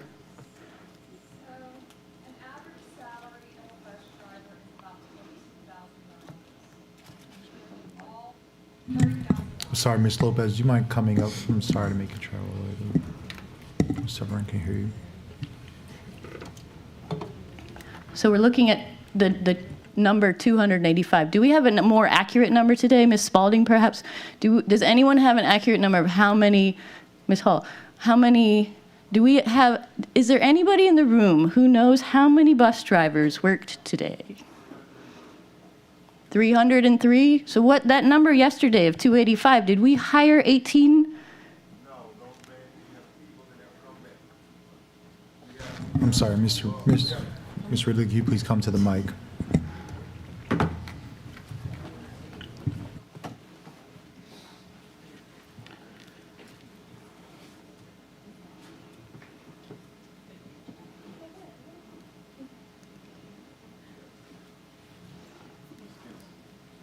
Sorry, School Board Committee Kennison, you're 30 seconds over, but I'll allow you to ask this question. No problem. I've asked all the questions. Everyone's understanding the point I'm making. So if we could get a ballpark number from Ms. Lopez about the current drivers that we have that are able to be on the road. So is that, like, what would we be looking at today if we couldn't hire anymore? Like, to get them, the ones we have, to where they need to be. And as we get new buses, we hire more drivers one at a time. But is it, how many drivers do we have? So you asked how many drivers actually Today. drove today? 303. 303. Yes. Okay. And how many drove yesterday? 375. And that's inclusive of the 48 that didn't show up for changeover? No. It's inclusive of people on leave, FMLA, people with Can you speak in the mic, Ms. Spalding? Thank you. That's inclusive of people who are on FMLA or who have, on workers' comp or who have called out. So those numbers flex every day. It is really hard to get information here because I'm looking at the update that we received last night that we have, that yesterday we had 249 out of 285 operators drove buses today. What are those numbers? So there was a list of people who said that they were coming in yesterday, right? They weren't on leave, they weren't on workers' comp, they didn't call out or what have you. There was a list that said that they were coming in, but people did not come in. There was a deficit with the number of people who came in. We actually that would- report the number of people who worked that day and then the list that's on our HR rolls. Okay, well, let's, We can report it in a different format if that makes it clearer for you. so what's the number you're saying that we have working? 75? Oh, I'm sorry, working? 303 people work today. 303 people work, but we have 370 some, you're saying, that are on payroll receiving, Yes, that number's not 100% accurate, but that's a ballpark number.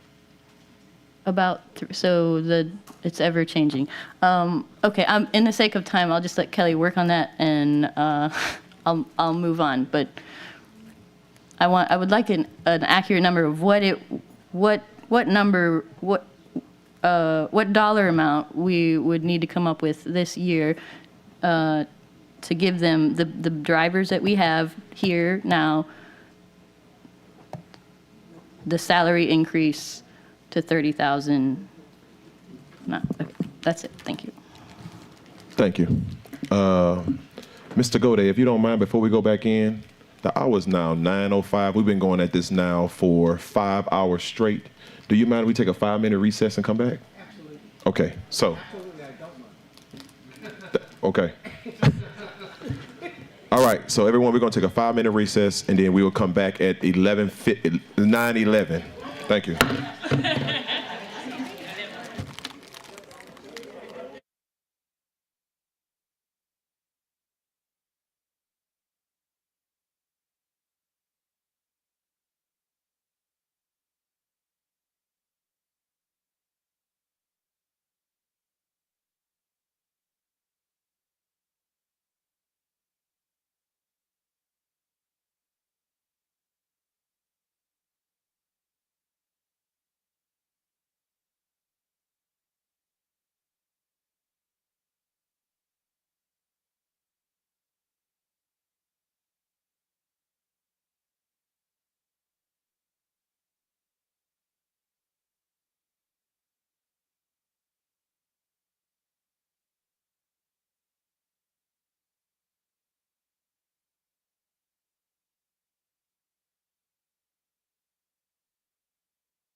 Oh, well, that means no. Okay.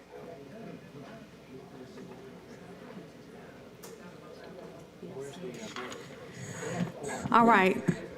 Okay, so we technically have a quorum, although we are missing Dr. Narcisse and our legal counsel and our secretary. So I guess we will give them about 2 minutes and then we will return. It is 9:18. We will begin at 9:20. Thank you.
What? They told me to stop. I was like, boy. No, you can have.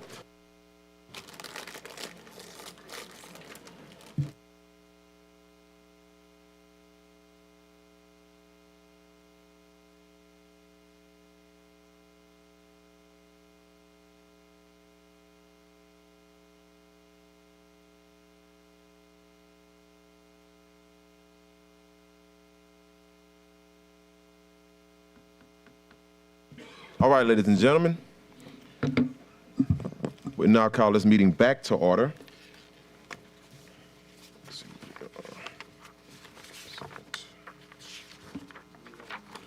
Okay, we are now on item H1, and we left off at Ms. Katie Kennison. Okay, I'm sorry. School member Michael Gode. Ms. Kennison spoke before we concluded. You are now in the queue. School board member Gode. Yes, thank you, and I'll try to be quick. I just wanted to make sure everyone understood some of my comments. In no way do I want to say that bus drivers, paraprofessionals, and things like that are not important. What I was trying to say was that we are an education entity, and the teachers are the heart of that entity. Just like you can't have a hospital if you don't have doctors, you can't have a school if you don't have teachers. But just like a hospital can't run without nurses, a hospital can't run without med techs, a hospital can't run without x-ray technicians and all those things. So all those things are important. Just like all of our bus drivers are important, all of our cafeteria workers are important, paraprofessionals are important, the administrative staff is very important. And that's the only point I was really trying to make, is that teachers are the heart of what we try to do here as an educational entity. And that was, I know I got called out by name by some of the commenters on that, but that's all the point I was trying to make. We need to pay other people very well. They do essential jobs that need to be done. Without it, the teachers can't do their jobs. And that's the only point I was trying to make. The other point I'd like to make is I know that there is some discussion about whether it's a salary or a stipend or whatever, but I just want not to get lost in all of the discussions. Last year, our bus drivers had a starting salary, and I'm going to just use the starting salary because I know that they're small step increases, but basically it's $19,000 a year. This year, with the stipends and everything else, I recognize the money's going to come lumpy, but the money will come, and I understand that's a little bit of a problem, but the money will come. They would be getting $31,500. That is a 65% increase in 1 year. I recognize the timing is an issue. I recognize that that is not the absolute preferred way to do it. It would not be the preferred way I can do it. I would like to do it, but it's the way we can see forward to making it happen.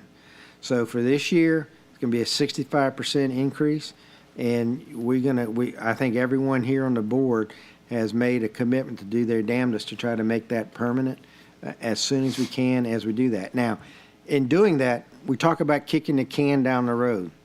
We've kicked so many cans down the road, we can open up a recycling center. And we sit here with all of this. We have consolidations of schools we need to do. We have lots of other things we need to do.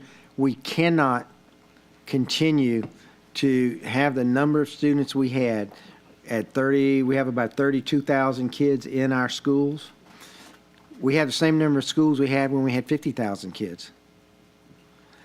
We need to make serious changes, and that can's been kicked down the road. And this is just, and we've made that by not spending the money. You know, if you don't spend money to keep your house in repair, sooner or later your house falls down. We haven't been spending the money to keep our house in repair, and we haven't been making the changes that need to be made. So I agree with my colleague, Mr. Lewis here, who said that this was a situation that we had to go through. It was a wake-up call for us. And I 100% agree with that. We had to go through with this. We had to go through with this to make us realize that this is real, and all of these things are real. And transportation is just one part of it. It's the part that broke today, and the reason it's so controversial is the part that impacts so many different people, because all of the parents in the school district and all of the schools in the district are impacted. But we still have a teacher shortage. We still have all these other things, and the impacts of those are not quite as widespread as a bus shortage, but they're just as real, particularly for those kids who don't have a teacher in their classroom. And so we need to be doing all of these things and getting all these things going on, and I'm over time already, so I'll stop there. Thank you. Thank you, School Board Member Gode. Next, we have School Board Member Vice President, Ms. Carla Powell-Lewis. Thank you. I have a question for, I guess, Ms. Lopez. You may have answered this before, but we've talked about so very much. If you could answer for us, and maybe you can think about it as you're on your way up here. My question is, exactly how much would it cost us if we were to attempt a salary increase? Well, that all depends on how much you want to pay them. Okay. So at a rate of, I think that's about 30,000. 30,000. Okay, so let's talk about that. And that's just bus drivers, right? It's just bus drivers. All right. Okay. So if you want to talk about 474 bus drivers, okay, that's it. You can say $30,000, but you can't just say $30,000 because they're on a scale. Right. All right. So with that argument, let's say an average, which they do, an average bus driver makes $22,000 right now, because while the scale goes all the way up to 30, we have very few older experienced drivers. Most of our drivers are younger. So you see an average is 22. That would be an additional $13,700 roughly per person if you put them on the scale. So if you have 10 years of experience, you won't make 30. A 1-year person would make 30, and then it would go down. So that being said, for 474 drivers only, it would cost you about $8.5 million annually. Now that would shift up as years go by, as they get more experience, they would make more. Okay. That's also always the average. You're going to have outliers. You're going to have some 1 years. You're going to have some 20 years. So, ballpark. Okay. Thank you. You're welcome. Point of information, though, that does not include legacy costs. So what happens when you Legacy include? costs is only if you outsource them. Okay, gotcha. Thank you. Did it include retirement? Yes, that's with benefits. Okay. Okay, thank you. And my other question, I guess, is in regards to Dr. Narcisse. So in the case, you know, we've received quite a few, I don't want to say threats,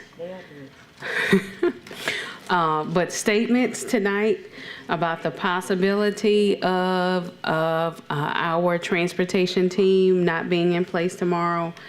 What is the contingency plan? My prayer is that they roll, but in the case that they don't, what is the contingency plan for our kids?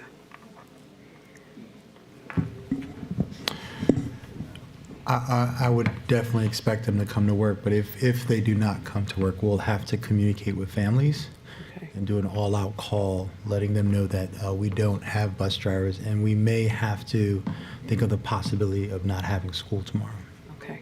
Okay, so thank you. I just wanted to ask that because I know, you know, all of this kind of really blew up last week around this time. And so we just need to be prepared for whatever the case may be on tomorrow. Thank you. Thank you, Madam VP. And because you are the last person to speak, I'll just add one last point of information. If, let's just say hypothetically, bus drivers decided not to come tomorrow and we had to cancel school, do those students have to make their school day up at the end of the school year? So there are policy, the way that we built our calendar is we built in contingency weather days. And so we would probably have to look at, well, we'd have to look at taking one of those actual days that we already have and try to substitute that. Our goal, not the goal, the state gives us X amount of days when we send our calendar in, and they would just, you know, take one of those days. Or we can look at, you know, there are days where you can look at where you have, which would probably put a burden on teachers, but you have a teacher professional development day, so we'd have to probably take one of those days. So there's different days we can take away, but that would burden the system. So, no, so that's the point that I was making, is that if that does occur, that time has to be made up somewhere. And whether or not it burdens one group is going to burden somebody, but most importantly, it's going to burden the students because their learning is essential, and the parents. So I just want to make that clear. Seeing no other names inside of the queue, we've already did the public comment. I'm sorry, Schoolman Nathan Rush, you're in the queue. Yeah, I've really been trying to hold my tongue, but I have to speak on this because there's been a lot of rhetoric thrown around a lot tonight. And somebody's got to speak in a way to temper some of the expectations and some of the attitudes tonight, because we're here trying to do what is in the best of the interest of students. That is why I joined this board. I believe that's why, and I like to give the benefit of the doubt that that's why everybody is in this room. There's been a lot of contention tonight. There's difference of opinion from families, from bus drivers, from board members, from staff, you name it. This is a complex issue. I will say that as a board, we are trying to do the best that we can, every member of this board, to weigh the impact of our decisions. we do not serve our kids well if we pit groups of employees against the system that employs it. If we pit board members against each other in their difference of opinion, we're going to come loose at the seams real quick if we don't stick together on this. And it's going to be a test how things play out, regardless of what decision is made here tonight about this item and other items. I encourage everyone to give everybody a little grace. Our bus drivers are working really hard, our mechanics are working really hard, our school staffs, our central office staff is working really hard. We can be mad about whose fault this is all day and all night, but it's not going to make things any better. We've hit a juncture in this school system where we're feeling some pain. And that is because we don't have enough resources to do things the way that we've been doing them. And this is showing what happens when we continue down that route. We have more pain ahead. This is a piece of cake compared to how hard it's going to get when we have to make financial decisions in the future. Because we're losing $60 million at the end of this year, and our enrollment's going down, and we're going to have to consolidate schools, and those are going to be tough choices, and on and on and on. Meanwhile, we got to pay virtually everybody in our system more money just to keep them on board. So we're going to do our best, absolutely, as a board, to thread that needle for our community. But to do that, we cannot pit groups of employees against the system that it employs. And so I don't want to take a hard line on my attitude against people that decide that they're not going to show up for work tomorrow. I'm instead going to ask that regardless of the decision that's made, that you show up and do what's best for kids, and we will too. Thank you.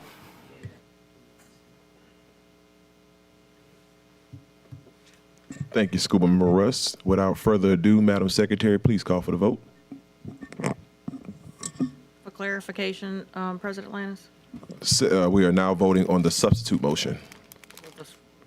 friendly amendment to the substitute Yes, motion with the friendly amendment. for the October 23 and March 24. Give me 1 second. So this is a substitute motion for consideration of a request for the approval of the following stipends. A stipend in the amount of $7,000 payable in 2 payments of $3,500 on November 14, 2023 and May 16, 2024, and an additional stipend of $2,500 as a retention incentive paid on, I'm sorry, I need to go back because I said the wrong dates. A stipend in the amount of $7,000 payable in 2 payments of $3,500 on, well, we don't have a specific day yet. October 2023 is how I have it in the All right, system. on October 2023 and March 2024, and an additional stipend of $2,500 as a retention incentive paid on March 2024 for bus operators, transportation aides, and mechanics. So that one needs to be March 2, the retention? Yes, that's correct. And B, a stipend in the amount of $3,000 payable in 2 payments of $1,500 on November 14, 2023, and on October 2023 and March 2024 for all school-based paraprofessionals, strategic alignment, operational excellence, funding source, general fund. Point of information, are you giving it a particular date, or you're just saying? No, because we don't have one yet. She said Okay. what she has it coded is just the month and the year. Okay, thank you. Please vote.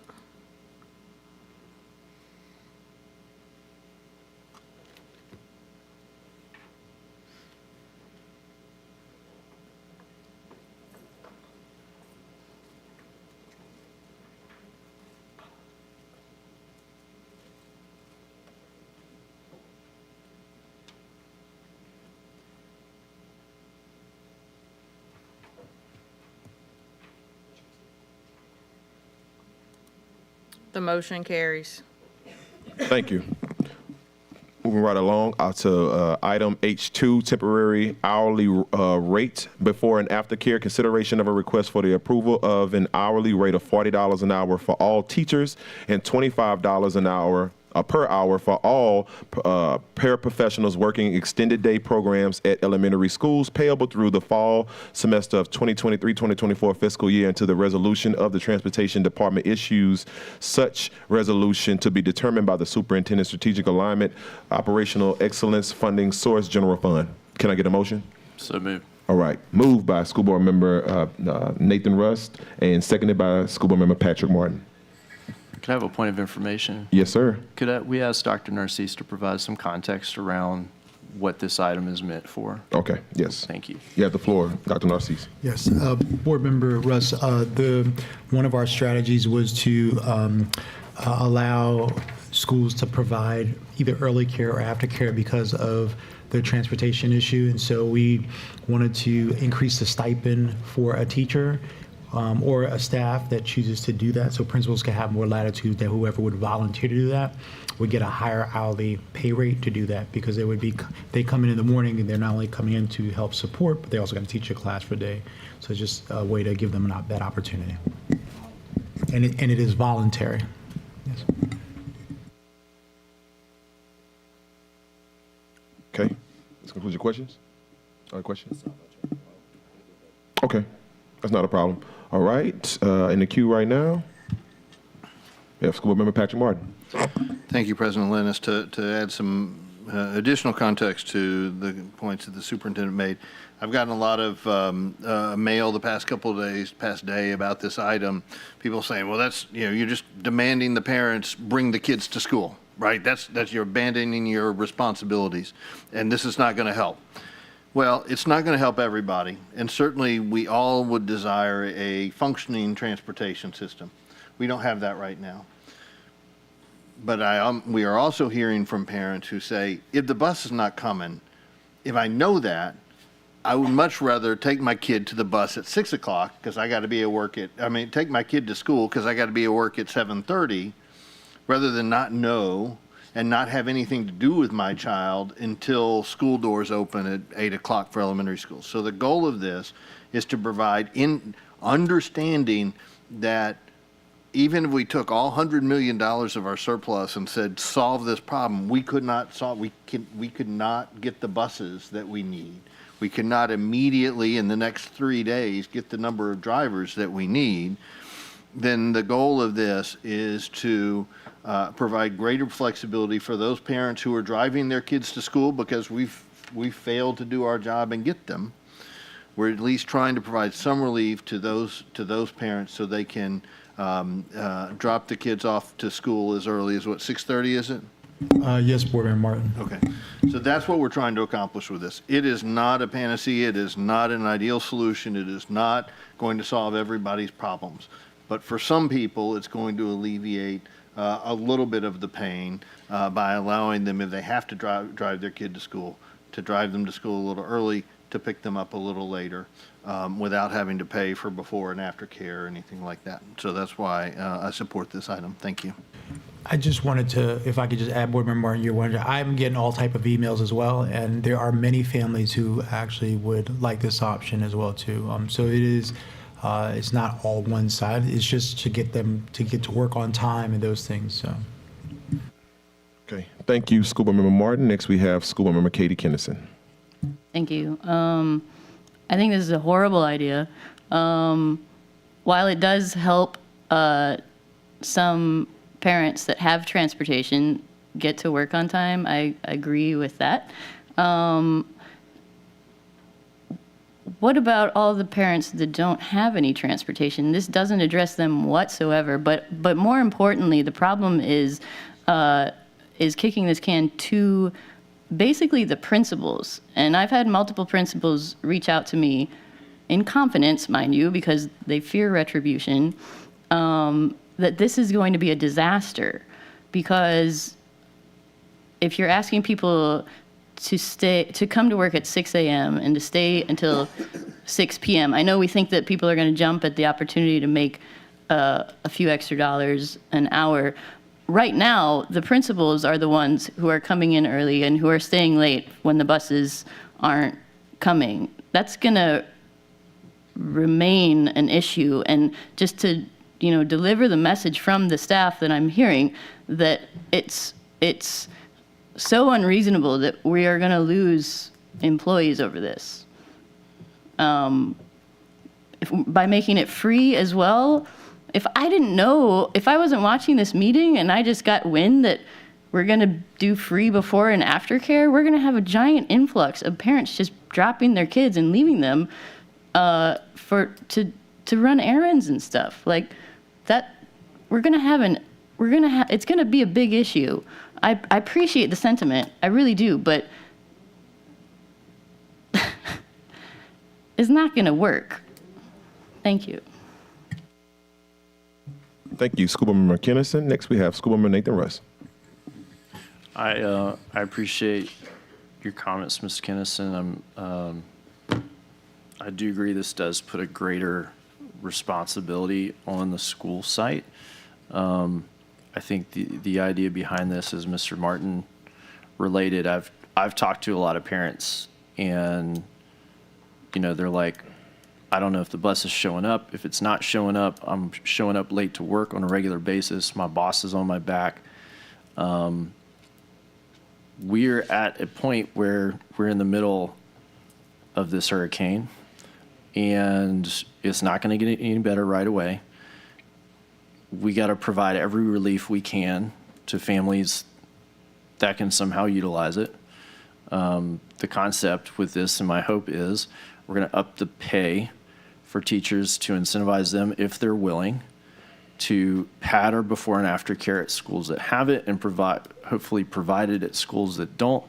And then we would request that if there are families that have the capability to drive their kid to school or would like to organize carpool with their families, they can do so. They can bring their kids earlier to school than what is typical at an elementary school site, and they could come to school to pick them up later than what is typical at an elementary school site. That is not ideal, and it's not a permanent solution.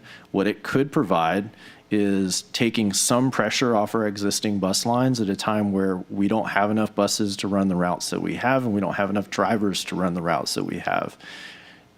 Even a temporary relief on that will help us serve more kids, and perhaps kids that couldn't utilize this solution. I think we have to take every opportunity to make this as good as we can. If we can throw money at a problem, this is one of those ways we can throw money at a problem. And I would hope that it does help some families, and I've talked to families that said that this would help them. So I think that we have an opportunity to afford that. And so I support this. If it doesn't work, it doesn't work, but I think it's worth a shot.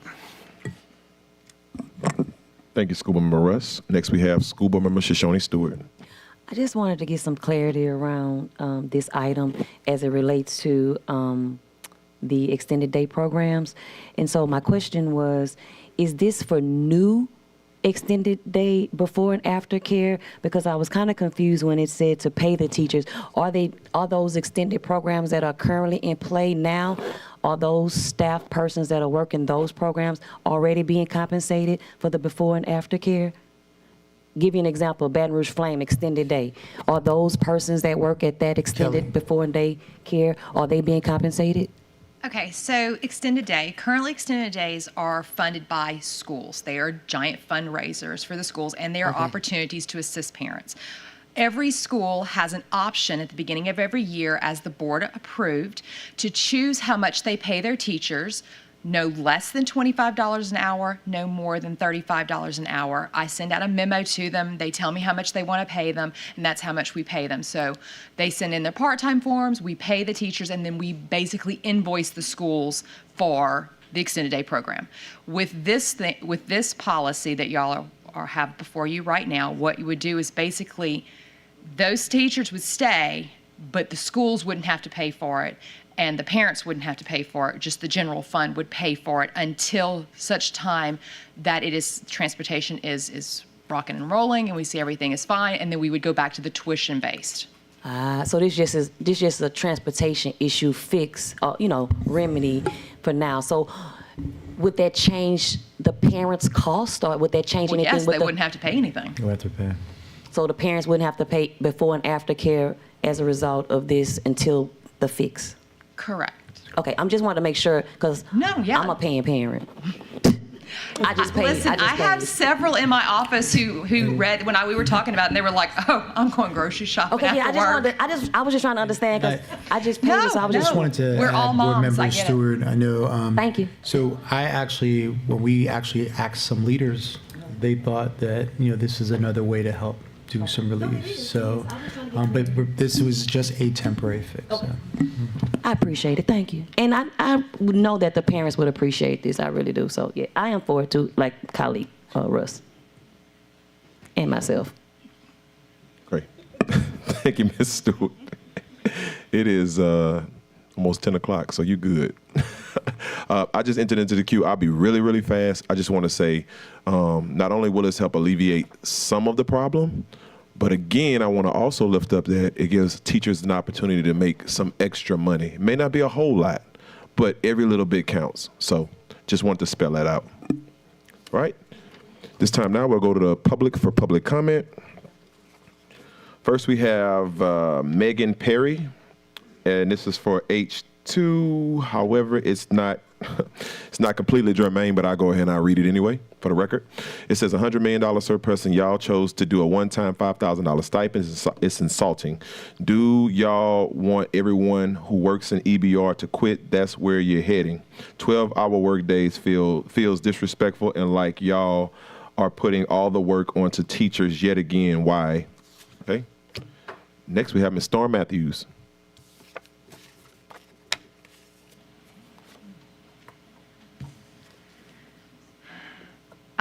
My question is, if no teacher volunteers to do it, which there may be some people who do, but if nobody does volunteer, then will somebody from central office be coming to cover the 6 to 6?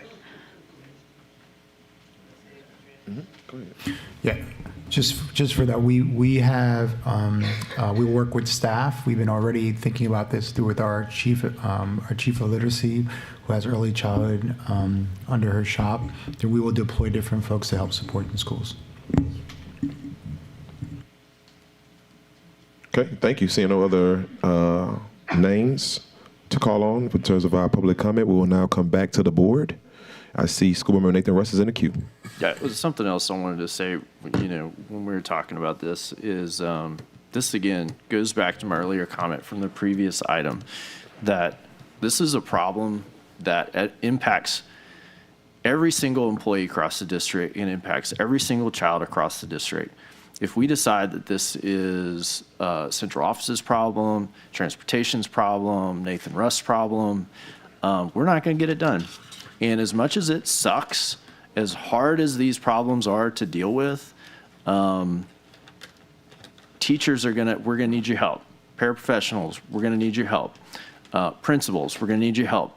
You've already been working super hard this week because our central office asked you to do a really heavy lift in helping us fix our data. It had to be done. The school site was the most qualified place, I believe, to get that done in a quick, efficient manner. It was a huge job. We thank you for that. It gave us, and I say EBR schools, one piece of the pie that we needed to get through this. If we sit around and talk about that ain't my job, who's going to do that? This isn't my problem. It's not going to get any better. I need, and we need, every single person in this district, from board member to custodian to teacher to bus driver, you name it, we are all going to have to get together and roll up our sleeves and get this done. And it means everybody's job is going to be a little bit harder. But you know what? We have a responsibility to get these kids to school and get them in a classroom. And if you can't take that on, I don't know what to tell you. But we cannot have the attitude of this is not my problem. Thank you. Thank you, School Board Member Russ. Next, we have School Board Member Katie Kennison. Mr. Russ, I really appreciate your comments, but I'm gonna I'm gonna dig in a little bit more because it's nice to say, you know, somebody, I would like some clarity. Are we starting this tomorrow if we vote yes? We will have to, not tomorrow, we'll have to figure out a way to start, you know, we have to communicate with school leaders, we have to go through that process, and then school leaders can tell us, you know, who they can find on their staff that's willing to volunteer and go through that process. But you ultimately decide when and No, from. our so- goal is to start immediately, but once you vote on this, we can't communicate with leaders at 10 o'clock at night tonight to, you can say tomorrow morning to start this, but we can So have this up and Monday? running by Monday. So Monday, we expect someone to be there Monday.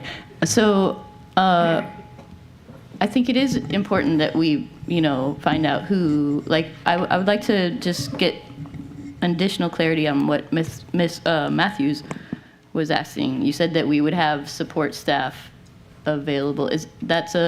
Can you be more specific? Because principals right now are tasked with this now. And so a lot of principals, pardon me, I'm not finished. A lot of principals, they have families. They have to get their kids to school as well, and they're already doing, just like everybody else, above and beyond. If teachers do not volunteer, which is a very real concern from the schools that I've spoken to this afternoon about this, if teachers do not volunteer, does it fall on the principals Monday to be there at 6 a.m. and to be there until 6 p.m.?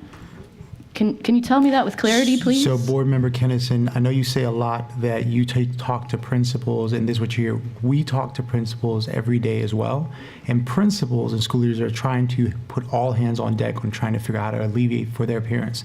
So I know I'm probably hearing a little bit different from what you're hearing. Oh, I'm sure. But what I would say is anything that has happened in this school district, school leaders, teachers, paraprofessionals, many people volunteer their time to do that. What they do ask for is, can we get paid a little extra if we do this? Can we get a little more support to do that? And so I'm not hearing the same thing you're hearing, and nor am I hearing of the fear around doing that. I do know that what they are asking is, let's give them time to try to get this fixed. And so I do not anticipate if you call any of the principals high schools that they'll staff say, well, I don't want to do this. But if they can't, then we will work with them to deploy like we do in everything else that we do. Because what Ms. Lopez says, a lot of they're getting paid between $30 and $35 an hour right now to do extended.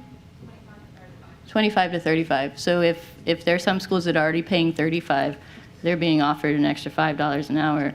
I understand that the sentiment is like, everyone, please come help. But logistically, I would like some clarity. Like, can you answer that? Who will it fall upon Monday morning to be there at 6 a.m. if we don't have volunteers? Board Member Kennison, we will work with the school leaders that work with their staff to be able to do these things, and then whatever school that has a challenge, then we will try to deploy to help support.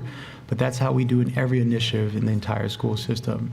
And I do want to keep saying this because there is this notion, because our school leaders work very hard, that they are always trying to help us figure out ways on how to problem solve a lot of the issues that we do have to help alleviate what goes on in their community. And so I think to suggest that it's just we say this and then they are not a part of the process of trying to think about how that works for their community is actually a little misleading. So are you suggesting that what I'm hearing is not accurate? Wouldn't it benefit you as the superintendent to take perspectives from all of us and take them? Board Member Kennison, I don't know who you're hearing from, but what I'm saying to you is we work with school leaders, and what we are hearing is that they want to work more to figure out how to support their staff and also their families and communities. Right now, the number one question for most of the school leaders in the school is, how do we make sure kids are in school? And to them, what they see is if a parent if the parent can get the child to school, or if the bus gets the child to school, they can be able to provide diagnostics to the students so they can start helping them with their learning. And that's important to them because they're measured based on the performance of children in schools. I appreciate that. And I would also like you to appreciate that when you speak to people honestly and genuinely, they're going to speak back to you I always honestly and speak honestly genuinely. and So genuinely, Board Member I Henderson. would appreciate if you would if you don't value my opinion, maybe the I value your opinions opinion. that are coming I'm going to call for me. a point of order. I'm done. I apologize for bringing it to that level. I'm sorry. I'm going to call for a point of order. I will use a point of personal privilege, however, though, to lay forth some suggestion, and that would be that when we do the before and after care, because I understand there are families that have already paid for this month, and we're going to offer free services to other parents in order to give us enough time to build this out, that we start in September, if that makes more sense. Yeah, we can look into that. I would like to hopefully get us started sooner than later. But you'd like to, if I hear what you're saying, President Lettuce, is you'd like us to start this process in September? It was a suggestion that I'm offering up. I would like to recommend that we can get this up and running as soon as possible. If it takes me a day or 2 or 3, I know it's gonna, Chief Brickhouse can start having a call tomorrow with all school leaders, but we need to talk to the school leaders around the implementation process of this and also see who wants to volunteer. Okay. So.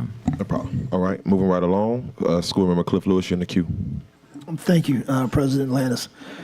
Kind of bear with me. I want to try to draw a parallel to some things I'm going to say. Last week, when I was talking to the young brother sitting here, I made the comment about there's a lot of pride in this community. People take to heart living here. In 1953, the bus boycott in Baton Rouge took place. It was under different circumstances. But that was 70 years ago, and this community came together for the good of the community. We do that when we have hurricanes. We do that when we have floods. People take pride in this community. And I don't know how many of you got, and I'm going along with some things Nathan said, and I've said it before. There has to be a paradigm shift in how we look at what we're trying to do. Now, there's a song that George Benson and both Whitney Houston made famous when they said, "The children are our future." What we're talking about in this room tonight is our future. It's our future. And we've got to do whatever it takes to make sure that that future is better than what some of us had. We've got to come together as a community, and this is a crisis situation. And when crisis hit this town, we come together. We opened our doors for the people who came from New Orleans for Katrina. A lot of us didn't like it, but we did it anyway. This is a place when crisis come, people stick together. And they do what's best for the community, and they do what's best for the citizens. We have got to find a way to get past all of the finger pointing and blaming and say, what can we do? What's the solution? And this, the extended care, daycare, that's just a part of a small solution to a big problem. Let's take pride in being from Baton Rouge, Louisiana. Let's take pride in saying that we can overcome whatever obstacles come our way. Let's show some pride, let's show some fortitude, and let's do what we have to do for our children.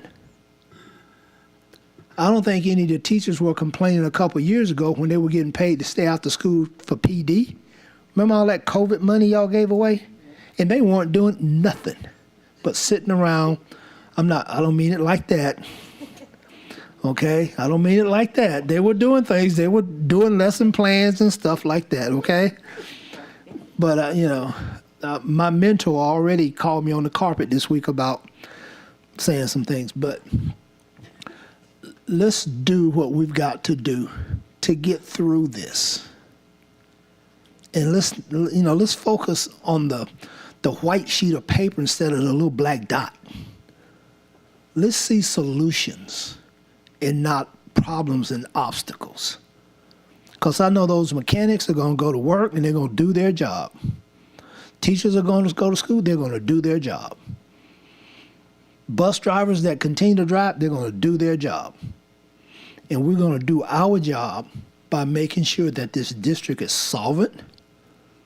We're going to do our job. We're going to make sure that the teachers have everything at their disposal that they need so they can do their job. And we're going to come out on the other side better. Because I'll say it again, what we're going through is no accident. We're going through it because if we're ever going to be a great school system and a great place to live, we're going to have to go through some things. And it's going to change the way we see each other, and it's going to change the way we see this school system. That's why I'm sitting up here. Because my kids went to school here, my grandkids go to school here, and my great-grandchildren are going to school here. And I dang sure want to leave it better than I found it when I got here. So let's find solutions. Let's be solution-orientated. Thank you, Darren. That's it, Coach. Thank you. I do believe that children are our future. Teach them well, and let them lead the way. Show them all the beauty they... All right. School Board Member Patrick Martin, you're in the queue. And George Benson had the better version. I'll talk about my girl Whitney. Thank you. I second what my colleagues have said. We can't let the fact that this solution may not be ideal, and there's a chance that it might not work for the reasons that some have suggested. We can't not try several things to do this, right? We don't need to err on the side of not trying something because, there's a possibility it won't work. We need to try a lot of things. Half of them may not work, but if half of them do, then we move forward towards solving the problem. And that's how I feel about this item. As Mr. Russ said, we are deep in a crisis. This is a crisis that is not that is somewhat close to the flooding and the civil unrest that we had a few years ago. This is a crisis, and we all have to understand that it's a crisis. And we're going to respond to it as best as we possibly can. We're going to do our part and make the hard decisions we're asked to make on a regular basis. We're going to have extra meetings, much to the annoyance of my wife and probably all of your spouses as well, and be here late. That's small thing. That's a small sacrifice to us compared to the sacrifices that our employees make every day. But we're going to keep working, keep trying to solve the problems, and remember that all of us, our employees, our board, are here fundamentally for the children. And we may be mad, we may be thinking that we're being treated unfair or that somebody else is being treated better than us. And you're absolutely right. If we have that mentality, that divisive mentality, then we're not going to succeed. And the people that pay the price for that are going to be our children. So we've really got to put aside not petty differences, real frustrations, real inequities that are the result of decades and decades in Baton Rouge of mismanagement, wrong decision-making, wrong thinking. This is the culmination. There's a lot of reasons that the straw broke this year rather than a year ago or 5 years ago. But this was the last straw, not the whole pile, right? There's a lot of long-term problems that are suddenly being dumped, as Mr. Godet says, because suddenly you sit down on the last chair remaining and the termites have eaten it. We're not going to solve it all, no matter how much money we throw at the problem, no matter how much goodwill we have. We're not going to solve it in a day or 3 days. We've got to do everything we can, and I know, and I have absolute faith in our employees that they will, at the end of the day, see what we're saying, and they're going to come and show up as they have for years, all of these employees, shown up for years in very trying circumstances, not being treated as well as they should, not having the working conditions they deserve, not having the pay that they deserve. That's not new. None of that is new, right? This is tough, and it's another blow, and the lack of air conditioning makes everybody irate right now, right? But I know that we will, as Coach Lewis says, this is a community that comes together in a time of crisis. And we do better at that sort of thing than other places that sometimes let their divisions, cause them to lose their better judgment and focus on the division rather than solutions. I know this community will come together, and all of our staff and teachers and employees and families will pull together and work together to try to find to find solutions that will get us through this crisis, so then we can make much better decisions in this area and other areas as time goes forward. Thank you. Thank you, School Board Member Martin. Next, we have Vice President Carla Powell-Lewis. Thank you, you all. I don't know if you can tell that we have a little comedy show going on in the horseshoe, but it's better to laugh than cry. So still, even within this, as we look at item 2, I just wanted to state that I think that this is not only an excellent idea for parents, just as I've heard my colleagues say, but I remember a time when I would have jumped at this idea of before and after care for my son, just trying to get from my teaching job to wherever else he is. But then I also remember being the teacher who wanted the extra hours or wanted the extra pay. I remember hearing my grandfather say all the time that, don't pass up that penny because pennies add up. We have talked about how to give a raise or how not to give a raise, how to give a stipend or how not to give a stipend. This may be an opportunity or someone's blessing in disguise, the fact that they may get to make $40 an hour for before or after care, or $25 an hour even for before or after care. So I hope that we will consider this, and just as I've heard my colleagues say about us being a village, that's the most important. We are sustainable. We are a sustainable community. I mean, we have been in places like this before. I can't say what's going to happen tomorrow, literally.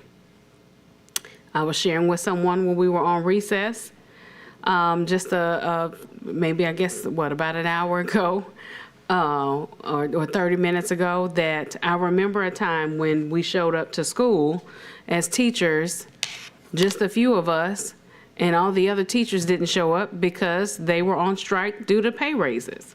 It's happened before. That's not the end of the world, but it is a statement that's made. And then at the same time, we've been in situations where we have not had perfect conditions. And so this is our opportunity to make it right. But in the meantime, this is also the opportunity for us to be able to pull together and for teachers to be able to make some money for the things that they already do. There are teachers who already arrive early in the morning voluntarily and leave really late in the evening. And this is an opportunity for them to be able to make some money doing what they normally do. Thank you. Thank you. Seeing no other names in the queue, I don't think we did public comment on this yet. Okay, so at this time now, we will call for the vote. Madam Secretary. Please vote.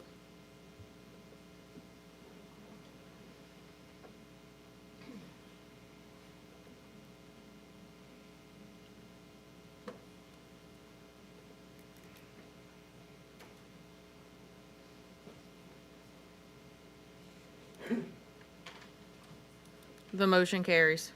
Thank you. Next, we have item H3, ITEP application, International Meso Technologies, discussion/consideration of an application from International Mesos Technology for an industrial tax exemption and related matters.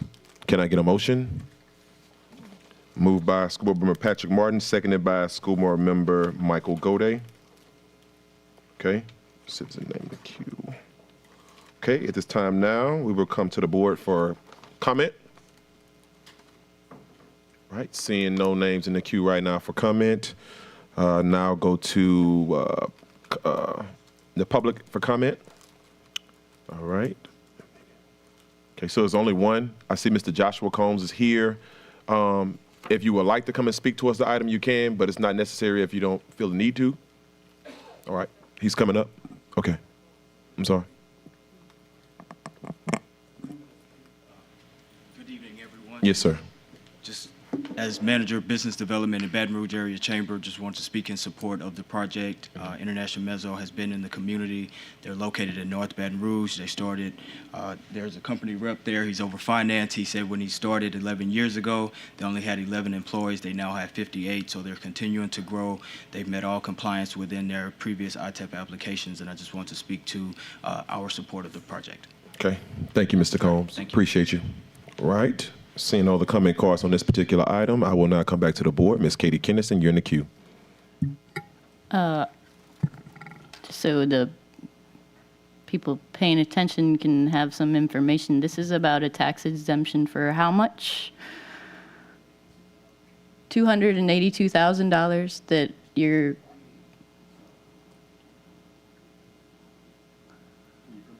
I'm sorry, can you come back up? Thank you. And so this is money that you normally pay in taxes that you're asking us to have you not pay. Yeah, for a 10-year period. Okay. At that time, they would still continue to pay taxes. Okay, And and then how- so East how- Baton Rouge would also receive taxes as a result of the sales tax from the machinery purchase as well. So it wouldn't be a complete exemption of taxes. So how much will you not be giving the school system? Give me a second here, please. My name is Mark Turner, by the way, Director of Finance for the company.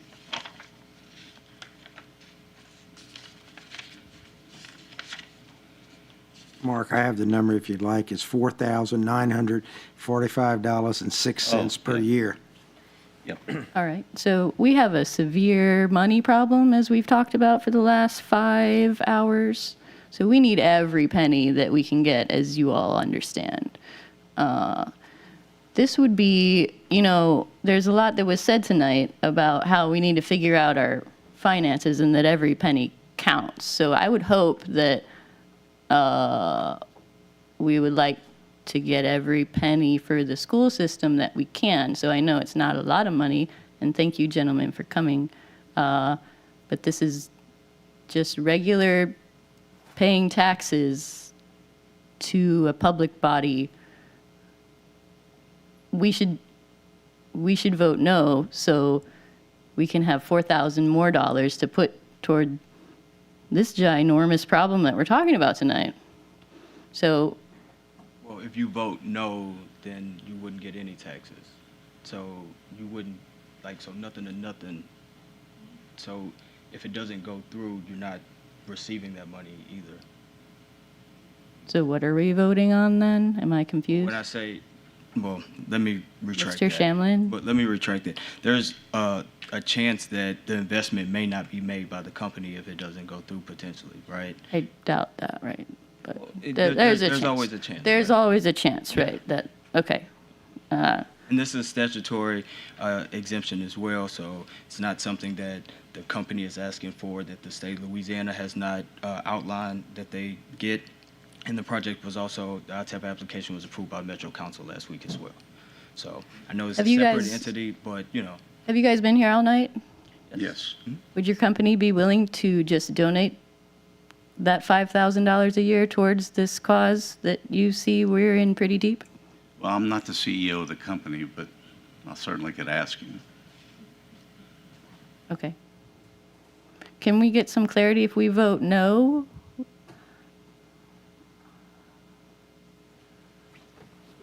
What is the question? Well, the gentleman is saying if we vote no, that there's a chance that we won't. I think what he's explaining, and I can't speak for the CEO of the company. I believe what he's saying is that if the board would not to approve the exemption, there's a chance the company might not invest in this particular project, and take the money elsewhere. In future projects. Yes. It's possible. Right. Not a I guarantee. think that's his but- assertion. Okay, thank you. Thank you, Ms. Kennison. Next in the queue, we have School Board Member Patrick Martin. Thank you, President Lannis. That's exactly the point I wanted to address. Under Thank you these for your programs- consideration, by the way. Thank you. Under these programs, we are not receiving that tax money now. The company is buying new equipment, new property that would then be subject to property tax. The state has decided many years ago that they wanted to provide a tax incentive to companies to make this capital investment, to buy more property to put in here and give them a break for 10 years on the property taxes that would otherwise have been done on the new stuff that they just bought and put in here. This is a local company investing in whose profits are staying here in Baton Rouge, not going off to some big, mega corporation. They would probably do this whether we voted for this or not, probably, right?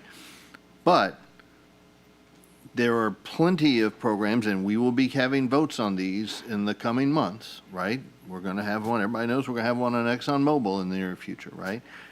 And at that level, where you're talking about millions of dollars of property investment from a company that could choose to invest it here, or who could choose to invest it in Texas or Georgia or any of the other states that we compete with for businesses and people, there is a very real possibility that if we don't approve those, then that investment would not be made. Wouldn't be made. Not here. Be made somewhere, but not here. And that's the reality. I don't like it. I would much rather have a much simpler tax system and not have. I remember one time when I worked for Governor Foster, we were competing with the state of Mississippi, two of the poorest states in the union, over who could offer the most incentives to private shipyard companies to help them win a Navy contract. Right? That to me makes no sense whatsoever in the world. Right? Why are we doing that? Right? Why were we two poor states bidding against each other to subsidize the construction of federal warships? That makes no sense to me. A lot of this stuff makes no sense to me, but it is the reality of the world that we live in, right? We have to, this is the world. This is how corporations make decisions. And if we don't play in that world right now, no matter how nice it might be to be principled and say, we're going to stop, this is ridiculous, we're going to stop playing this game. The reality is that would have very negative consequences ultimately on our communities and our ability to bring about economic development. And so if we're going to very likely vote in favor of ITEP exemptions for mega projects because they are very real that they will not come here if we don't, then we absolutely need to support an ITEP program for a local company that where all the profits are staying here in Baton Rouge. So I support this. Thank you. Thank you, School Member Martin. Next, we have School Member Nathan Russ. Yeah, thanks. Board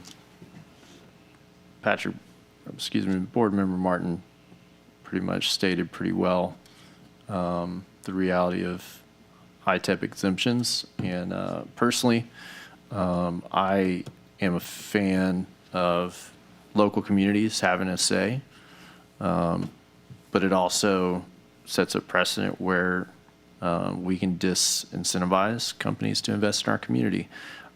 I'll be honest, you don't want to see a reality where industry doesn't exist in Baton Rouge, because we'd all be out of a job. It provides an incredibly significant economic impact to virtually every family in this parish, whether you realize it or not. As a small business owner, I'm happy to see companies like this investing in their ability to grow their business, investing in, they're going to create a job from this. We're going to see taxes down the line. We're still going to see a percentage of tax in the property because they're only getting, I believe, an 80% exemption. And that's a benefit to how this current ITEP system is structured. So I support this, and I think it's really disingenuous to be sitting up here on the dais and telling people we need their money when these are companies that are actively paying property tax. They are actively paying employees that live in our community, that contribute to our society, creating importable and exportable products that contribute to our economy. And we're going to be asking them to not only, sorry, you don't get to invest in your company, but we want you to come pay those taxes too. I think that sets a really poor precedent, and just we can't create an environment where business will thrive and invest in our community if those are the attitudes that we carry. Thanks. Thank you. Next we have Schoolmember Cliff Lewis. Board Member Martin made the comment about some of these major tax exemptions that we're going to be faced with. Local companies, I'm okay. Some of those major ones are going to call for a lot more discussion than we're having about this one. But I recall probably 6 or 7 years ago, Mike, you may know more than I do. We lost a bid for a major aircraft developer. We're right here on the Mississippi River, ports, the whole 9 yards.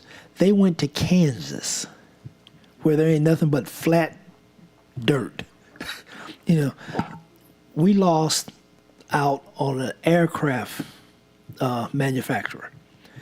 One of the reasons, education. They looked at our education, level of education in this city, and they did not want to bring their families here and their executives here and their workers here and put them in an education system that we had at the time. Again, there's that paradigm shift that we've got to embrace. If the local company from North Baton Rouge, if they're going to invest in the community and pay people and pay property taxes, we got to have it. We got to have it. Some of the major ITEPs, there's going to call for a lot more discussion.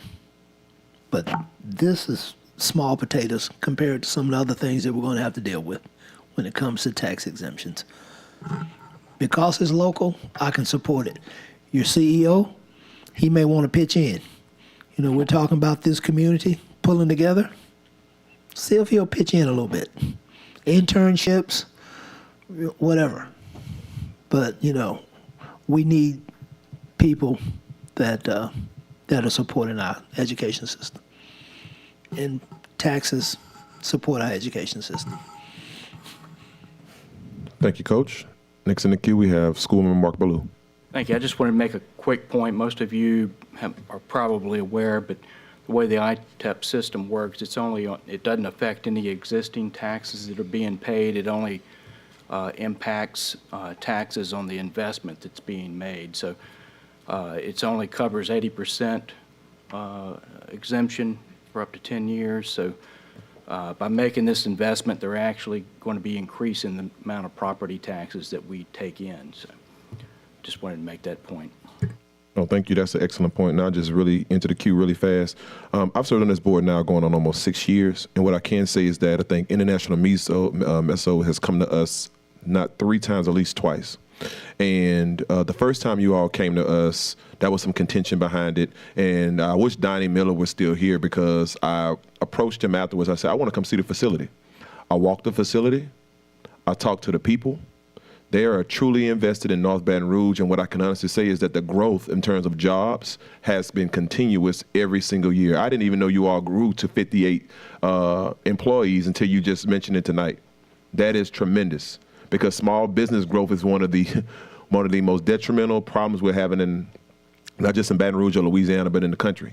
So the fact that you all are still willing to invest here, give investment back. And again, as we said before, you have larger things. The last thing we want to see is that we set precedents by saying, no, don't come here. Because when you start saying that to industry, what's going to happen is your surrounding jobs are going to dry up. And we saw that almost happen with a few years ago with one of our larger contributors in terms of our economic stability here in Baton Rouge. So I just want to say my hat goes off to you guys. Continue doing the good work. You have answered all of the needs of ITEP exemption, and that's another thing too. You know, at one point, I agree with you, School Board Member Russ. At one point, we didn't even have the option of saying who can we vote on and who can we not vote on. It was a rubber stamp process.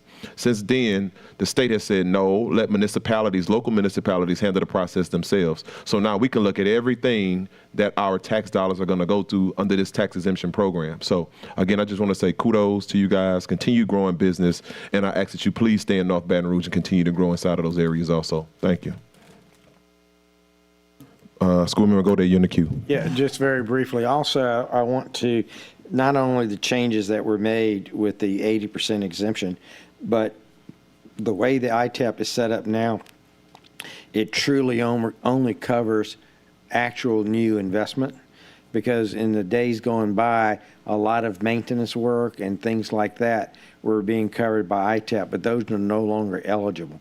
So, you know, there's been a lot of reform made in the ITEP thing. So what we're looking at ITEP today is entirely different than what we were looking at 8-9 years ago.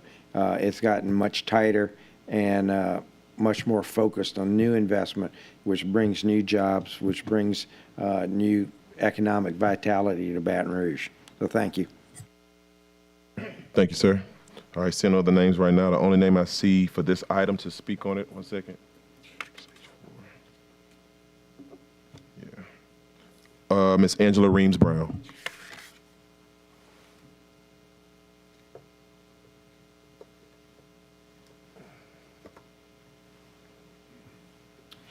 Good evening, almost good night. I'm Angela Reams Brown, President of the East Baton Rouge Federation of Teachers and Support Workers.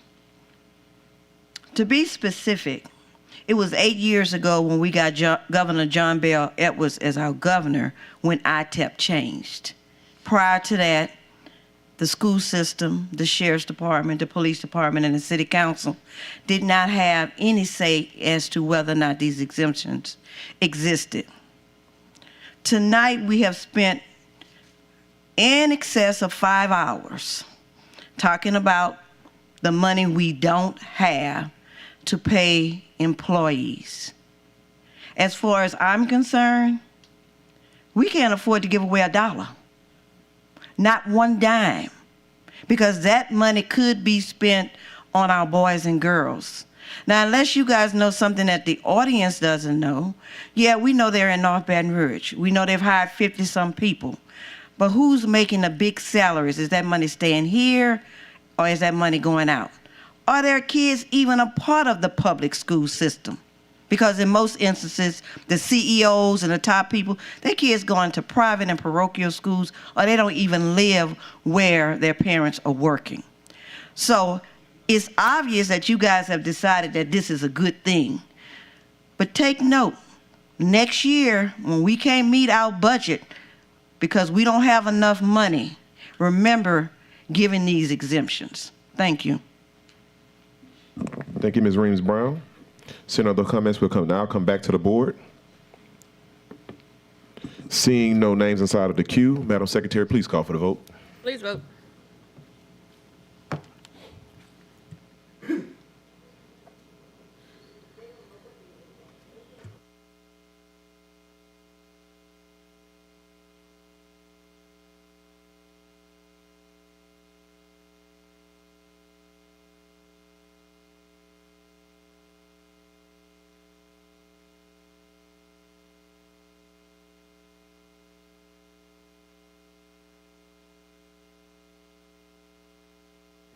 The motion carries.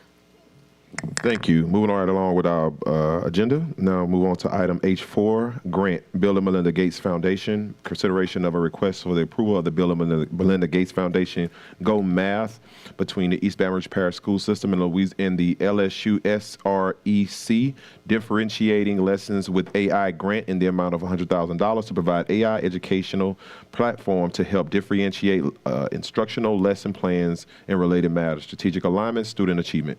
Can I get a motion? Moved by School Board Member Nathan Russ, seconded by School Board Member Mark Ballou. Right? This time now, I will go to the queue.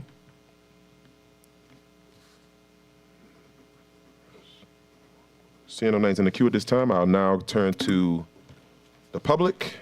And we have one cue card for this item. That's Ms. Storm Matthews. The last time we got a grant from the Bill Gates Foundation, we had $3 million of out-of-pocket upkeep on keeping a program. Will there be any purchase requirement in the future or any spending requirement of any kind outside of the $100,000 granted? Thank you, Ms. Matthews. Seeing no other public comments at this time or cue cards. We'll now go back to the board. I see School Board Member Carla Powell-Lewis, or Vice President Carla Powell-Lewis in the queue. Dr. Narcisse just wanted you to answer Ms. Matthews' question. Yes, Ms. Navo, could you please come down? And Ms. Okonski, I think Ms. Navo is good. Good evening, everyone. No, there will be no purchase necessary. Everything is going to be paid by the grant. It's a pilot, so it will only take place to support teacher lesson planning through December. Thank you. Thank you. Conclude your questions? Thank you, ma'am. Okay, seeing no other names in the queue at this time, we will now call for a vote. Madam Secretary?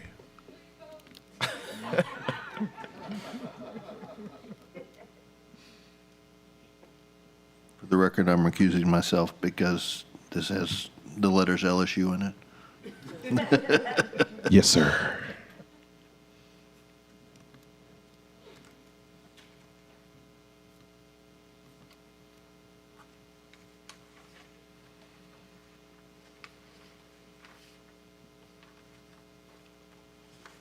Motion carries. Okay. Before I go into the next, well, first I'll go ahead and I'll read it into order, and then I will allow council to speak on it. This is litigation. So, no, I'm gonna call it into order first. No, so I'll let you speak on it first, council. Go ahead. So this is, we had actually called for the chair. I chaired, President Lannis called for an executive session on this matter. He placed the matter on the agenda, so I'll let him make the decision. What would you like to do at this point? Given our time for tonight, I'm going to elect that we move this item. I will elect that someone makes the motion to move this item to the consent agenda for, to the committee of the whole for September. I move to move this item to the committee of the whole for September. Okay. All right. Seconded. All right. Moved by School Board Member Nathan Russ. Seconded by School Board Member Shoshone Stewart. 1 second. Okay. At this time now, we will turn to the board for public comment. Okay. Seeing no public comment at this time, we'll now go to. I think there's two. I'm sorry, not public. Ladies and gentlemen, please bear with me. It is 10:36 at night. I'm hungry. I'm a bit tired, but we're going to get through it. We're seeing no other names inside of the queue for board comment. We will now go to the public for public comment. Okay? And we have 2 cue cards in at this time. We have Ms. Fairleigh Jackson, followed by Ms. Evelyn Ware Jackson.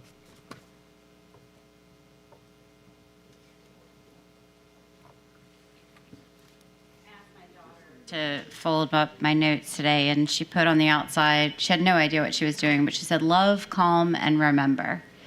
And I think that's really beautiful when we're talking about redistricting, because that's what this was about. I fully support you all deferring this. You're tired. This is a big issue, so I'm going to be quick. So the reasons that I support this are the reasons that I would have supported you all going into executive session.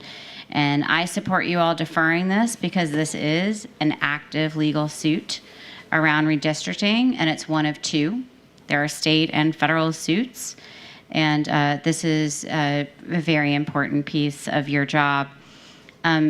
Number 2, my reason that I support you deferring this for when you're all present and able to really focus is that redistricting is the most important job of a government body. And it only happens once every 10 years. My reason number 3 for supporting you all and deferring this item is that the plaintiffs had sent a settlement on June 20th, and I have been told that you all haven't seen that, so I think you definitely need time to figure out why you didn't receive that settlement. And if anybody would like it, I'm happy to send it to you, but it was sent on June 20th. So I think you should defer this. Number 4, my support of you all deferring this item is that the map that you all are here because of is based on the 2010 census. And I don't think anyone in this room or in the public or in the district could agree that that's okay. So this needs to be addressed. Number 5, I support you deferring this item because there are 6 new members here that really need time to look at this and really study these maps and figure out how these maps actually affect you individually. And you will not be able to run for the seats that you're sitting in right now. That's not possible. So everybody needs to start looking at this now. The clock is ticking. This map will not be there. So, and number 6, we talk about equity and we talk about representation, and this is one of the most important things that you as a board do to make sure that you represent this district. So I support you deferring this item. I support you taking time, but moving expeditiously with this and realizing how important of a job this is, that it's a once-in-a-decade job, and it is your job, regardless of the fact that it's something that you inherited. And there is an active suit, active suit, state and federal. So thank you so Ms. much. Jackson. I hope you all can get some rest tonight. Thank you. All right. Next, we have Ms. Evelyn Ware Jackson, followed by Ms. Storm Matthews. Good evening, board. So nice to see you, Dr. Narcisse as well. I'm here because this is a very, very important matter. I spent the last couple of years on the board really fighting for just and fair maps, which we didn't receive. And I believe that all of you really need to take a thorough look at everything, not just what you're going to see or what you would have seen tonight, which you should have seen already because I've already seen it 2 months ago. It's a very simple 1-page letter with, takes 2 minutes to read, 10 seconds to decide to do the right thing.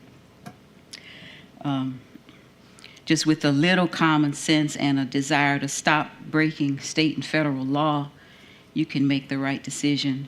And it's been laid out very simply. I am named in the federal suit, and that suit can't be settled until the state suit is settled. Not only myself, but the entire former board is named individually, which is very unusual, but that's the way it is. And I would appreciate the matter taken care of simply to get my name off the record in that, because I certainly didn't want that to happen. And but at least the 5 board members who pushed that forward, most of them are not here, and all of you really need to take a very close look at the history of it, not just what you're going to see in front of you, but take a close look at everything. And because I really don't want you to look back 10 years from now.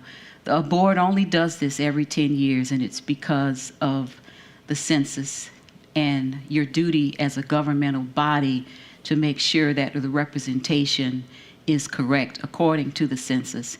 And it's way off. It's at least 10 years off.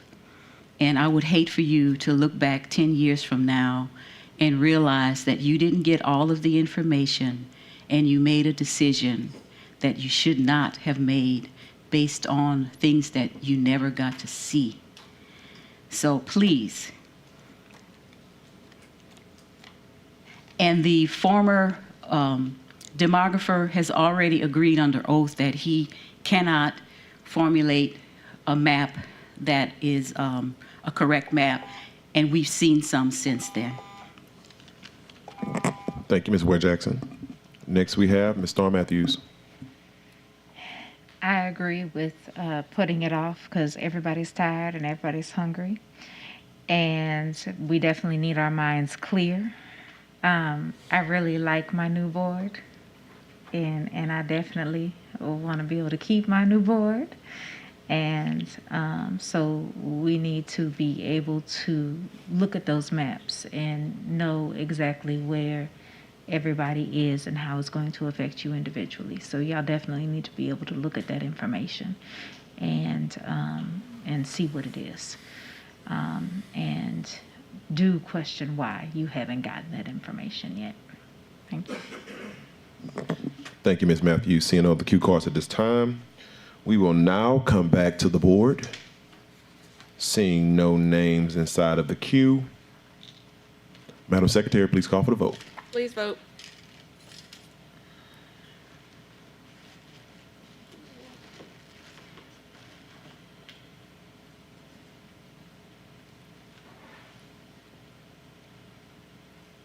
Motion carries.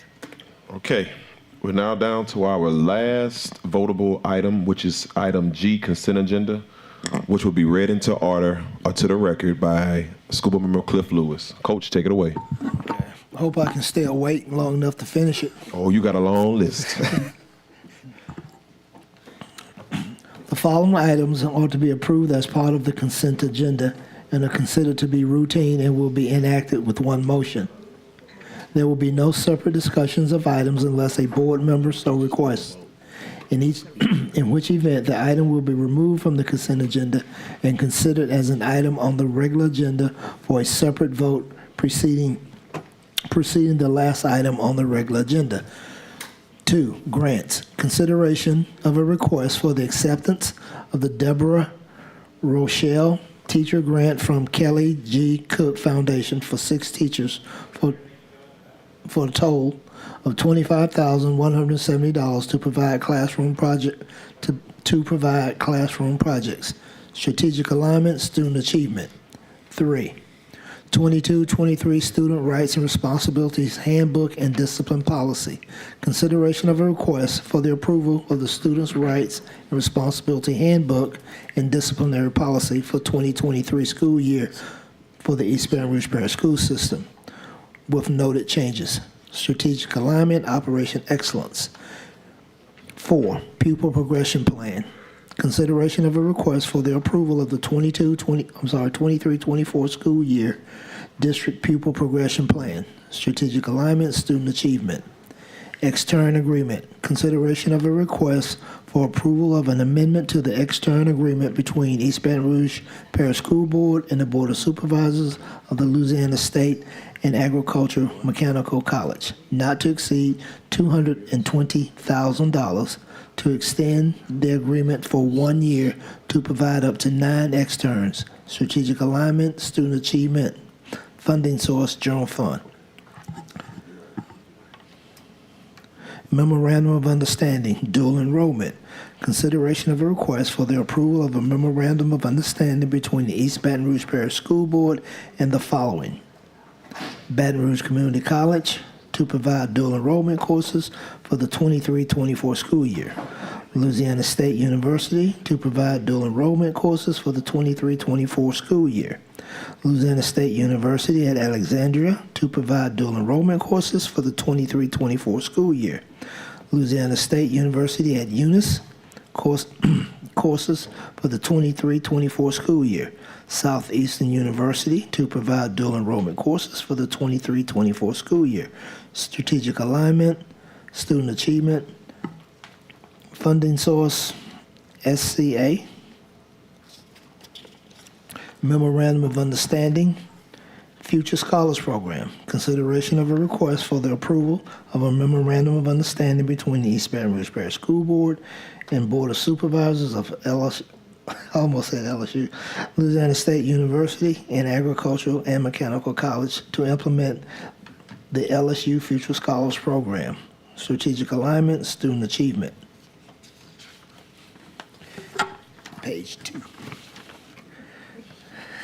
8, Memorandum of Understanding, Community-Based Behavioral Health Agencies. Consideration of a request for the approval of the following memorandums of understanding between the East Baton Rouge Parish School Board and Care One Health, doing business as Peak Behavior Health, Focused Family Services, LLC, Hope Community Services, Incorporated, Louisiana Empowerment Services, New Horizon Behavioral Health Centers, New Life Center for Counseling, LLC, Restore Outreach Center, LLC, Seaside Healthcare, Incorporated, doing business as Cognitive Development Center, to provide on-site school-based behavioral health services, strategic alignment, student achievement, professional service contract, Board of Supervisors of LSU and Agricultural Mechanical College.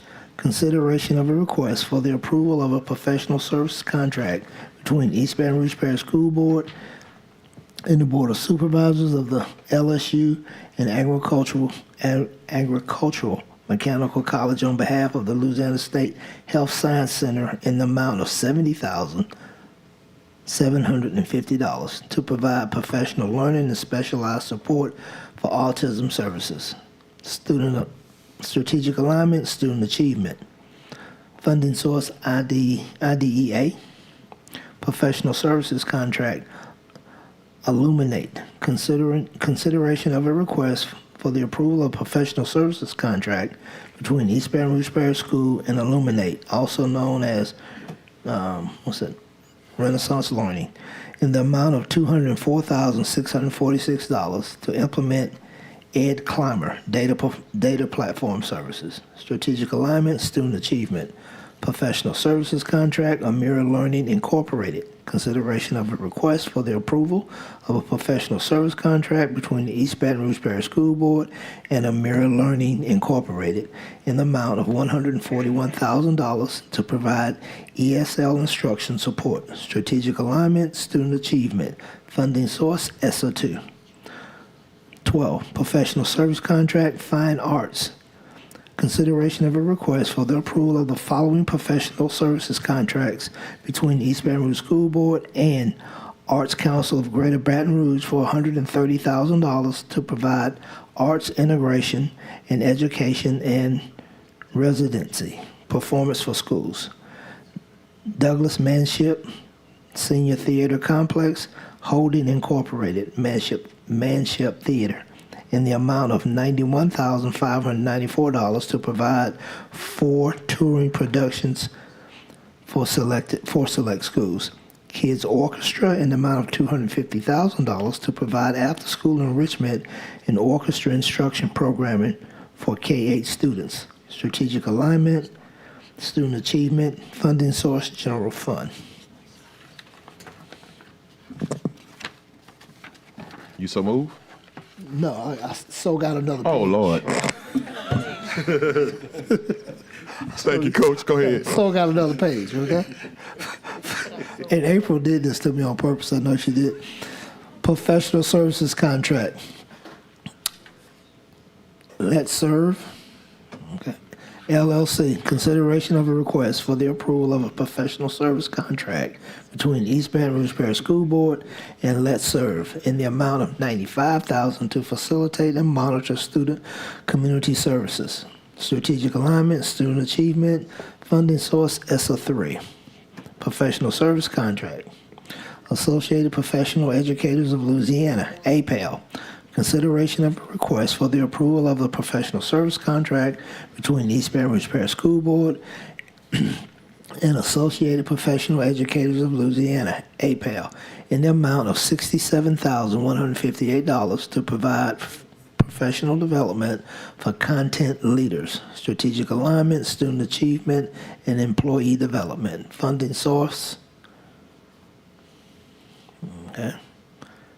Professional service contract, city year. Consideration of a request for the approval of professional service contract between East Baton Rouge Parish School Board and City Year Incorporated in the amount of $480,000 to provide instructional support, strategic alignment, student achievement. 16, CMAR, Baton Rouge Center for Visual and Performing Arts Project. Consideration for a request for the approval of the recommendation of the CMAR Selection Committee of Ratcliffe VPG to provide construction management risk CMAR services for BRCVPA project, strategic alignment, exemplary customer service. Funding source tax plan. Westdale Middle School property servitude appraisal. Consideration of a request for authorization of the superintendent to purchase an appraisal for 1 acre of land on the southwest portion of Westdale Middle School property. 18, McKinley Middle right-of-way. Consideration of a request to accept the appraisal of parcel 83 and 11-1-D-1, identified as appraisal report form C. State project number H004100, and authorize the board president and general counsel to execute all documents related to the final sale of the identified parcel. Mileage rate increase. Consideration of a request for the approval to increase travel mileage rates for employees, not including board members, from the current rate of 50 cents per mile to the current federal rate of 65 cents per mile. Litigation of a request for the approval of the recommendations from Gwen Shamlin, General Counsel, East Baton Rouge Parish School Board, in the matter of Randolph v. East Baton Rouge Parish School, Middle District of Louisiana, docket 15654, U.S. 5th Circuit Court, docket number 233022. Mr. Shamlin. I so move. Thank you. Can I get a second? Second by School Board Member Nathan Russ. Point of information. Yes, I sir. missed one. Can I have him reread? Which one? Coach, I'm sorry, everybody. Coach, read it over. Just tell me which one you want read. Which one you want. But now, I do have. All right. So at this time, School Board Member Russ seconded. At this time now, I'm going to ask, are there any items that need to be pulled? Yeah. All right. Yes. Go ahead, Coach. What's the item? On the fine arts? 12, yeah. So item 12 is going to be pulled for a standalone vote. That's for fine arts. Wait, I'm sorry. Go ahead, Mr. Chairman. I know the superintendent has a recommendation for the handbooks. You may need to pull it to have a brief discussion about it. Yes, for the handbook concerning, number 3. So you're pulling item 3? Yes, just to make an adjustment for the handbook. Okay, so we have 2 items off the consent agenda that's going to be standalone voting items. It's going to be item 3, 2023-2024 Student Rights and Responsibilities Handbook and Discipline Policy. And item 12, Professional Service Contracts, Fine Arts. Are there any more at this time before we move forward? Okay. Seeing no other items that we're going to pull from the consent agenda, we will now vote on the consent agenda. I'm sorry, we'll go to the public. I'm sorry, to the board first, to see if there are any other comments about the consent agenda. Again, item 3 and item 12 have been pulled. Okay, seeing no names in the queue, we will now go to the general public. Coach. Go ahead, Coach. What? Coach, no, we're not on your item yet. We're voting on the consent agenda first. Oh, excuse me. And then we're coming to yours, yeah, okay. Hang in there, Coach. April, your fault. Thank you, Coach, for blaming her. Yeah. All right, at this time now, we will go to our board. Seeing no names inside of the queue, we will now go to the public. Again, we're voting on the consent agenda minus items 3 and 12. Okay, seeing no cue cards, we'll now come back to the board. Seeing the names inside of the queue, Madam Secretary, please call for the vote. Please vote. Now, please vote.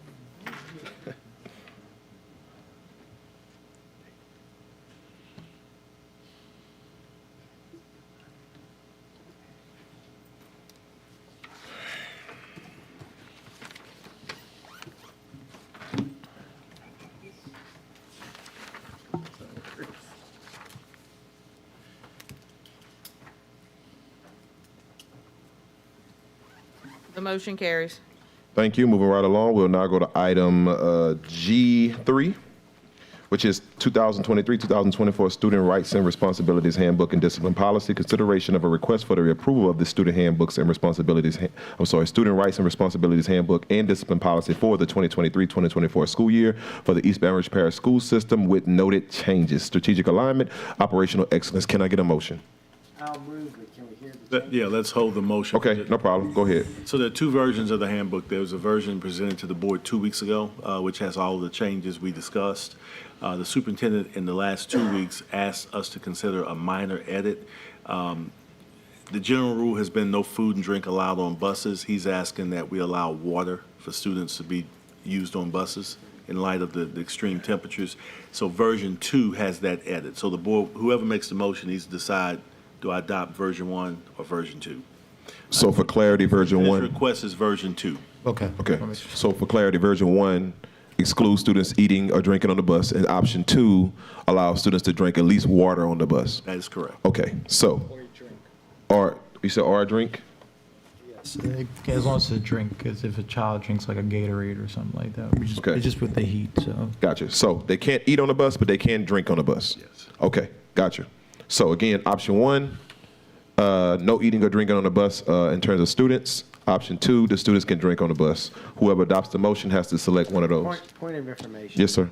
If we allow drinking on the bus, is that plastic water, is that plastic bottles, or would you use these kind of things, or metal, or? We had that discussion, actually with our We chief. couldn't hear you, Mr. Godet. Could you repeat that?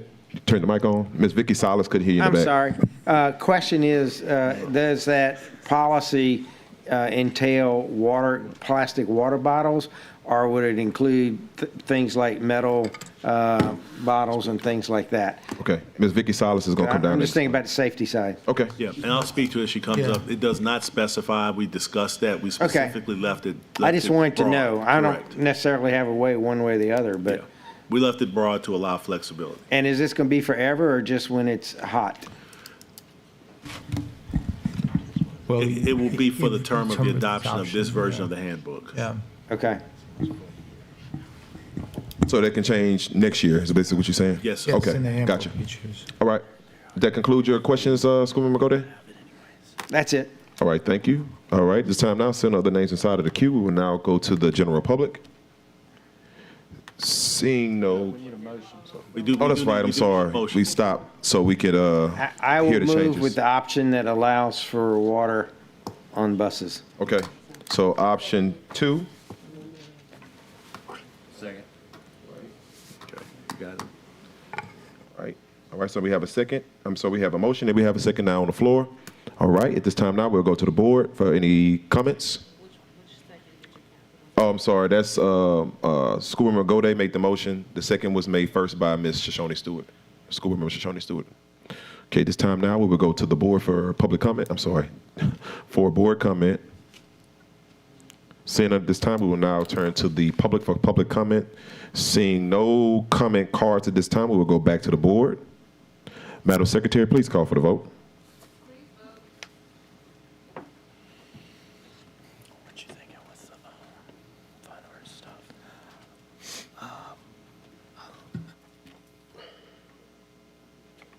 This is version 2, right? Yes, sir. Your version. Suit version. Water allowed. Water allowed. Yeah. Yeah. Of course.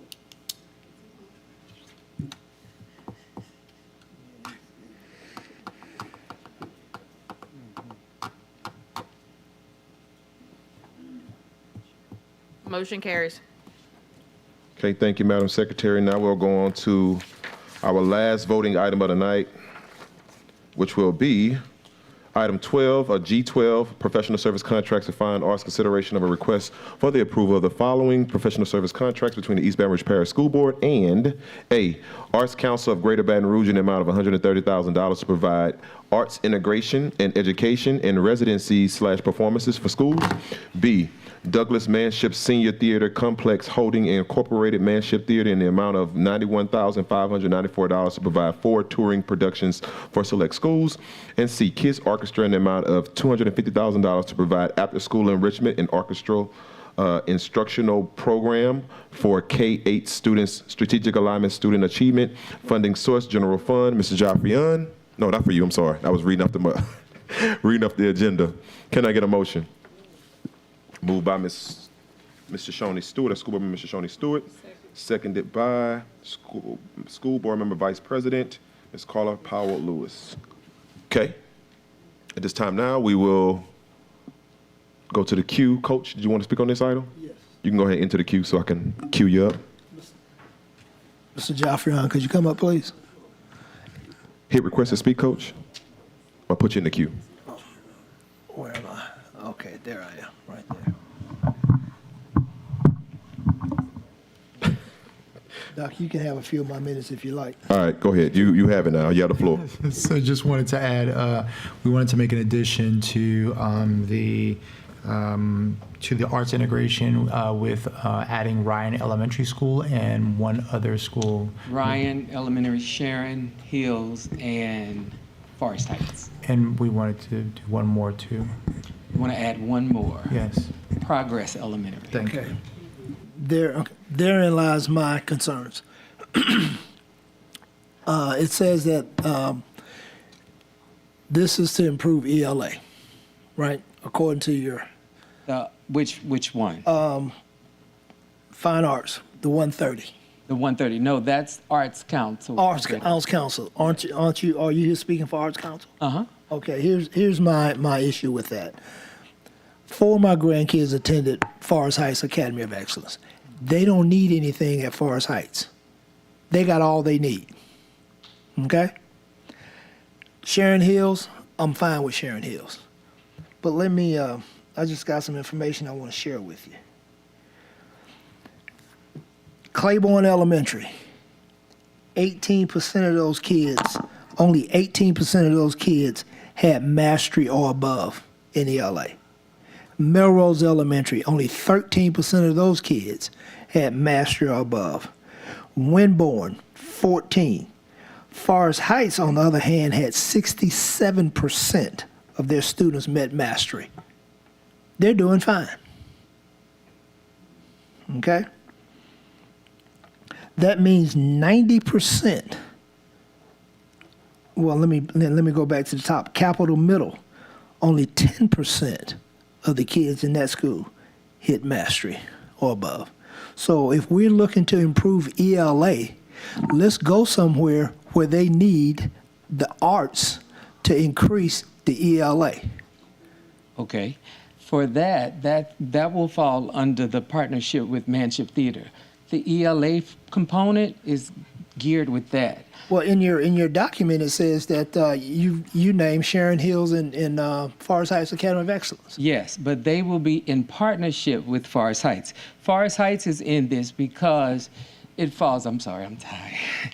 It falls in this because Forest Heights is a arts integrated school, where it should be because it's a performing arts school. Right. But the integration stopped when we changed principals. We have a new principal now with the new staff who does not have all of the necessary needs or tools to do arts integration.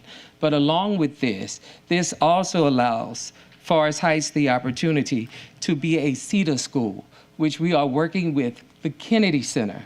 So they are looking at certain schools within the country, they only have 16, and to make sure that we have Forest Heights as one of those schools, we need to make sure that we have everything in place as far as arts integration is concerned. Forest Heights, everything at Forest Heights has had stuff in place for years. All I'm saying is this: if the Kennedy Center and all that's fine and good. I'm about improving ELA in some of these schools where 80% of the kids are not moving in ELA. Right. We have 1,089 children in this school district, first through first grade, who are reading 2 years below grade level. Right. And that will be taken care of because of the schools that you just mentioned. Those are the priority schools that will fall with us looking at the literacy when we do the combination of the partnership with Manship Theater. So Board Member Lewis. I understand what he's saying. I understand what he's saying. But understand me.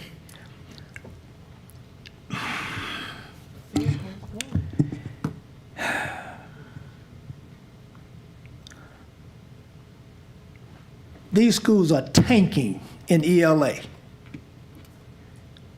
It's just an example of the rich getting richer and the have-nots staying have-nots.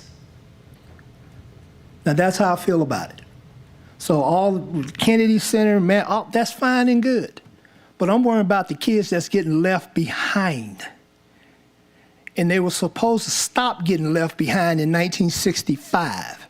It's 2023, and they're further behind. So Board Member Lewis, would you be okay if we consider by keeping Forest Heights and adding some of those schools in there?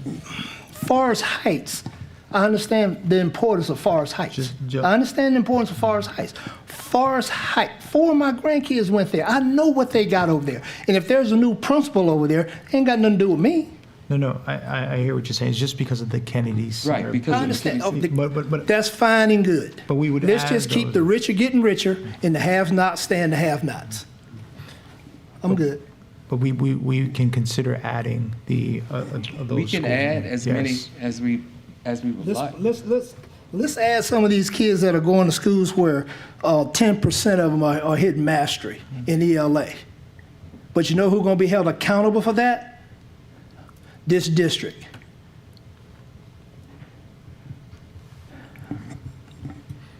Melrose, 13%. We want these kids to improve in ELA, and I walked that school the Thursday before school started. Floors ain't been waxed, walls dirty, ceiling tiles falling down.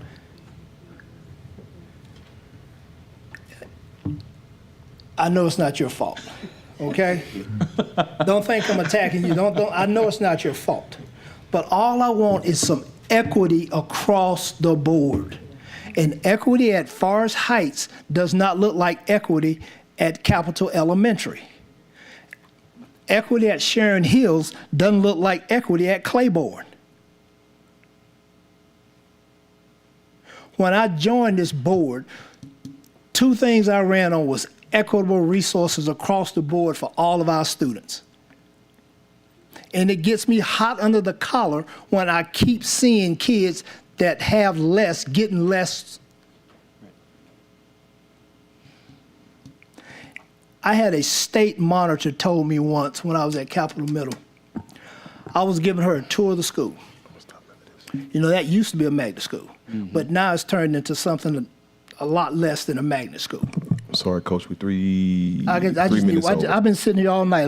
Just give me a couple more minutes. Take your time, Coach. Okay? And I've made the comment to her. I showed her the school, showed her where we had an art classroom, but there was no arts. Showed her we had a choir room, but there was no choir. Showed her a room that had been used for drama, no drama. And I asked her, I said, now we're trying to improve ELA and math scores. We're educating 99.99% African-American kids who by nature tend to be kinesthetic learners. We touch, we feel, we express, we feel things. Why aren't we teaching music and art here? Know what she said? I don't know. But she agreed with me that arts and math improve ELA, but we're not teaching it. But we're teaching it right across the street at Westdale. We're teaching it down the street at Wham. We're teaching it around the corner at Flame. Why can't we teach it at these schools?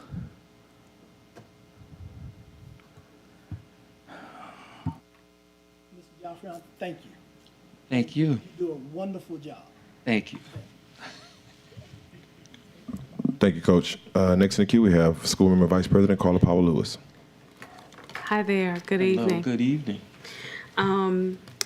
In these items, so alphabet A, B, and C, I know you and I have talked about, and I believe I've asked these questions at the cow as well. I know for alphabet C, we talked about how there will be at least one school service per region. How does that apply to the Arts Council and Manship Theater as well? Okay, with the partnership with the Arts Council, it's going to do 3 or 4 different things. With the actual integration piece at Forest Heights, it actually marries schools together. So it's the services that's offered at Forest Heights would just get an enhancement on their arts integration, but Sharon Hills, now Ryan, now Progress, will work hand in hand with those schools, with Forest Heights, and those teachers would partnership together and see how they can use those skills to excel in those other core subjects. Not just that, they will also have master artists coming into the schools, not to those 4 schools, but to all schools in the district. So listening to Board Member Lewis, we can now look at making those schools some of the priority schools and finding ways, working with literacy, how we can tie that in and have those master teachers build some type of programming at those schools too as well. Okay, and my next question is, I guess, in regards to Kids Orchestra. I know I was asking in regards to all 3 parts of the item, but with Kids Orchestra, were we saying that one school per region would be a feeder school, and the other schools would there be other schools that would be bussed in, or So how we're would that work? piloting those because in some, from years doing Kids Orchestra in all parts of the district at one point, schools had the actual opportunity to have it, but we had no kids actually participating.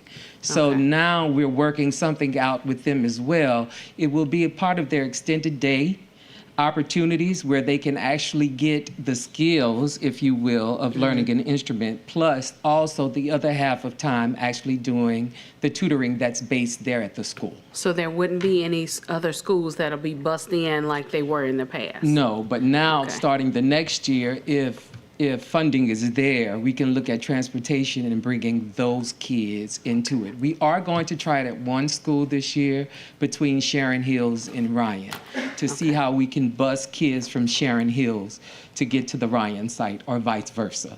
So the big thing right now is just the transportation piece. Okay, and I know in the past, we have used First Student for after-school purposes. Right. Are we planning to use East Baton Rouge transportation? That's the thought. That was the thought and is the thought moving forward, if we can, to use our own transportation services. And try to find a bus driver who is routed at that school to continue that route. We're going to be praying. Yes. All right. Thank you. Those are my questions. Okay. Thank you, Madam VP. Did we do public comment? I can't recall. Okay, at this time now, we send other names inside of the queue. We will go to public comment. Seeing no comment cards at this time, we will come back to the board. Seeing no names inside of the queue, Madam Secretary, please call for the vote. Please vote.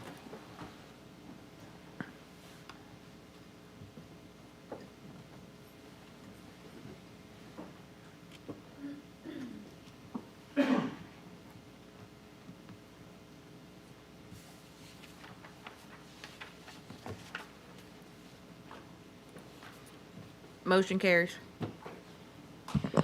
Thank you. This now brings us to our last agenda item of the night, which is item J.